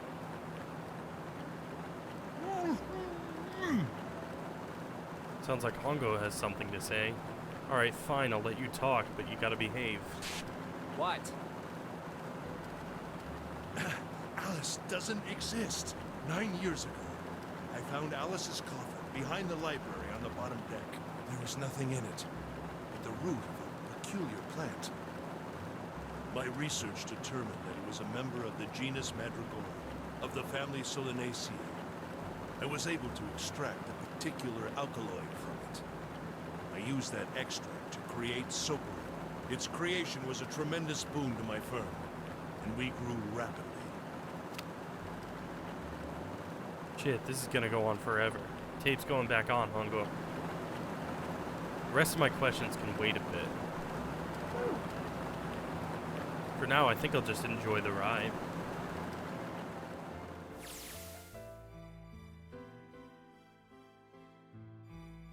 Here, this is for you. What's this? This is a for you doll. His name is Junpei. Jumpy pulled something out of his pocket and shoved out his arm towards me. In his hand was a doll made of yarn, small enough to fit in his palm. Jumpy, are you sure it's, for you, doll? Huh? Yeah, the lady at the shop said so, that means it's for you, right? Are you sure it's not a voodoo doll? Wait, what? That's... Oh, man. Oh, man. Well, it sure looks like a voodoo doll. I mean, you do know what a voodoo doll is used for, right? Yeah, I guess calling it Junpei isn't a very good idea then. Why are you giving me this anyway? It just seems really sudden. Well, you know how after June, we aren't gonna get to see each other too much? I mean, we're gonna be in different schools, and I just thought I'd, you know, Oh, okay, well, how about we call it June then? Okay. So, I wanted to give you this. You sound like some sort of tribal chief in a bad movie. Yes. I, head of tribe. This doll, traditional charm of tribe. So I give this. It me. So we always together. Oh, Jumpy. If something bad, then hold and pray. I'm not crying, you're crying. I go wherever you are. So here, take. I reached my hand out and picked up the doll gently. Thank you. Thank you so much, Jumpy. Before I knew it, I was crying. Tears streamed down my face and fell onto June's tiny yarn body. Oh, Jumpy. I'll never forget you. I promise. Jumpy looked straight into my eyes and said just 5 words. I'll never forget you either. The sky was a beautiful crimson red as it melted down toward the horizon. The last golden rays of sunlight stretched out across the city and painted themselves across the hills. We sat bathed in the warm light of evening, just the two of us leaning gently against one another, shoulder to shoulder. The sun set and we still didn't leave. We watched in silence as the darkness deepened and one by one, the lights of the town began to flicker on.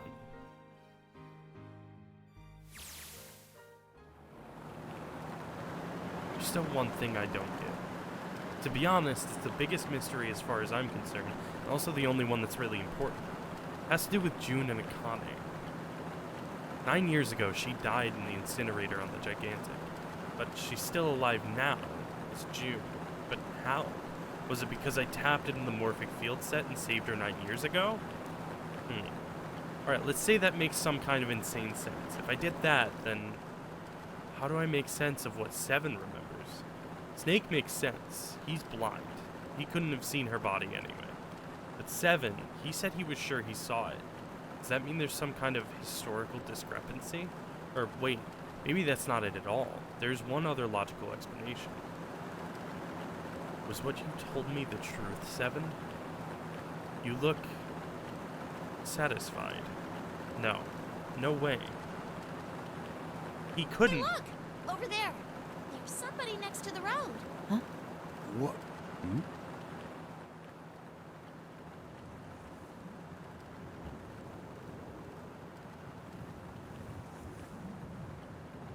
What the fuck? Alice is real and she's hot.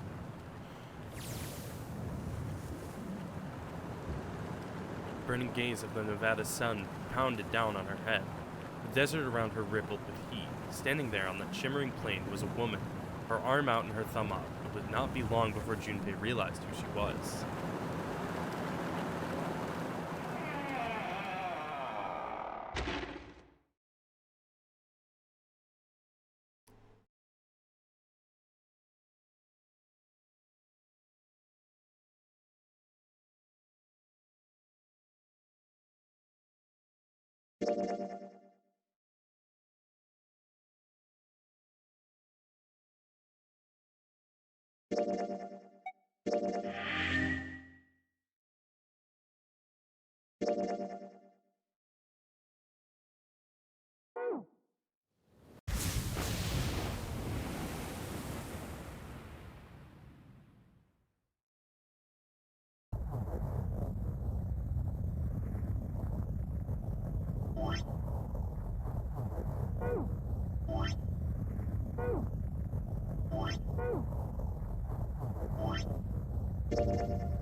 Okay, so I didn't get to see this.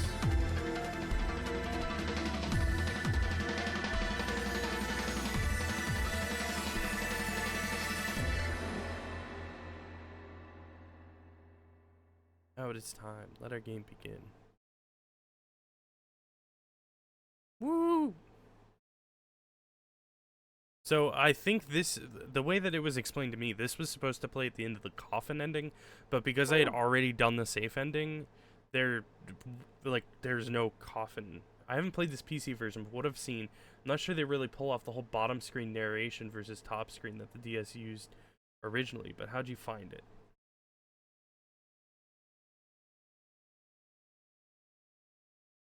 Yeah, it seems like they just switch again between them for pertinent information. I don't know if there's supposed to be more if you're playing the DS version. I have a DS, and I could get a flash cart, but I'm not gonna do that because I already played the game once, and I really don't want to do it again. I guess I could speedrun it by just skipping through everything, but yeah. I enjoyed it. Why do I? No. Why? Why do I know these things? Is this just the regular one?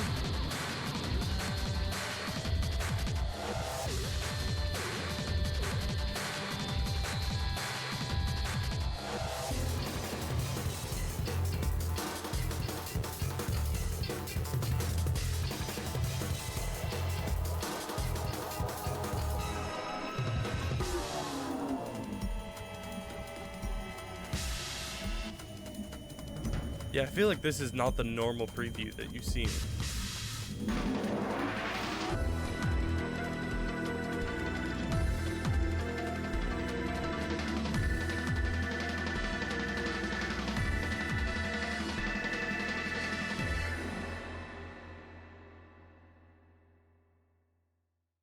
No, maybe I'm just wrong. Maybe it's just that things are popping out to me that I wouldn't have really noticed or taken note of prior because of, you know, the way that the game works.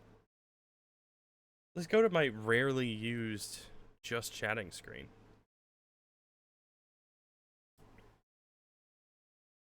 Hello. So we just finished up. That's cool. I'm gonna go to bed. I got some stuff I gotta do. No one is playing 999. Or at least no one who has the English language marked on their stream. No, I am the only person playing 999 right now. Okay. I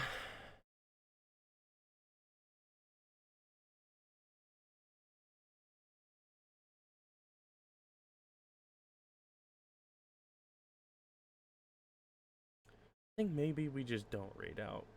Because I'm real tired and I'm not going to be able to stick around for a whole raid out. So given that we finished 999 tonight, there is not going to be a single player Saturday. Because it's meant to be like the whole game. Everything the bottom screen says is Akane seeing Junpei experiencing the Nonary game. Did you get that is what the novel or narration parts were? I kind of figured that. Well, no. Okay, I didn't figure that. And the reason I didn't figure that is because I played through on the novel part, which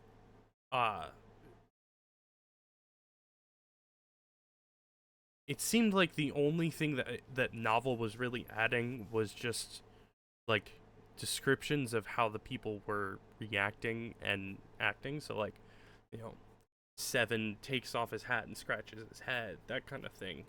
I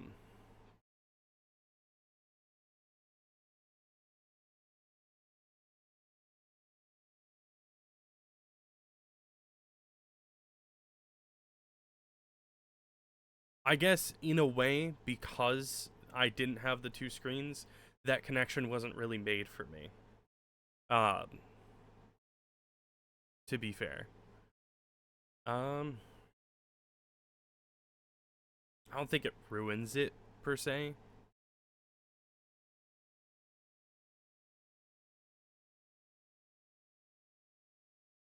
But I don't know. Because I basically spent the whole game on novel.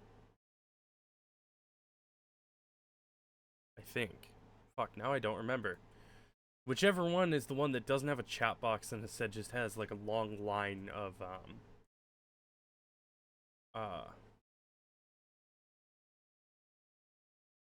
text.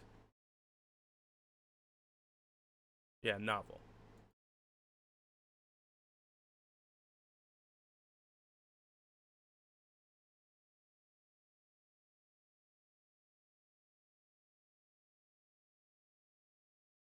Alright. Well, I'm going to head to bed.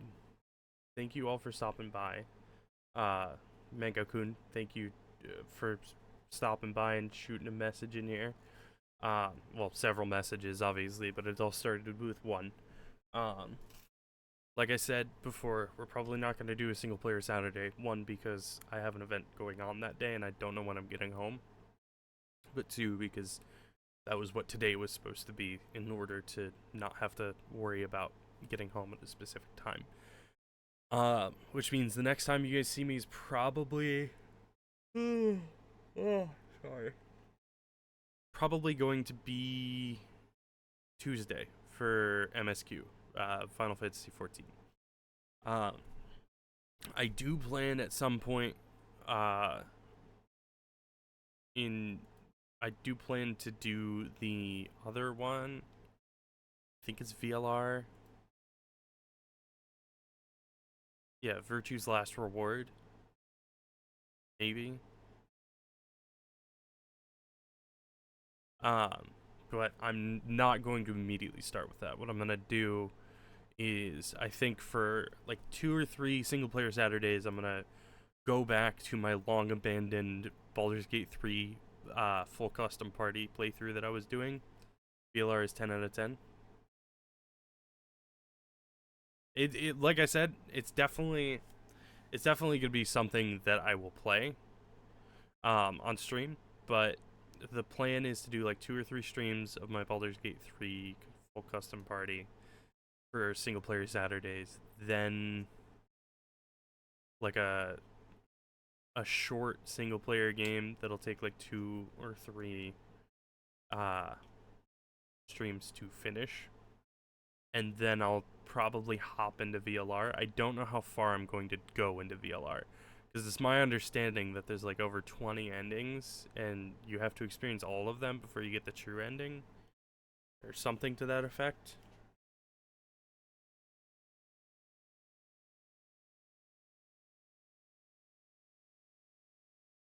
But yeah, a long game. Yeah.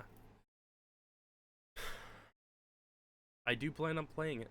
I'm not sure how, like I said, not sure how far I'll get with it, but I plan on it being something that will be played. Thank you guys again for stopping by. I'm gonna head to bed. I'm tired. I'm eepy. I'm an eepy little guy.